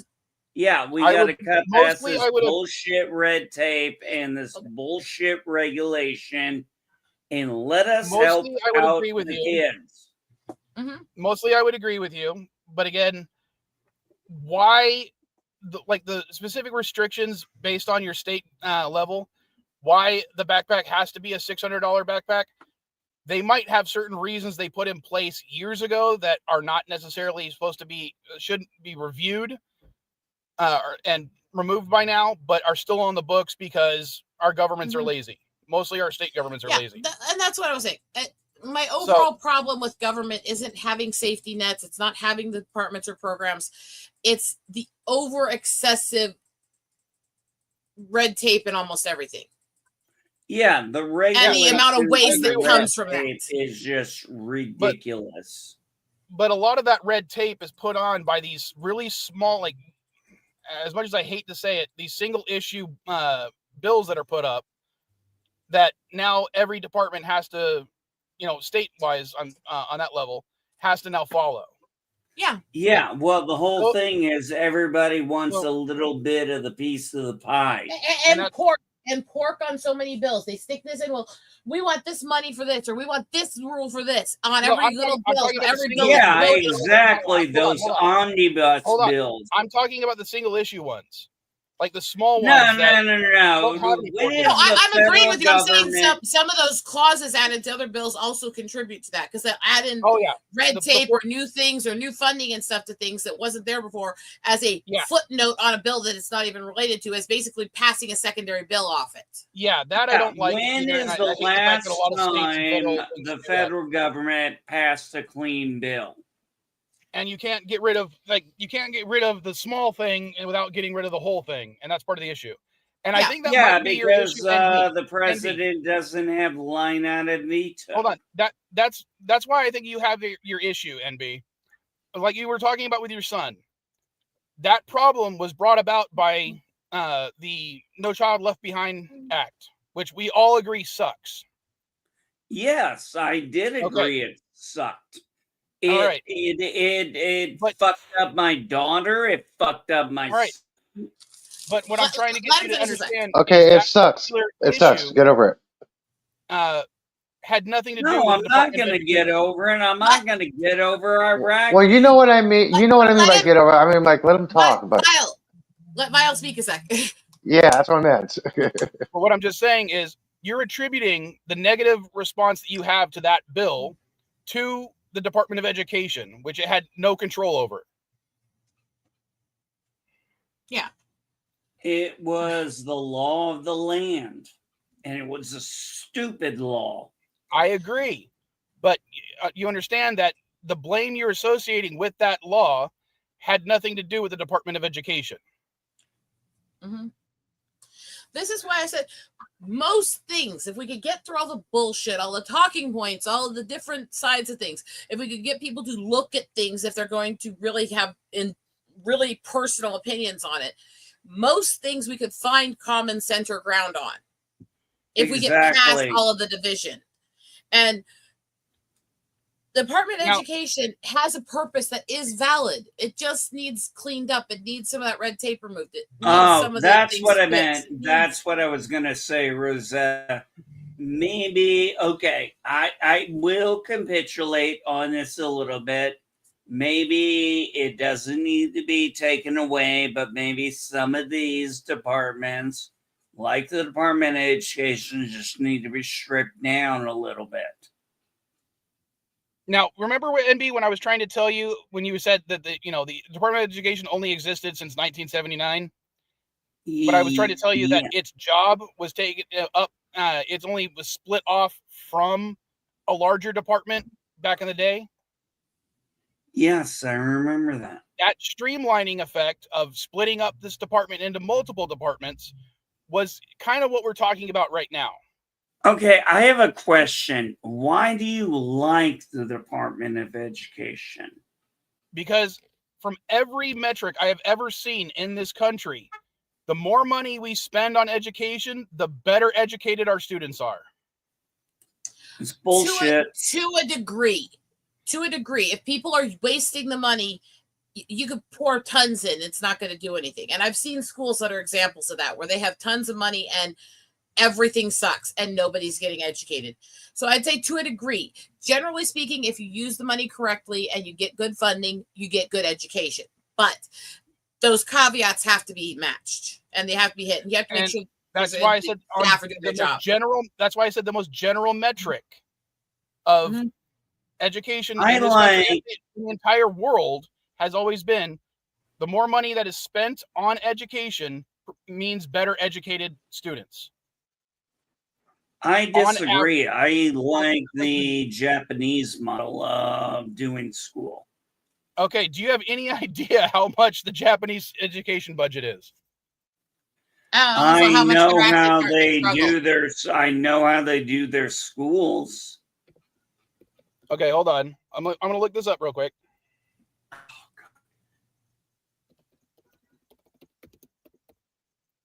Hey, Rosetta.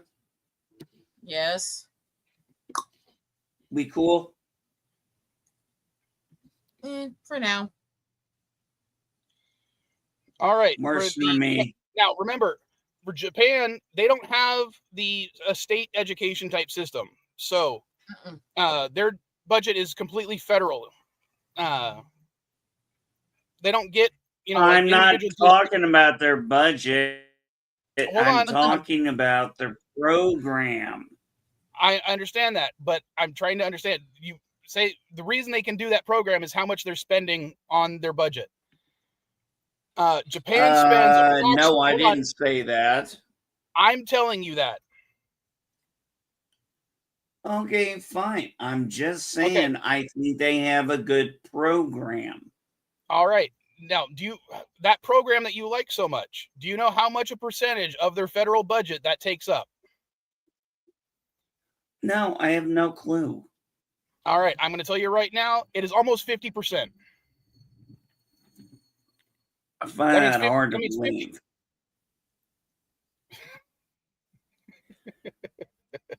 Hey, I mean, you could be easily right. I'm not gonna say you're a liar.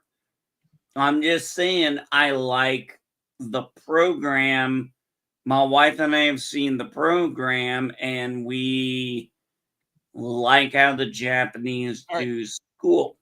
Okay, if we were to implement the same types of school systems that Japan has, we would have to increase like the amount of schools money spent on schools by up to 30%. I'm saying I like the program. Okay, so if we were what do you want me to do? You want me to talk about money? How are we supposed to pay for it? Hey, no, didn't I'm just trying to make you understand. We're not supposed to care about how much it costs. And hell, actually, according to this, with their GDP, they actually spend 5.5% less than the average country. Sorry, not 5.5, 4.9%. I was wrong. 4.9. Okay, so you rounded up. So, but I'm just letting you know. So remember, what I was trying to show you earlier, that your state spends 20% of their federal or their state budget on education. Yeah, well, this is what I'm saying here. It's not about the amount of money you spend, it's about the program you're working and the curriculum. And then know the program this and the curriculum aren't going to work if they don't have proper funding, though. Yeah. And no, I completely understand that. All right, like one of the things I was trying to do was that with him was we basically put out the amount of money that his state puts towards their school budget, which is about 20% based on how much money they take in. They give about 20% of their budget, which is what? How much was it again? Fuck, I can't remember, but it was basically every school gets about $6 million per year to run. I do remember that part. Yeah, and each of your schools gets how much? About 12 billion or 12 million. But also the average cost of things over there is much higher too, so that also has to play a part. Yeah, Mike, you live in California. I live in Indiana. Trust me, I have a house right now and a piece of land that, for all intents and purposes, in California would have cost probably $750,000. Probably. And I got it for still has nothing to do with I would say I would say that much. My and I got it one second. My only point I was adding there is the amount of money going into the schools will be affected some by the average cost of things that you need in that area. That is true. So I think 6 million to 12 million, you have some equality in that in some ways. Well, also the difference also is California spends about 38% of their their state budget on education, whereas Illinois, where he lives, Indiana, where he lives, only spends about 20%. Okay, because maybe we don't have to spend as much. We have less schools than you do. I mean, we have a lesser population. I mean, you're talking about factors. The population doesn't matter if you divide it by the amount of schools that you have, which is what we did. Yes. And what I'm saying is 6 million plus property taxes. Yes. I don't think schools pay property taxes. No, our property taxes do pay for schools. Sorry, no. What I meant is schools themselves don't pay property taxes. That's what I was trying to say. I'm saying my property taxes go towards the school. That's how a majority of the states do it. Yes. Yeah, exactly. But we don't have near as many schools, near as many people, near as many. But per capita is what we're talking about. No, per it's school. not weight. I'm simply saying I live in a less populated area. You got to understand, Mike, what's the NB. population of the place you live Okay, right hold now? on, NB. But that once we do it by per school, which is what I was trying to do, you're taking that population difference between the states out of the equation. Yeah, it's per capita information instead of just You know what? Yeah, but let me ask you this, Mike. What's the population of your city? Again, when we're doing per capita, it doesn't matter. I never. You're taking the population when you do per capita. You're taking the population aspect out of the equation, and you're averaging based on the population and everything else. So it's already averaged before you do the numbers. Yeah. All I'm saying is, though, you got to think about the cost of living. When you're again, NB, when you're that part is factored out once you're doing per capita. I don't see how. Because it's already been averaged by time you get the first numbers. Yeah, you're doing averaging for per school period per region. Because remember, at your state we had what 2,000 schools. Dividing the budget. I think that's what you said. Probably most of them are in. Probably most of them are in Indiana. But that's why I was trying to do an average. Like according to statistics, the average school in the United States has about 526 students on average. So if we did, straight up averaging out for 500 students per school, and the amount of money each state is giving to those schools, that means where the school is necessarily located does not matter other than the state budget attributing to that school. Where'd you come up with the 550 number? I just did a search on average school size in the United States. Yeah, see, that's the thing. This is where I try to get into it with people. Yes, in overall how things are functioned, how they get the funding, there is differences between small states versus big states in population. However, when you're taking a per capita look at how the money's spent and how it affects things, that's beyond that original difference. I grew up in a state that's much smaller population per square mile than where he's living. But I still compare the per capitas against the other states, I'm going to go out on a limb here. I'm going to say just my city has more population than your entire state. So let me see something. Population of, you said North Dakota? I grew up in South Dakota.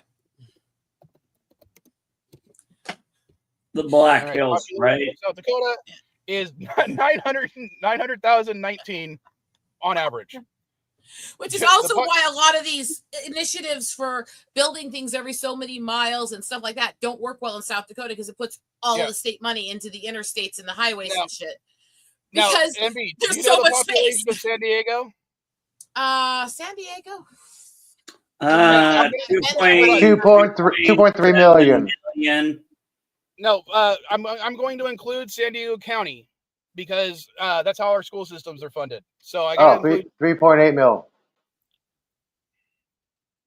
Mm-hmm. Look, I mean, that sounds about right. Per square mile state I've lived in is Iowa. I'm a rural chick. So, all right, I've been through the population of San Diego County as of 2023 was approximately 3.27 million. Yeah, okay. So this is why I'm absolutely fine in acknowledging there's differences between us, but that doesn't mean that the overall cost range should be that much different when you start looking at the per capita. Yeah. Now, if you want to look at the other issues, how you're going to do things for square miles, transportation to and from the schools, other stuff like that, that's affected by how close you're together versus how far apart you are and stuff like that.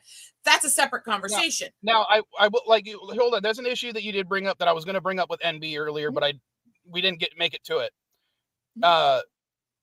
the Department of Education does require school districts to have a bus program so that every student has access to that school.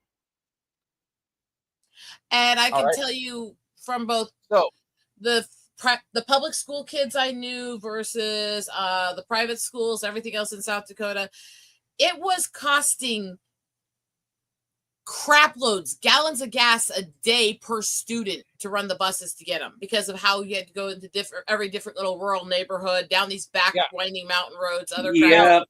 now the states have to pay that money, but because the states can't discriminate against where a student lives, they still have to provide access to that school. That is something that was required by the Department of Education that the states have to pay for.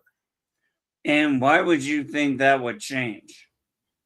Because if you got rid of the Department of Education, most bus programs in many states, including, North and South Dakota, would go away. I will agree with it would. No, that I will agree with it would, because it's a very rural state with a very low average income, because it's got a lot. The poorest reservations in the country are in South Dakota. You will lose those buses if it's not federally required, because they cannot afford it. They're already having to get grants every year to pay for the buses. Oh, Now, something. Andy, this is something that I know I'm interrupting you, but it was a point I was trying to get to before, but we never quite get there. So if we got rid of the Department of Education, many rural students are going to start losing access to schools. That's hypothetical. That's not hypothetical. Now I understand. No, I'm going to guarantee you that is from growing up in that area. I get it. You guys think that, but I just don't see it getting that dark. This isn't to think that. This is every time funding got cut to the bus programs, they lost buses. They went through loopholes so they didn't have to offer the buses to kids once they were old enough to drive, because they couldn't afford it to them. So kids were carpooling together as teenagers to get to schools, because that's the only way they could pay for the buses for the younger students. Yeah, I need to weigh in. I need to weigh in on this, because my high school, basically 90% of the students in my high school were legal driving age, so they limited the school bus programs. So what did the city do to help compensate that? They got in touch with the public bus system. I forgot what it was called back then, and they issued, for the first time in Phoenix history, a student bus discount. Basically, that was the pioneer in the country. Students get a discount for the buses. That's all they could do. Is like, okay, we'll get a discount for the buses for the students.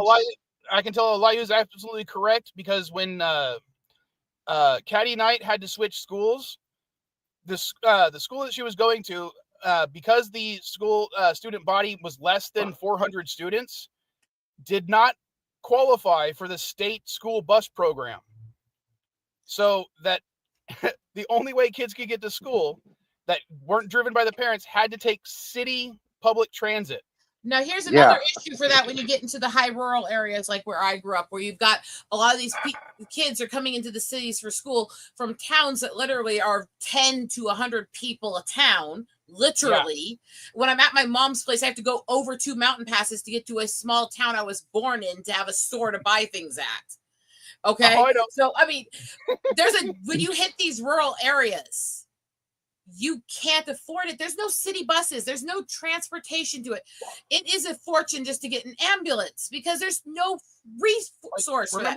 There's so rare of access needed, and there's so few people there. By the time you try to collect that kind of funds to be able to run things out there off and on through the day to get people, it's costing more per year than the entire education.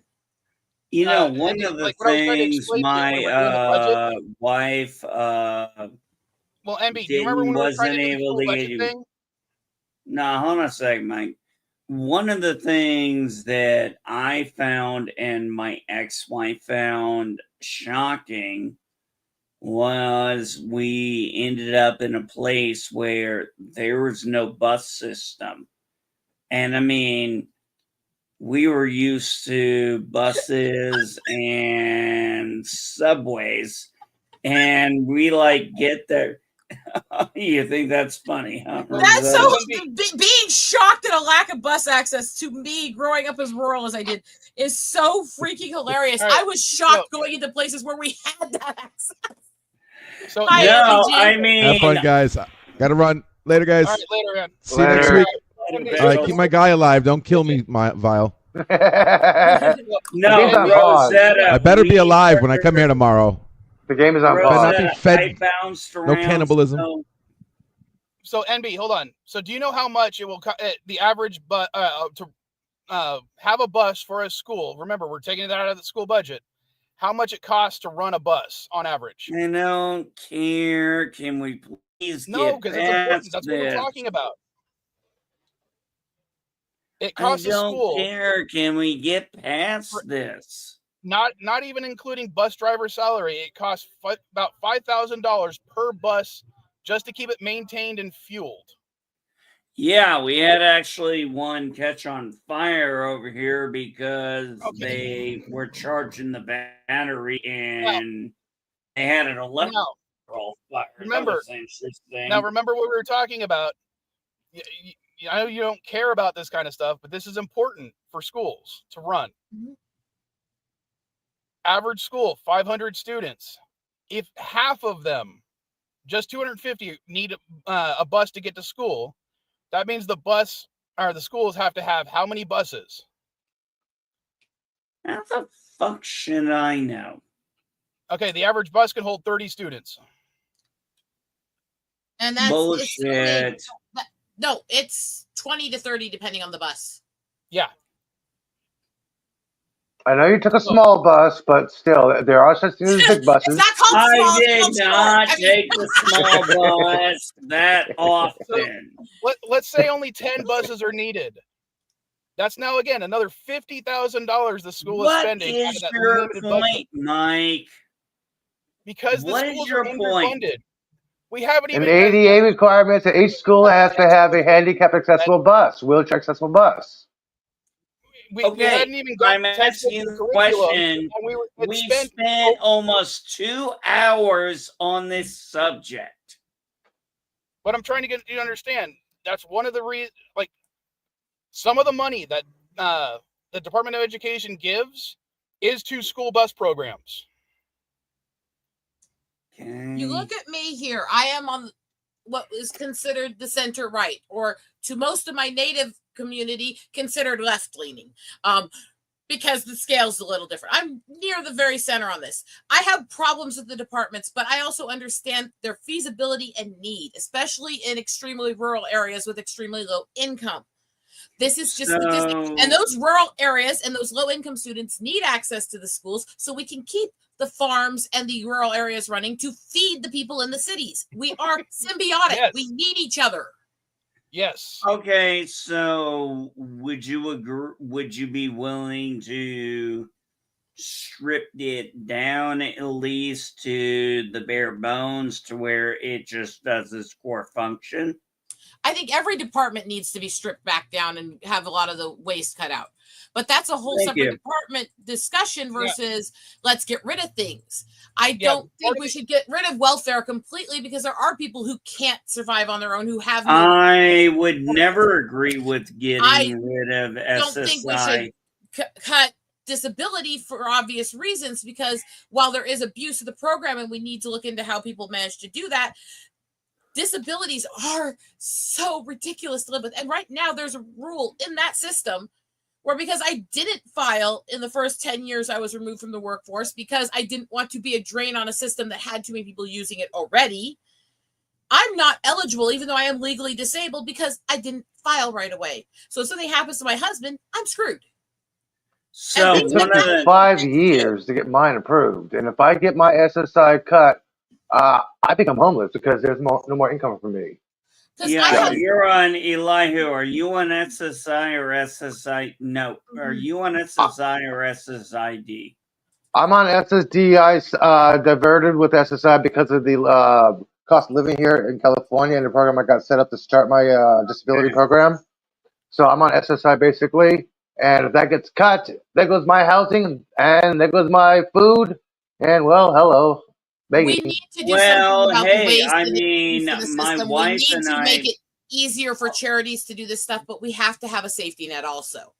This yes, is where both and sides I have valid agree with points. that, Rosetta, because My wife and I both live off our retirement and our disabilities from the VA. Mm. Okay. Hang on. Let me tell you this. There is everybody gets denied because they want to make sure that you're not actually full in the system. When you get your hearing, there is a medical expert and an employment expert, and the medical expert basically lists all the reasons your disability. Yeah, everything's there. The employment expert has a list of jobs basically based on what you're able to do based on your medical history. Some of these jobs include quote envelope stuffing, elevator operator. Some of these non-existent jobs anymore. And the guy was looking through, and I remember quote, Your Honor, I cannot find any job this person is capable of doing that exists at this time, unquote. So basically, if he was able to say, oh, yeah, he can stuff envelopes, yeah, it's a very hard process. So if it's like it's cut, I'm homeless. I have no income. I cannot legally work. I can't even physically work.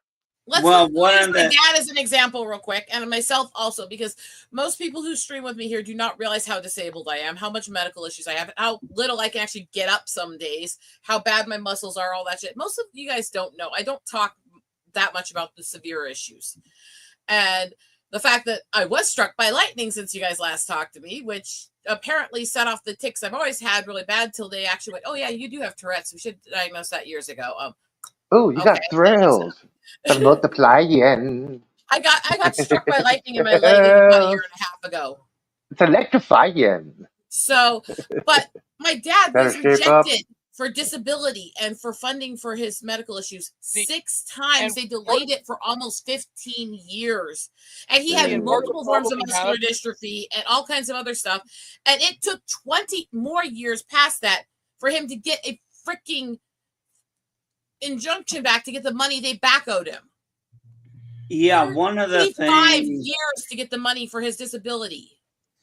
Yeah, one of the things my me too, 5 family years. has had to deal with is you've got my father-in-law who's only got 10% disability when he retired. He's a Vietnam. Hold on a second. He's a fucking Vietnam vet. And then there's my sister-in-law's husband, who's a Marine, who was really badly injured. And he's been trying to get his VA disability for years. I mean, unfortunately, if you don't do it very early, it's hard to. It takes like fucking forever, and people give up because they're like, I don't want to do anything with it. Like, my wife's got 100% disability. She's also a combat vet. I got 80% disability. People keep asking me why I don't try for 100. I'm like, I don't want to fucking bite the hand that feeds me. All right, but NB, to go back a little bit, in order to like reform these departments that we're talking about, to cut out all these stuff that we don't have, will cost more money. So if we try to fix the system, it will cost us money. In the short-term loss, long-term gain. The problem is short-term loss, long-term gain. So let me put it this way. Would you accept, say, a 10% increase on your taxes for the next 10 years if it meant for the years after that, you would have a 25% tax decrease? Yes. What are we referring to? But yes, okay. I would. In order to fix the system, we would have to spend money in order to figure out what areas we could get rid of and what areas should be kept, right? That's why I said it's the short-term loss, long-term gain. All right. Do you understand that when you're voting to maintain the system we have instead of raising taxes? No, I didn't vote for the system we have. Otherwise, I would have voted for Harris. You inherited the system we have. That's done and dealt with. We can't fix that right now unless we spend money to fix it. Well, we spent $6 trillion fucking dollars for other people's fucking wars. Separate Okay. issue. Yeah, that's an entirely different issue. But we did So- do it, didn't we? But again, that has nothing to do with what we're talking about now. That's a whataboutism. We can throw whataboutisms in, we can throw strawmen in, but they're not going to help us with the current issue to educate. This is why I will tell you, I looked at this election and I had the least hope I've had in any election in my life for either side. Because I didn't see either of them trying to fix the issues. I didn't feel any desire to vote for them. In fact, I will be flat out blunt. I voted for local things only and abstained on president because I would not put my name on either of them. Well, so that's fair. People can feel what they want on that one because I can't stand either of them. But that was the problem because we've been getting more and more divisive, extreme, and lost on both sides, and nothing's being fixed on either side anymore. So, Rosetta, it's interesting you bring that up. Hold on a second, Mike. Let me address this. It's interesting you brought that up. I remember when in 2016, when Trump got elected, and I walked into my office, and there was a contractor there who was also a pastor, and he turned around and looked at me and said, "Fuck you." Because he knew I voted for him. I knew he voted for it. And I was like, what? I was like, do you think I would have done that if Hillary had won? A lot of people did. Also this, Rosetta. One of the guys in my office voted Libertarian Party that year. And the guy who told me, fuck you, said, well, you basically just elected Trump. And I said, hey, cut the shit. He voted for who he thought was the best candidate. So you're defending that argument here. Let's take it to the other side here. Have I ever, anybody who's ever been on stream with me, have I ever hidden how much I detest Mark Hamill? No? No. Okay. This election period, before he started getting divisive in his tweets, after he tweeted his excitement for the election, before he came back and tweeted a thing, as things were being announced, there were thousands and thousands of posts, memes, threats, and stuff being thrown at his page because he lost, with him not having said a word at that point. Is that right? Wait, what are you guys even talking about? Mark Hamill got trolled for his opinion. They went past trolling. I saw some of it. Yeah, that was fucked up against Mark. The only thing I did when I posted was, "Are you okay, Mark?" I mean, and I'll give you that credit. But there were so many, and people that I even thought were decent people before that, posting things basically wishing death on him, cheering that he lost, other stuff, vulgar shit being sent to him. But he hadn't said anything.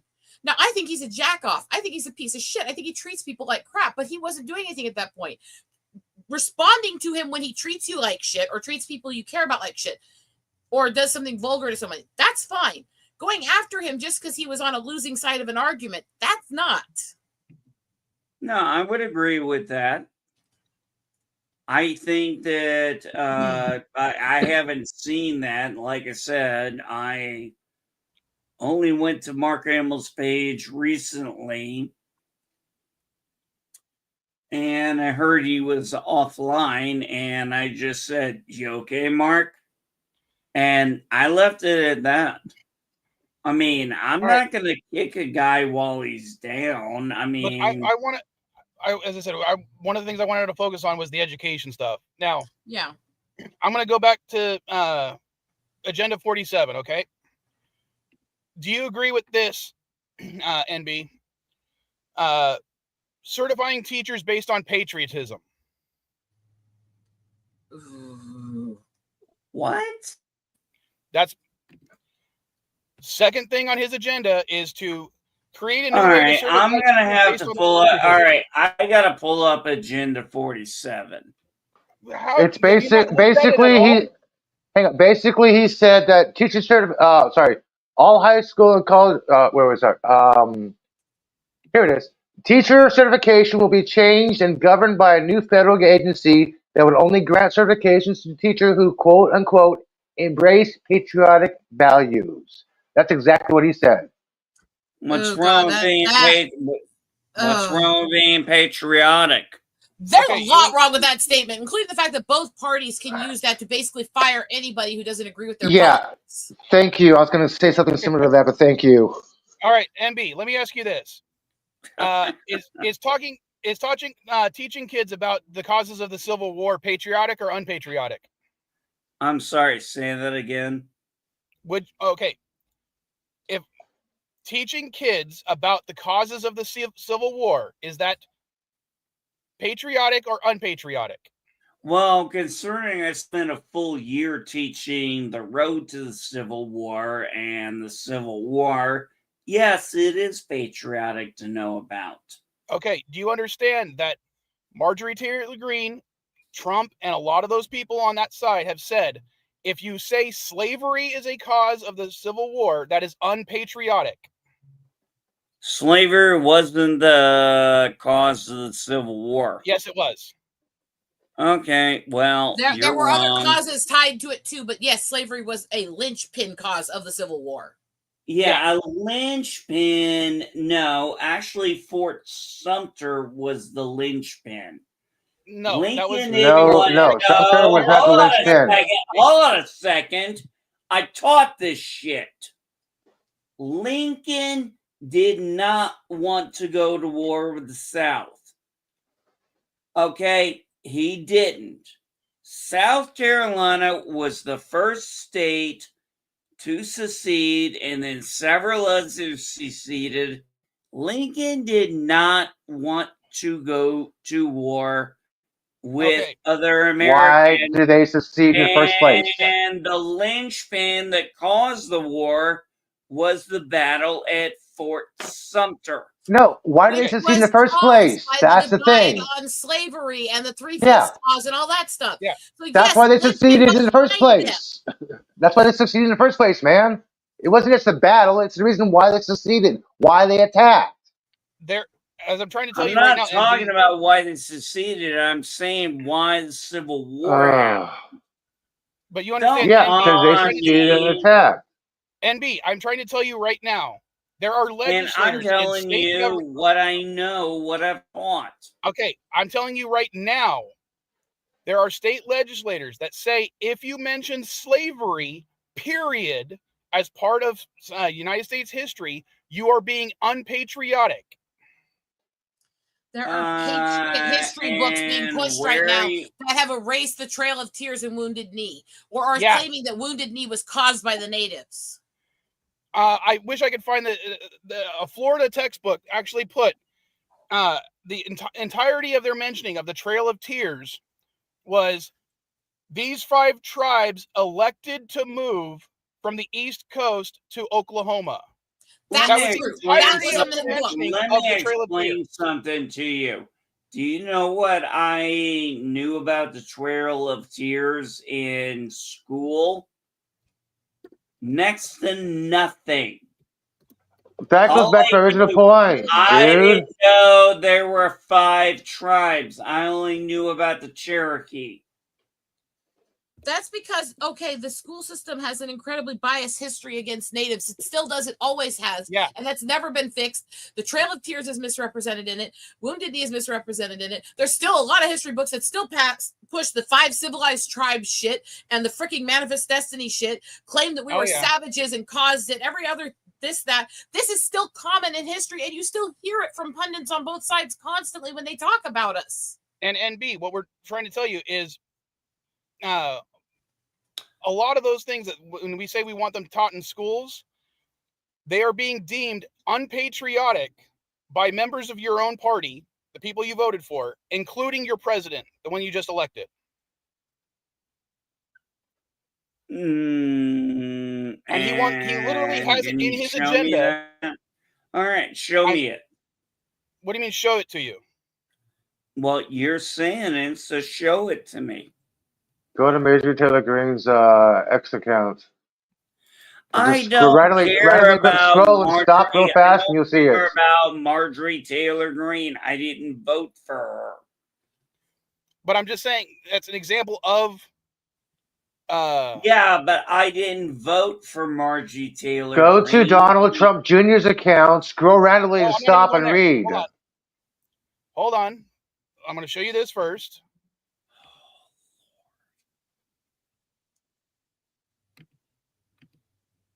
Where is it? There we go. You've got people on both sides, people in our community, antis to our community, Okay, who are this is Trump's promoting website. lies. NB, right now, this is Trump's website. Can you read that? Yeah, cut funding for critical race theory, gender ideology. Oh, is that what you want to keep That's men part and of one of the things I'm women? trying to show up. Create new. I don't have my glasses. Scroll down a Credential little. bodies. I want to see all the clauses to number 8 there a sec. I haven't looked over this in a while, and I'm trying to remember them all. Unfortunately, they don't go into detail on his website.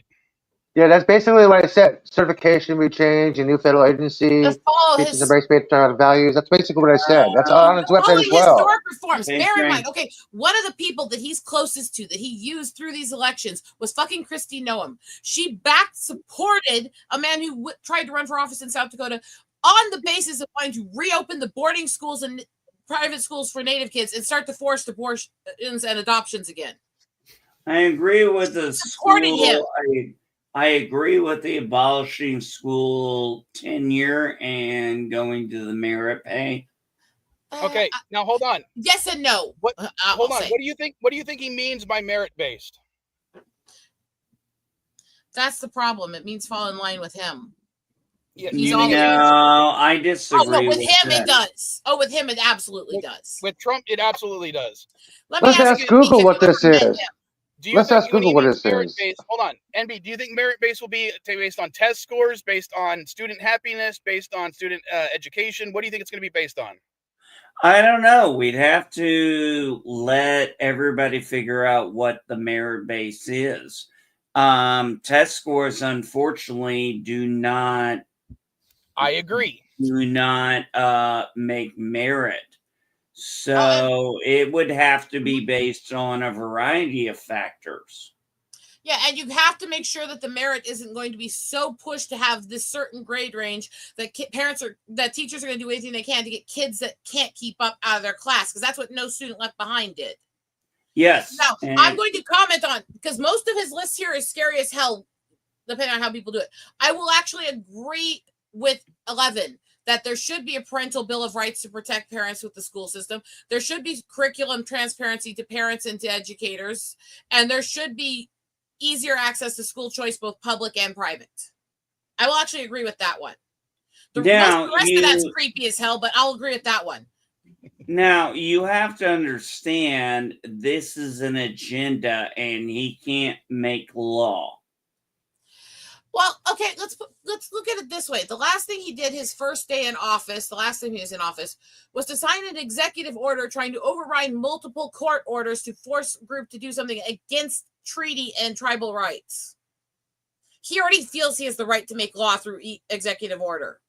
Well, executive order is, as we know, when Joe Biden came in, can be overturned by the next administration.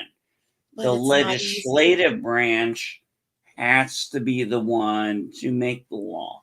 Executive orders are not supposed to be legal except for military action. The fact that they're used to create law by either side is a huge problem.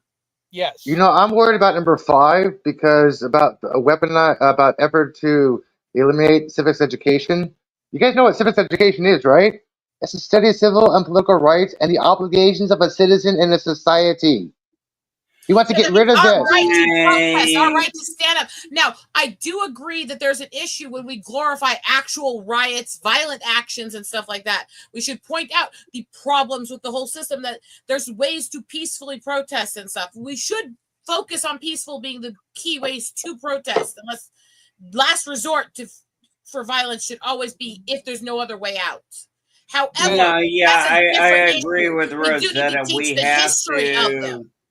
Yeah, we Now, have I'll give you to. hold on. I'm We going to give you have an to example look of something. at. If we're going to look at our history, we have to look at it honestly, good, bad, and the ugly. 1776 to the present. Mhm. That's the bad. So, There's so much negative that's happened on both sides. I actually believe that most of our history, I love my country, I love my land, but there's very few presidents and very few political figures that have treated natives like we were human. Coolidge was one of them.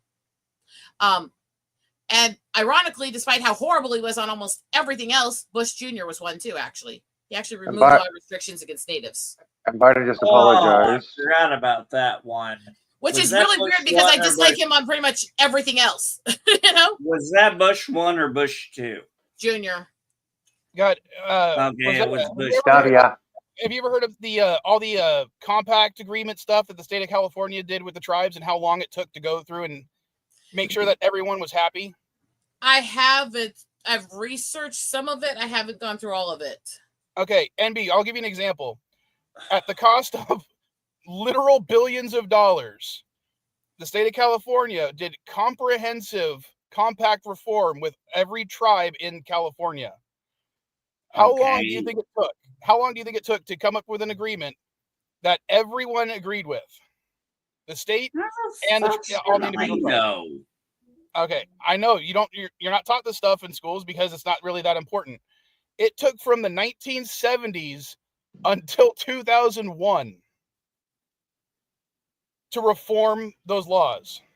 Nobody A talks about the quarter real century. issues.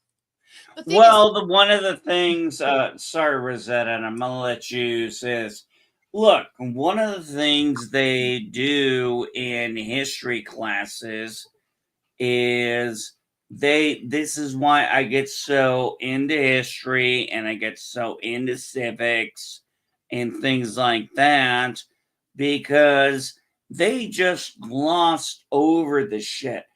I've watched Discovery documentaries where I've learned more about Americans and the Americans going across the Appalachians to when the Indian tribes over there and how things happen. And it's just amazing when you learn the differences of the ideologies.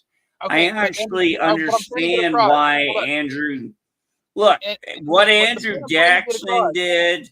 Look, the cost of hold on a reforming. second. I need you to understand this. The cost to reform the laws, to cut out the red tape that we were talking about earlier, took billions of dollars, and we're talking about 1970s to early 2000s billions, not today billions, and 25 years minimum. Why did it take California that long? Because there are almost 200. There are almost 200 Oh my tribes in the gosh. state, and they were working with all of them. Hey guys, I'm gonna take off. I am getting different cultures from each I other. am getting hungry. I'm getting hungry. I'm gonna take off. Okay. So, I need some to eat. Now I want you to thanks. Something. Nice to see you. Eagle no problem. And don't forget tonight. If you guys are fish guys, you see a little dot above the moon. That is Saturn. All right. Later, guys. Eagle Rider, are you saying there are 200 tribes in just shy of 200 recognized tribes in California? Yes. And the problem is, God, there were some tribes that cross state boundaries on the reservations, including our north and eastern borders, that we were including, even though only a part of their reservation. So we actually had to organize with Washington, it was Oregon, Nevada, and Arizona. Yeah, I was gonna say Oregon's the one closer to Cali. Yeah. Washington's up against Canada. So when I looked at the history books, again,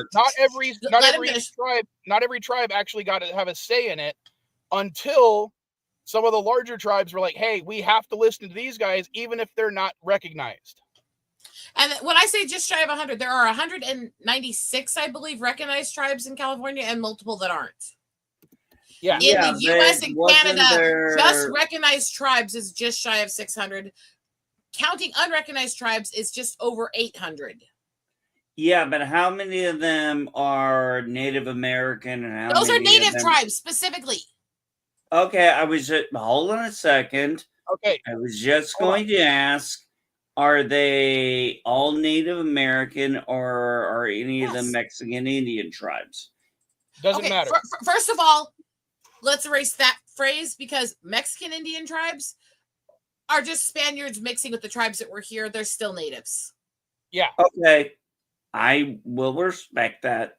Now, But and Andy, that's to answer your somebody who has a question- problem with the whole Spanish invasion that was happened, how many tribes were wiped out, how much they violently conquered a lot of tribes, all that stuff, all of the influx in Hispanic culture into the South Americas. That's a whole other topic. But the tribes down there, any of them that are still tied to that original tribe, they're still Native Americans. They just Yeah. have blood from Hey, the tribe. Rosetta, Now, I'd hold on. love to And hear to that answer your story. question, I'd Andy, love to hear hold on. you tell me that history story one day.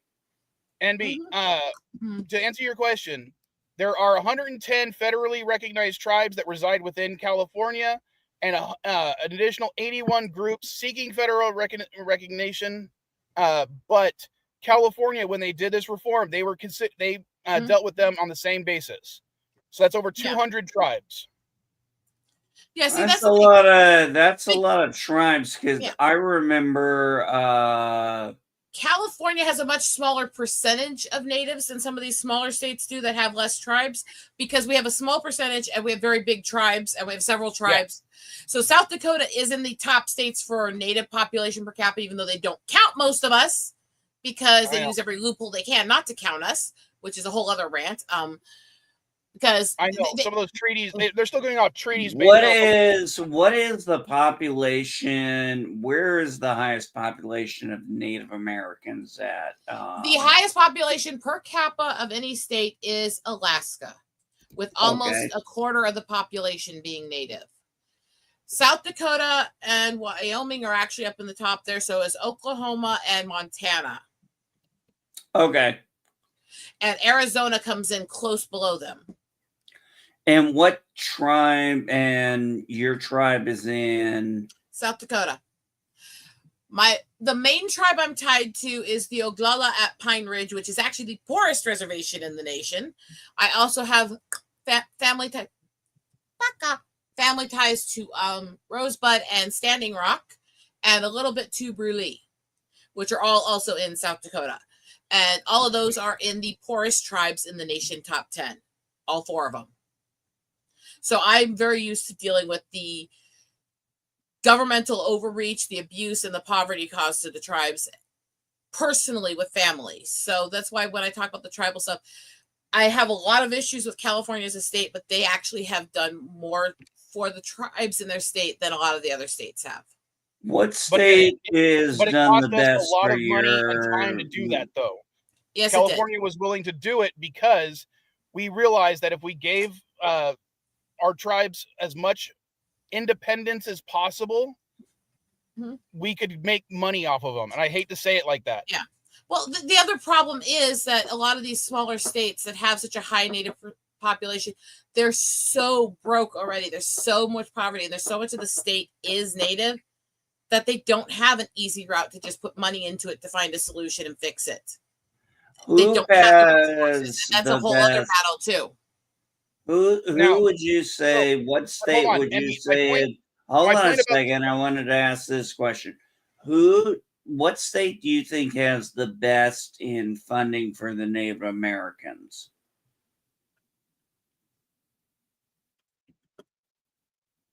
Honestly, considering the amount of money that the tribes have and how they get funded through both state and federal, Washington State. Remember that two of the richest tribes in the nation are up there, in fact. But that, hold on, just to clarify, that particular section includes, it's not just Washington, it's Washington, Oregon, and Idaho. Yeah, the others too, but Washington is a bit higher, and I was just trying to name one state for his question. Okay, because the Northwest has the best treatment of natives overall, although Idaho is a contention on that because when you hit the northern end of the state, even the tribes have more money, it's a very racist area to them. The And way it's I'm bad in breaking a it lot up, of ways. I'm breaking it up the way the Department of Indian Affairs breaks it up. They have it like the Northwest region is those 3 states. The Western is just California. Then they have Arizona, Utah, and Arizona as a single section, except for the Tucson area and the Navajo Nation area. Those are considered their own separate areas. I mean, God, the eastern portion is just ridiculous because that's got to have like the most massive population-wise, and it's like half the United States. This is why I have such an issue with not believing the counts on natives. Is I do believe we have a higher percentage of natives in this country than we account in census. I absolutely do. Because census, basically, most natives have a lot of problems with the census and how it's done and the invasive nature of a lot of the questionnaires. So we don't tend to answer as much anyways. But they also do things, so they throw away a lot of them. And that's both sides have done that historically. There's such an undercounting. And I'll use the city that I grew up in real quick to example mine, and then I'll hear yours, okay?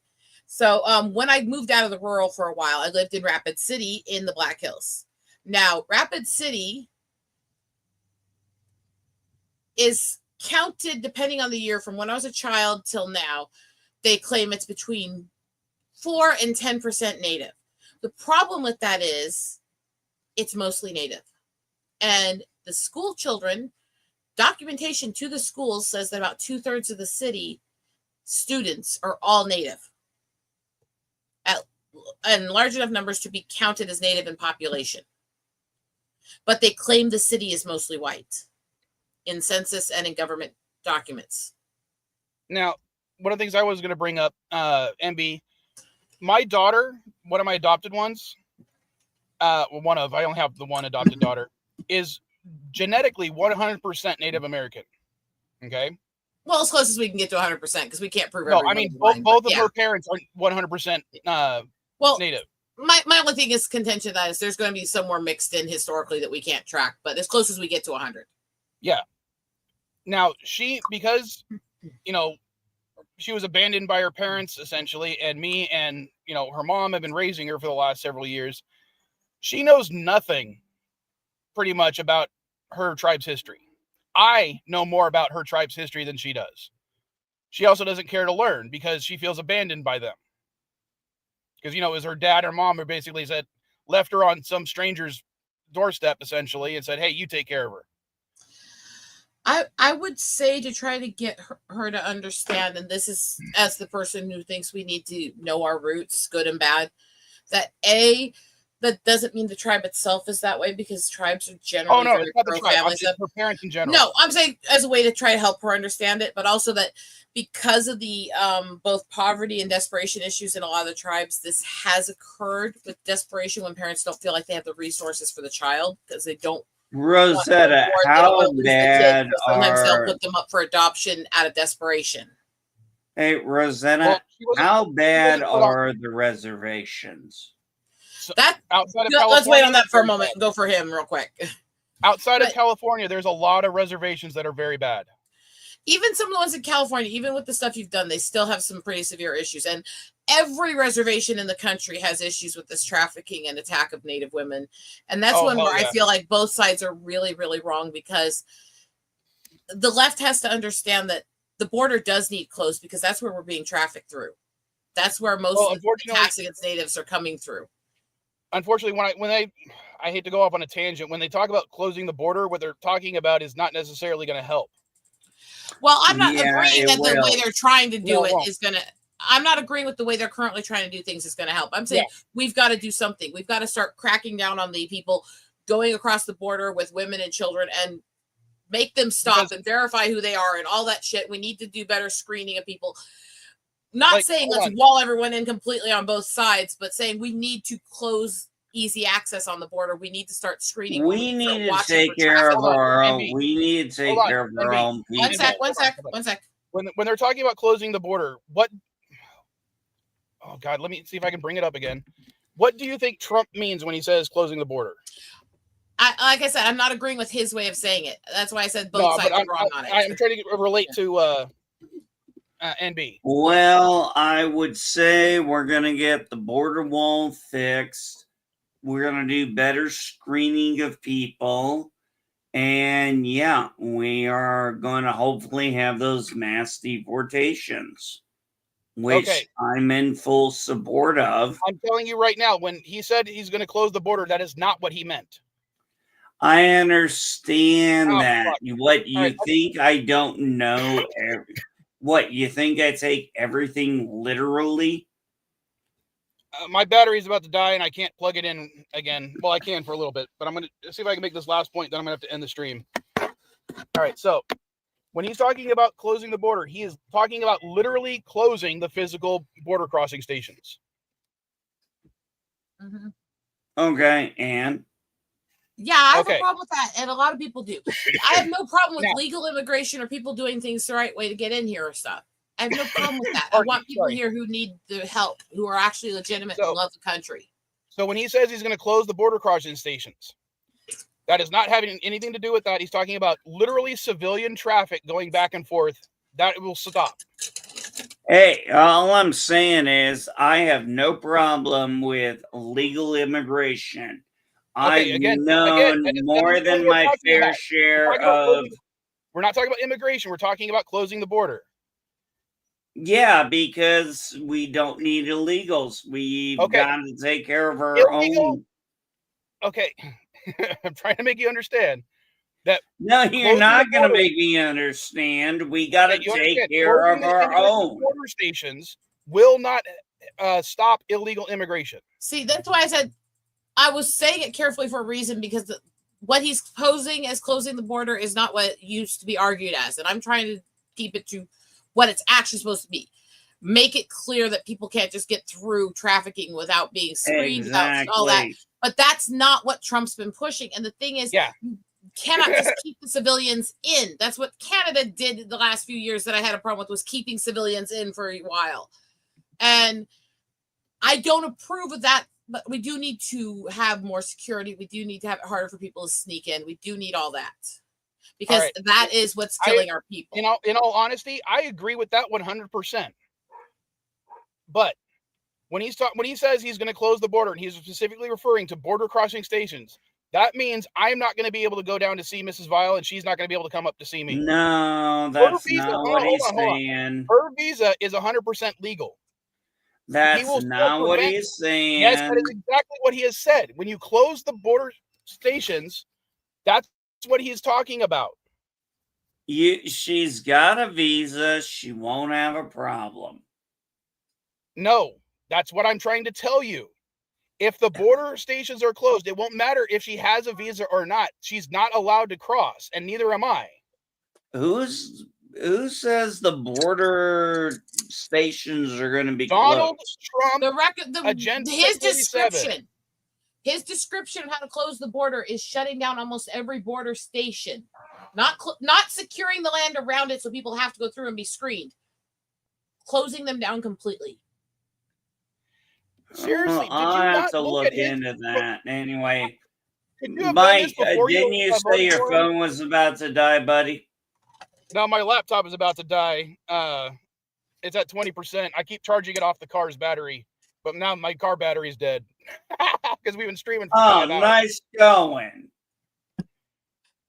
Well, it was nice to see you again, Mike. I haven't been able to stop by in years. I basically was not most places the last 2.5 years since I lost Dad, so I was taking most of that time to take care of family. Oh, and if you don't know, the reason I stream from my car is because I'm not allowed to smoke inside the house.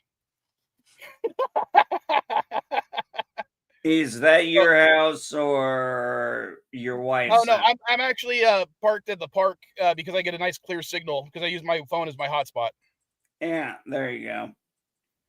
Oh, Rosetta, it was nice to see you again. I like your haircut.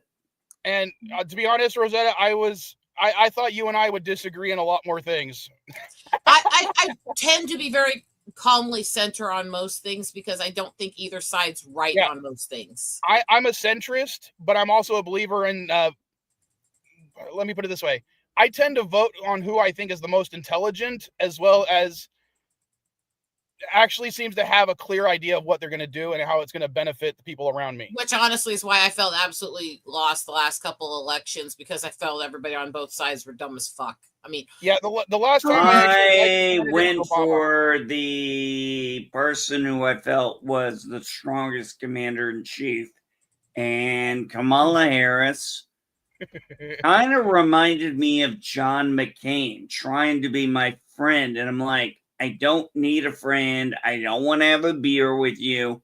I need to know you're going to be respected and feared on the world stage. well, for all the faults with McCain, I will give one credit here, going back to the flood we had here in 2008. When that happened, Obama was supposed to be having a campaign event a few miles from here, far from the flood area, but he was supposed to be having a campaign event, and McCain was having a campaign event in another part of the country. Obama canceled his last minute, ditched it without even telling them, and switched to one in another state. McCain flew in and actually helped sandbag. Well, yeah, but whether or not I like either of them, I have to give him credit for that. Oh no! I give Obama credit for a lot of things he did. I'm at 10% battery power. I got to end the stream, so I'm going to end it on a happier note. Rosetta, if you don't know, this is how I tend to end it. I play one of my clips I posted on TikTok. See if you like these. And I think we need some blue skies.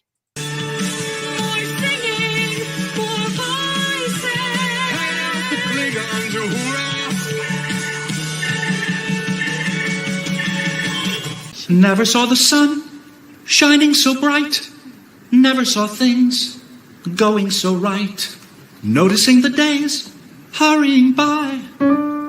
When you're in love, my how they fly. Oh, blue skies smiling at me. Irving Berlin. Nothing but blue skies do I see.